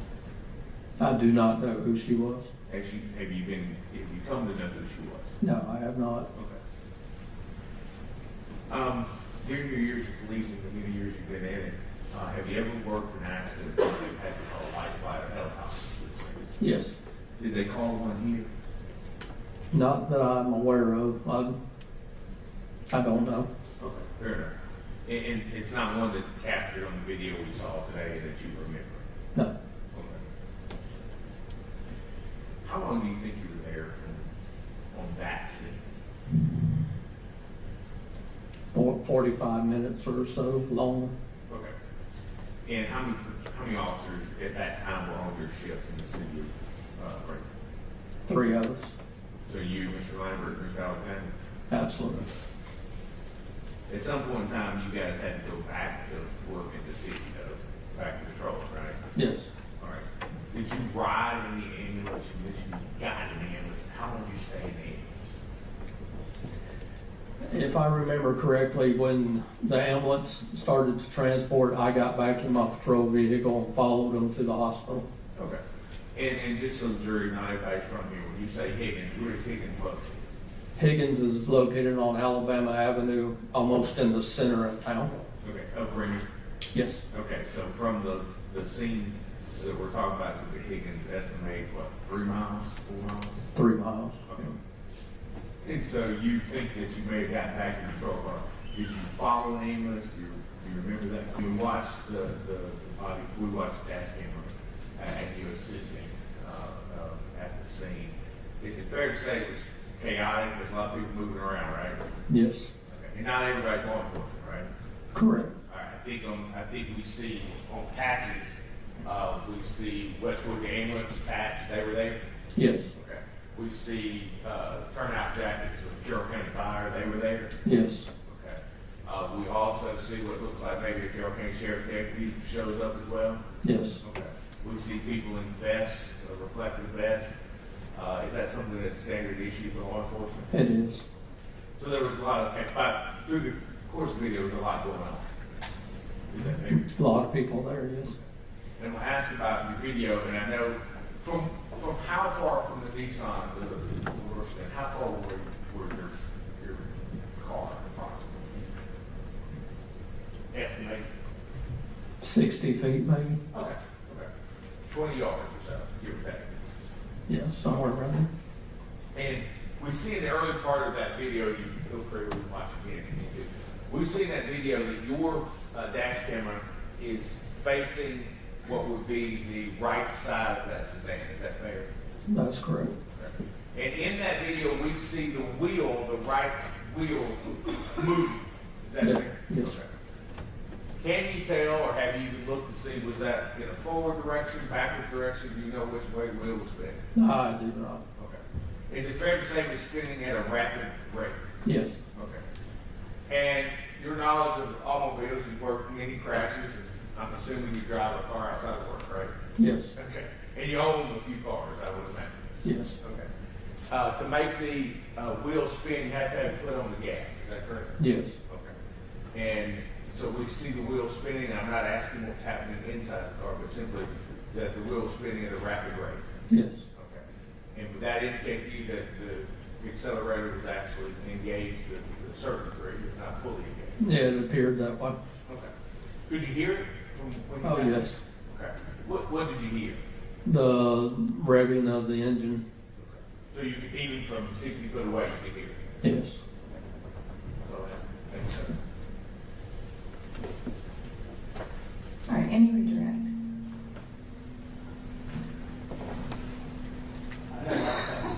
All right, any objection to this witness being excused? Not from the state. Nothing to finish wrong. Thank you so much. You may be excused. You can stay in the courtroom if you would like now. Thank you. Okay, have a good day.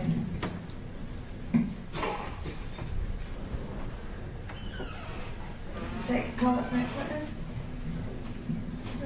Paul Leslie Jackson.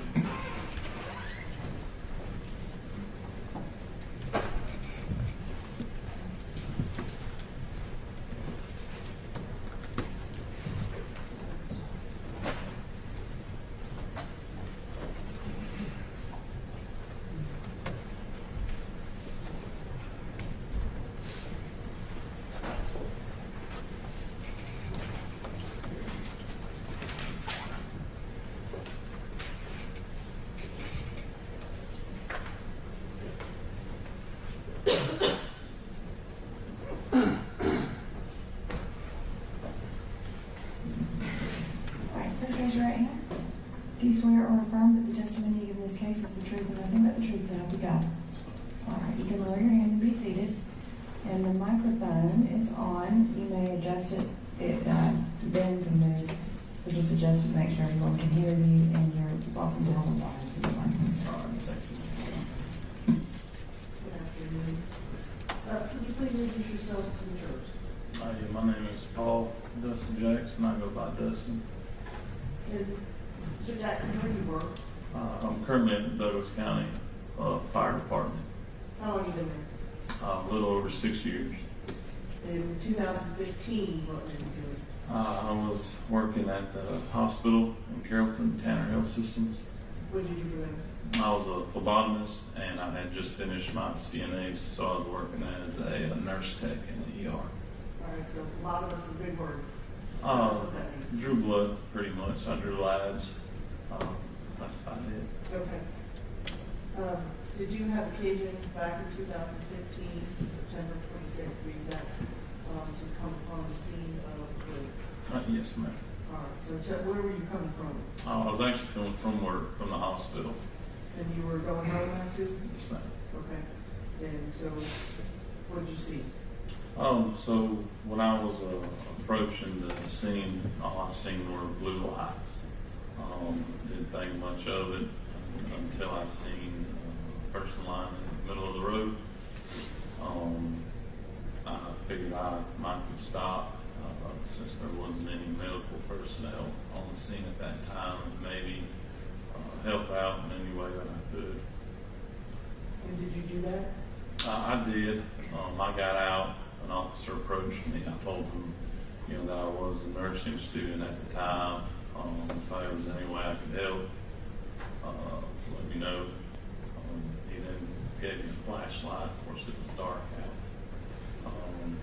So he walked me up to the car that was in the accident. And as I approached it, the first thing I seen was a young lady in the back seat. Now, where is this car located? So, coming northbound, it was off of the right, kind of just up an embankment. Okay. All right, so tell me about the lady So first thing I noticed was just the way she was positioned. Didn't look real good. So first thing I did was reach in and check her pulse. She did have one, but it was very faint. She took a deep breath that was more labored, and then I checked her pupils. Her pupils were fixed dilated, and I knew right away that was not a good sign. Why is that? So if your pupils are not reactive to light and they're fixed and dilated, it usually signifies some type of nervous system trauma, brain trauma. So I knew that it wasn't good.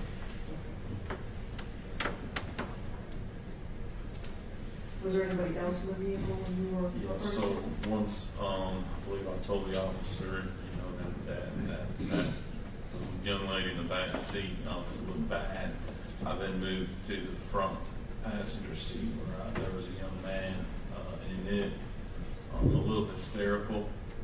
I tried to calm him down, told him, that help was coming, but he was a little hysterical, so I knew he was, breathing and alive, so there wasn't much else, I could do for that guy at that time. When you say hysterical, what do you mean? So it was, a little emotional, kind of screaming, rocking back and forth, looked like he was in shock. But again, there was nothing that I could do for any of that. Okay. And did you see anybody else on the scene? Yeah, so once I left the front passenger, the officer walked me to, there was a young man sitting on the ground in front of the patrol car, and he seemed to be fine at the time, so I didn't offer any assistance to him. And then just past him, on the lane of the road, was a person that I saw when I first pulled on the scene. It was a young female laying in the middle of the road. There was an officer knelt down beside her, and she was talking. So I knew at that time there was nothing that I could do for her. She was breathing. Obviously, she had a pulse. And it was right after that is when the ambulance pulled up. I gave a report to the ambulance crew member, told her the young lady in the back seat was probably past help. There was two people that were alive and doing okay, but the young lady in the road was probably the worst off of the four that needed to be treated first. Okay, so you ran down from the worst to best as far as help first? Yes, ma'am. Who needed help right then and there. Okay. And so when you say the young man sitting in front of the patrol car seemed fine, did you actually speak to him? No, I did not. He was looking around, so I knew right away that he was breathing. Conscious. Yeah, he was conscious, yes.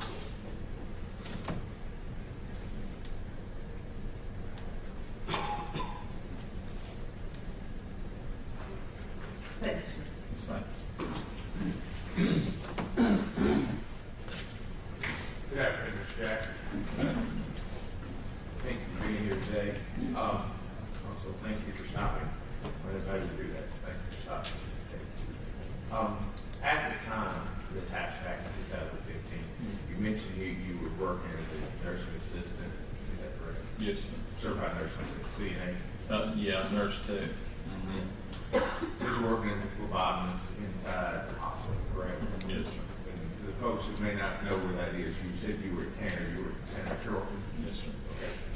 And you were on your way home. Where did you live at the time? In Tallapoosa. Okay. How would you go home? 27 north up to 78. Okay. Right in Bremen, we make a right. Yes, sir. And go westbound. Correct. Okay. So you were on your way back that evening, and that was your regular route? Yes, sir. Okay. So you were familiar with that intersection. You passed it how often a week? You said that 4 days a week. Okay. Are you from this area originally? No, sir, not originally. How long have you been living here back in 15? We moved to Carrollton in, I think, '09, so quite a while.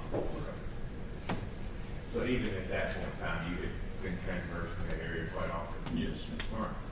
And you said you come upon the scene, you see blue lights. Where do you park, where do you put your vehicle, what you drive, tell me about So I was driving a pickup truck, and I parked on the left shoulder. That was just kind of where I pulled over at the time. Now, you currently are employed with Douglas County Fire and Rescue? Yes, sir. All right, and a little different in Douglas than here in Carroll. Is it true that Douglas has EMTs in every station? Yes, sir. At Douglas, we are all EMTs and firefighters. And so EMT is an ambulance response is under the same umbrella as fire, correct? Correct. Yeah. So you guys would come out of the same house? Yeah, 9 times out of 10, a fire engine is dispatched with an ambulance. Okay. Which house do we work now? Which station? I'm at Station 5 on Chapel Hill. Okay. And so, again, when an ambulance gets called out, or the fire truck gets called out, ambulance gets called out, so does the ambo. Is that fair? Yes, most times. How many, that's probably hard to estimate now, how many automobile collisions have you been involved with as far as APMT? Not this one. Hundreds. The last 6 years, I would say hundreds and hundreds and hundreds. Okay. Now, I want to ask you about, just a little bit about kind of what a role of an EMT might be. Are you familiar with the term trip sheet? What trip sheet means? No, sir. What do you guys call your reports? I like to rip and run. Yes. Okay, I got you. Tell the jury what that is. Basically, it's just information that 911 dispatch gives you so that you can kind of figure out what you're getting into before you actually get on scene. And you also mentioned that you, I think your words were you gave a report to the EMTs that showed up at the scene. Mm-hmm. So you were passing on information. Correct. And you were doing your very best to pass on what you knew and when you knew it. Is that fair? Right, based on the little information, yeah. And after after you transport someone, and let me ask, now with Douglas County, are you driving, you're in the back, do you do both, what do you do? Currently, I'm a sergeant, so I'm the driver of the engine. Okay. And when you were acting as an ambulance or an EMT, were you in the ambulance, were you in the back, were you in the front? Yeah, I was driving. Okay. Well, sometimes both. Okay, fair enough. When you finished, did you guys complete any sort of trip sheet or paperwork to memorialize what you did on that trip? Patient care report, yes, sir. Okay. And is that done soon thereafter? Usually, yes. Depending on how busy county is at that time, you could catch a call right away. Okay. So it's easy to get backed up in your reports. Is there a laptop or a desktop there at the station for you guys to use? Yes, sir. And is it important to do those as soon as you can so that you remember as much as you can? And yeah, that would be important. I try to. That way, one, I don't get behind. But yes, also, you try to type your narrative as quick as you can so that everything's fresh. And it's important for you to do that so you ever have to go back and look at it. It's as fresh as it possibly could be. That's right, as detailed as you can write. And you mentioned about deciding what treatment or who was worse. Is that what you refer to as triage? Yes, sir. Okay. And you decided who needed most help and who didn't, and where the EMTs, and you pass that along to the EMTs. That's right. Y'all call it pass off ever? Is that a term? Yeah, report. Yeah, report. I'll pass the report. And that's important to help the next person line be up to date, up to speed. That's right. After we've seen a video with you in it, how long do you think you were there to see? I would say maybe 5 to 8 minutes. It didn't feel very long.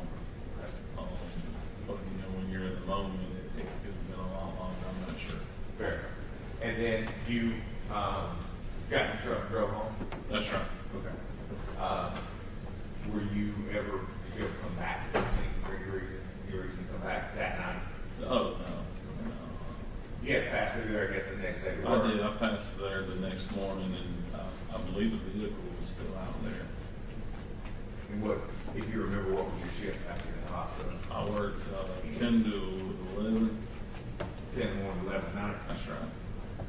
And so you would have been in this area after your 11 o'clock shift in the hospital in Carroll? That's right. And for folks who may not know, the hospital is very, very close to Highway 27 in Carroll, the town hospital, is it not? Right. Yeah. Maybe a half a block away? Yeah, about a block away. Thank you, that's all I asked.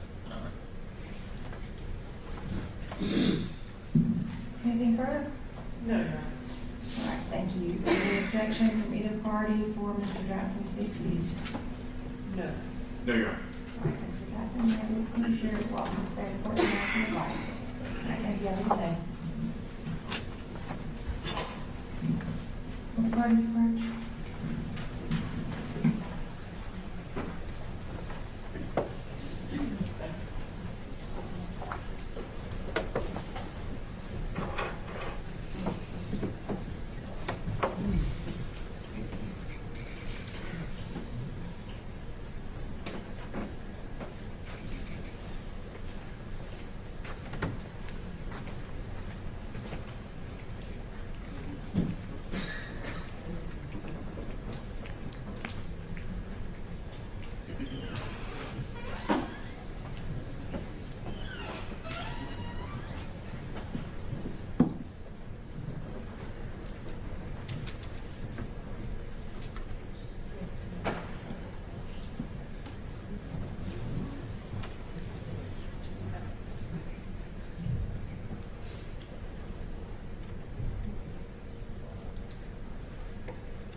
All right, we are at a stopping point today. The next witness is scheduled to be here tomorrow morning at 9.